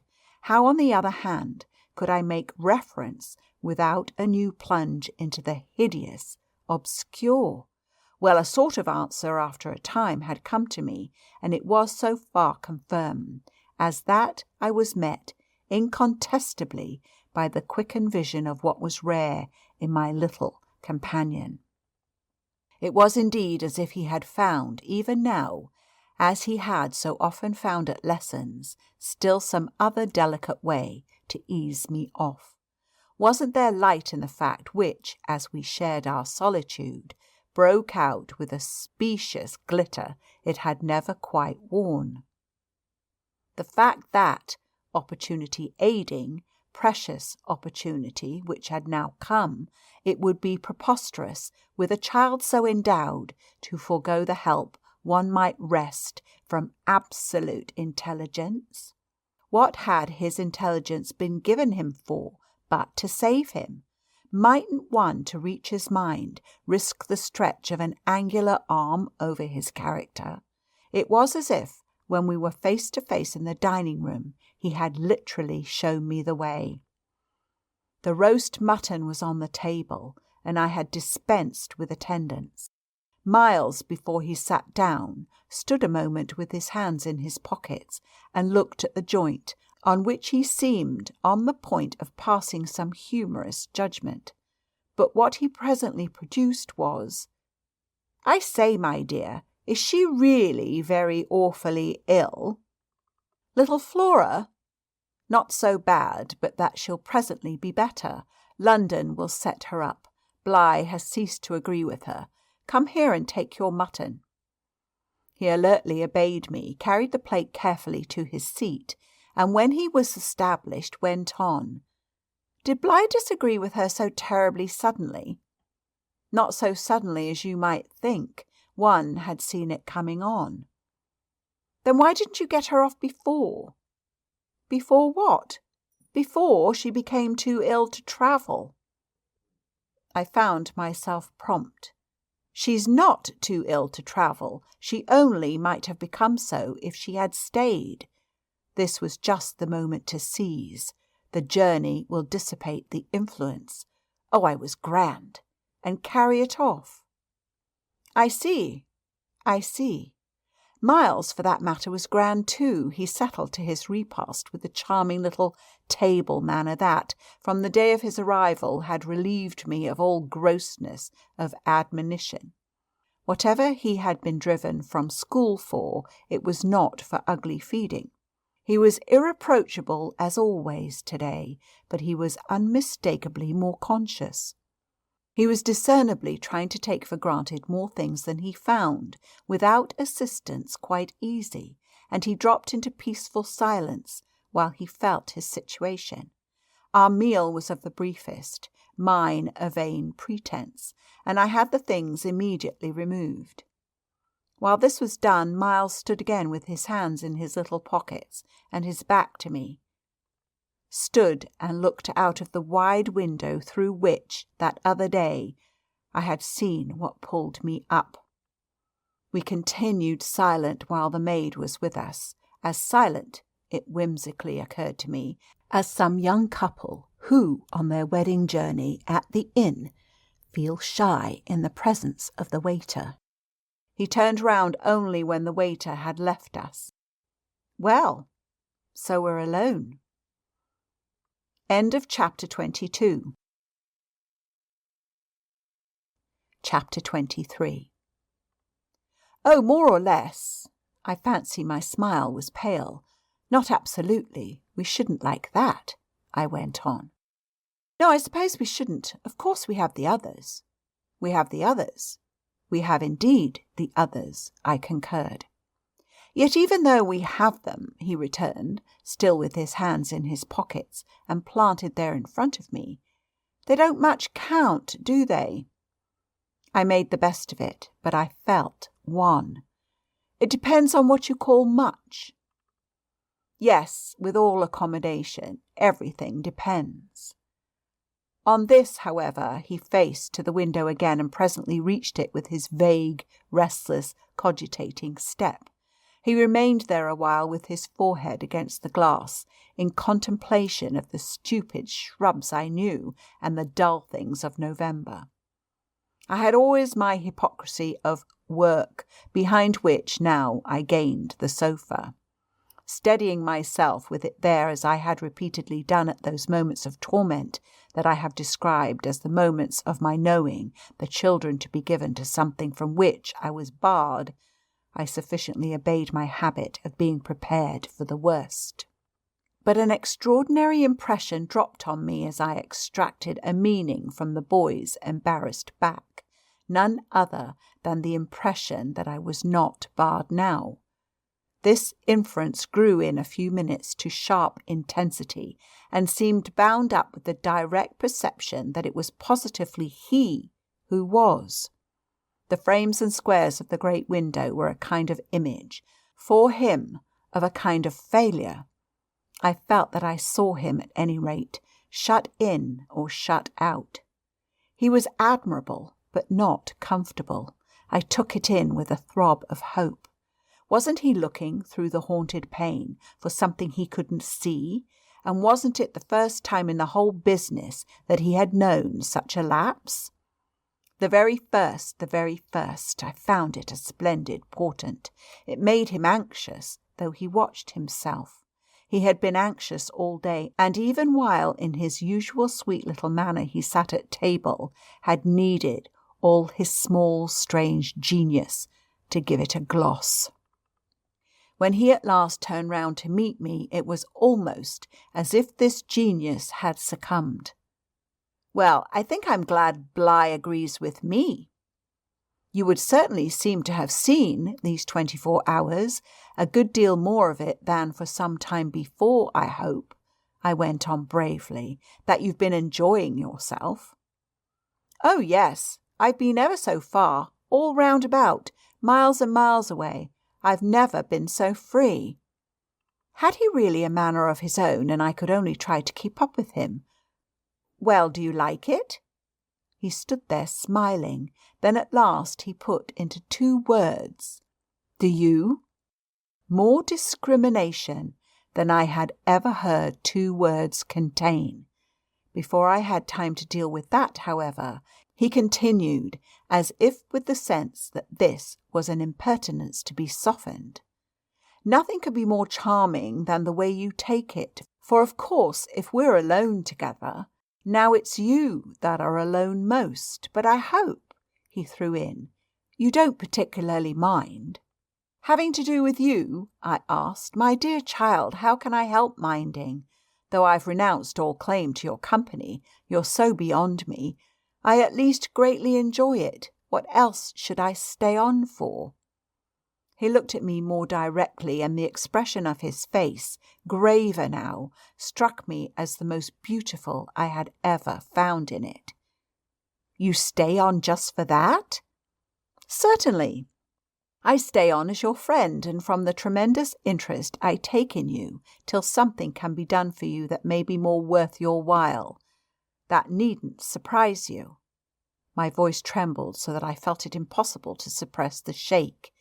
"Don't you remember how I told you when I came and sat on your bed the night of the storm that there was nothing in the world I wouldn't do for you?" "Yes, yes." He, on his side, more and more visibly nervous, had a tone to master, but he was so much more successful than I that, laughing out through his gravity, he could pretend we were pleasantly jesting. "Only that, I think, was to get me to do something for you." "It was partly to get you to do something," I conceded. "But you know you didn't do it." "Oh, yes," he said with the brightest superficial eagerness. "You wanted me to tell you something." "That's it. Out. Straight out. What you have on your mind, you know." "Ah, then is that what you've stayed over for?" He spoke with a gaiety through which I could still catch the finest little quiver of resentful passion, but I can't begin to express the effect upon me of an implication of surrender, even so faint. It was as if what I had yearned for had come at last only to astonish me. "Well, yes, I may as well make a clean breast of it. It was precisely for that." He waited so long that I supposed it for the purpose of repudiating the assumption on which my action had been founded. But what he finally said was, "Do you mean now? Here? There couldn't be a better place or time." He looked round him uneasily, and I had the rare, the queer impression of the very first symptom I had seen in him of the approach of immediate fear. It was as if he were suddenly afraid of me, which struck me indeed as perhaps the best thing to make him. Yet in the very pang of the effort I felt it vain to try sternness, and I heard myself the next instant so gentle as to be almost grotesque. "You want so to go out again?"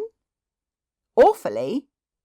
He smiled at me heroically, and the touching little bravery of it was enhanced by his actually flushing with pain. He had picked up his hat, which he had brought in, and stood twirling it in a way that gave me, even as I was just nearly reaching port, a perverse horror of what I was doing. To do it in any way was an act of violence, for what did it consist of but the obtrusion of the idea of grossness and guilt on a small, helpless creature who had been for me a revelation of the possibilities of beautiful intercourse. Wasn't it base to create for a being so exquisite a mere alien awkwardness? I suppose I now read into our situation a clearness it couldn't have had at the time, for I seemed to see our poor eyes already lighted with some spark of a prevision of the anguish that was to come. So we circled about with terrors and scruples, like fighters not daring to close. but it was for each other we feared that kept us a little longer suspended and unbruised. "I'll tell you everything," Miles said. "I mean, I'll tell you anything you like. You'll stay on with me, and we shall both be all right, and I will tell you, I will. But not now." "Why not now?" My insistence turned him from me and kept him once more at his window, in a silence during which, between us, you might have heard a pin drop. Then he was before me again with the air of a person for whom, outside, someone who had frankly to be reckoned with was waiting. "I have to see Luke." I had not yet reduced him to quite so vulgar a lie, and I felt proportionately ashamed. But horrible as it was, his lies made up my truth. I achieved, thoughtfully, a few loops of my knitting. "Well then, go to Luke and I'll wait for what you promise. Only, in return for that, satisfy before you leave me one very much smaller request." He looked as if he felt he had succeeded enough to be able still a little to bargain. "Very much smaller?" "Yes, a mere fraction of the whole. Tell me." Oh, my work preoccupied me, and I was off-hand. "If yesterday afternoon, from the table in the hall, you took, my letter." End of chapter 23. Chapter 24.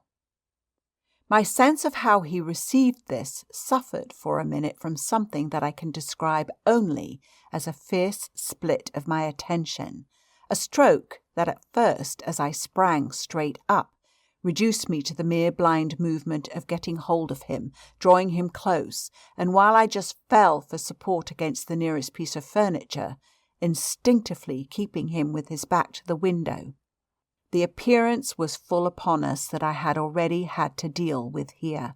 Peter Quint had come into view like a sentinel before a prison.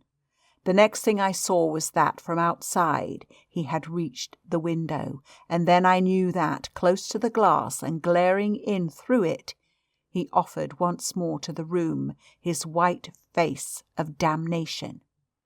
It represents but grossly what took place within me at the sight to say that on the second my decision was made, yet I believe that no woman so overwhelmed ever in so short a time recovered her grasp of the act. It came to me in the very horror of the immediate presence that the act would be, seeing and facing what I saw and faced, to keep the boy himself unaware. The inspiration, I can call it by no other name, was that I felt how voluntarily, how transcendently I might. It was like fighting with the demon for a human soul, and when I had fairly so appraised it, I saw how the human soul held out, in the tremor of my hands, at arm's length, had a perfect dew of sweat on a lovely childish forehead. The face that was so close to mine was as white as the face against the glass, and out of it presently came a sound, not low nor weak, but as if from much further away, that I drank like a waft of fragrance. Yes, I took it.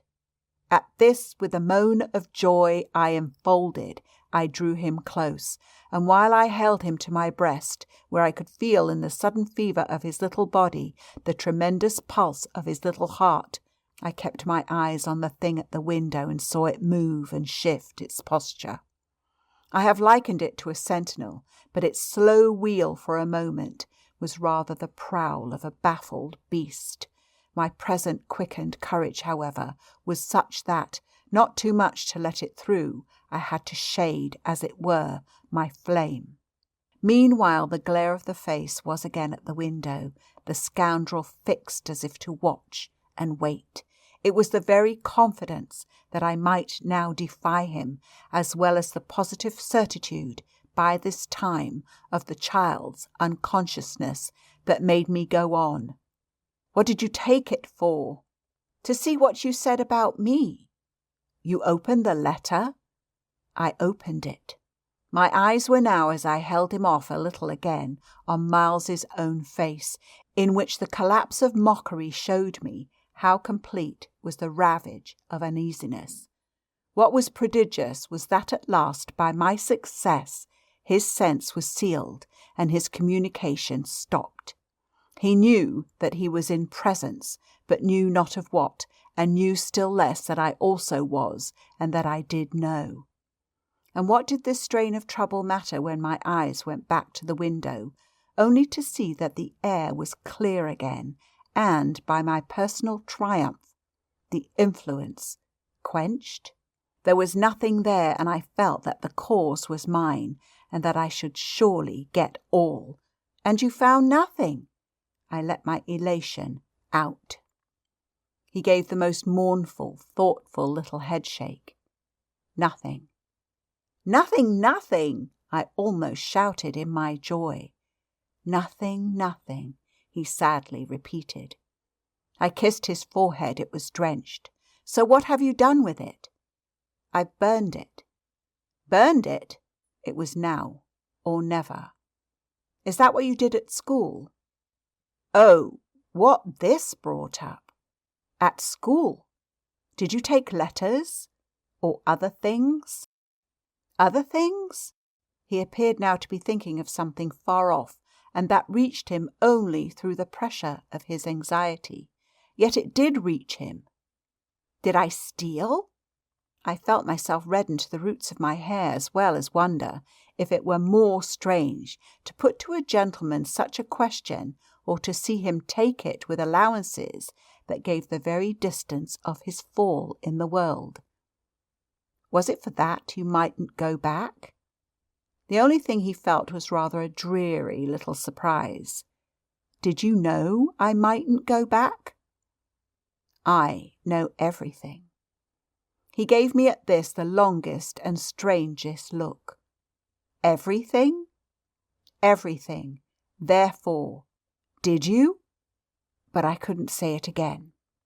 Miles could, very simply. No, I didn't steal. My face must have shown him I believed him utterly, yet my hands, but it was for pure tenderness, shook him as if to ask him why, if it was all for nothing, he had condemned me to months of torment. What then did you do? He looked in vague pain all round the top of the room and drew his breath 2 or 3 times over, as if with difficulty. He might have been standing at the bottom of the sea and raising his eyes to some faint green twilight. Well, I said things. Only that? They thought it was enough? To turn you out for? Never truly had a person turned out shown so little to explain it as this little person. He appeared to weigh my question, but in a manner quite detached and almost helpless. Well, I suppose I oughtn't. But to whom did you say them? He evidently tried to remember, but it dropped. He had lost it. I don't know.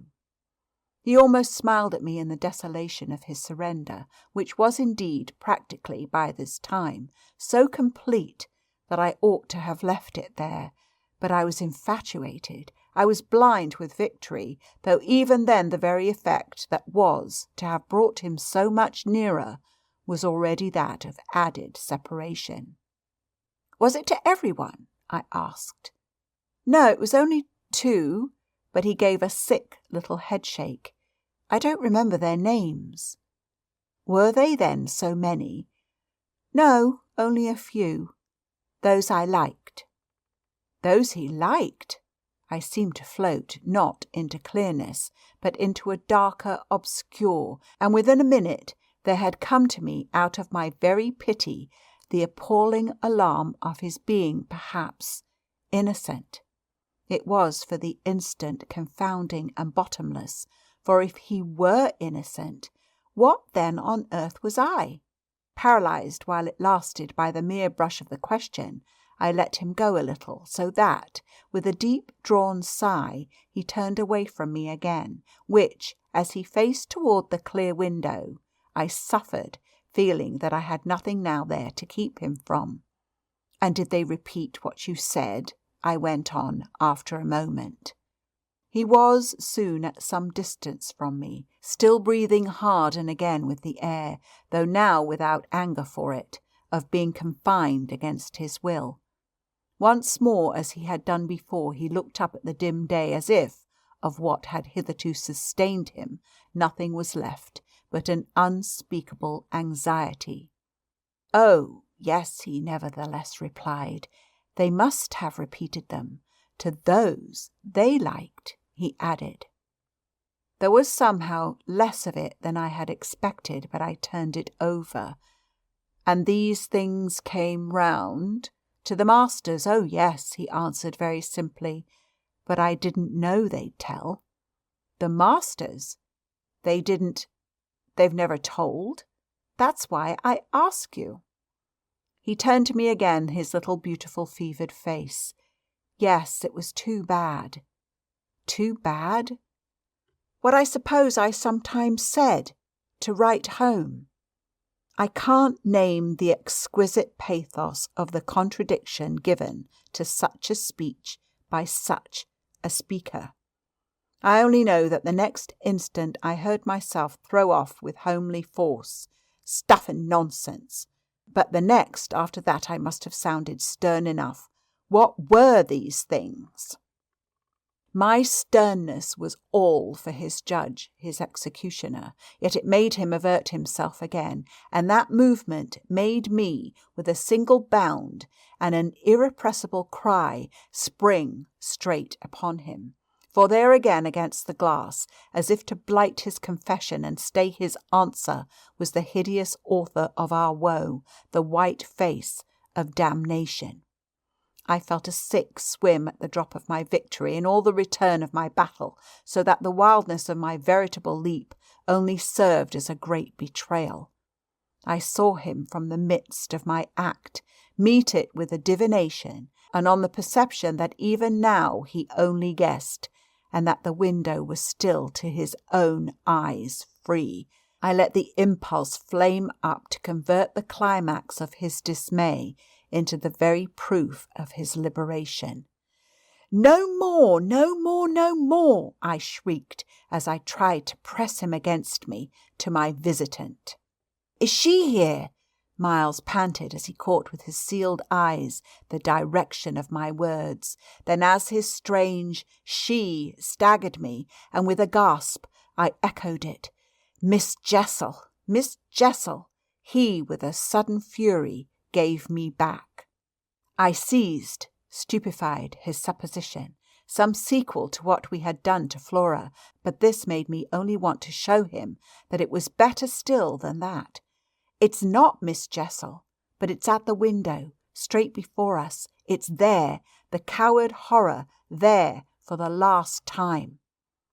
At this, after a second in which his head made the movement of a baffled dog's on a scent, and then gave a frantic little shake for air and light, he was at me in a white rage, bewildered, glaring vainly over the place and missing wholly, though it now, to my sense, filled the room like the taste of poison, the wide, overwhelming presence.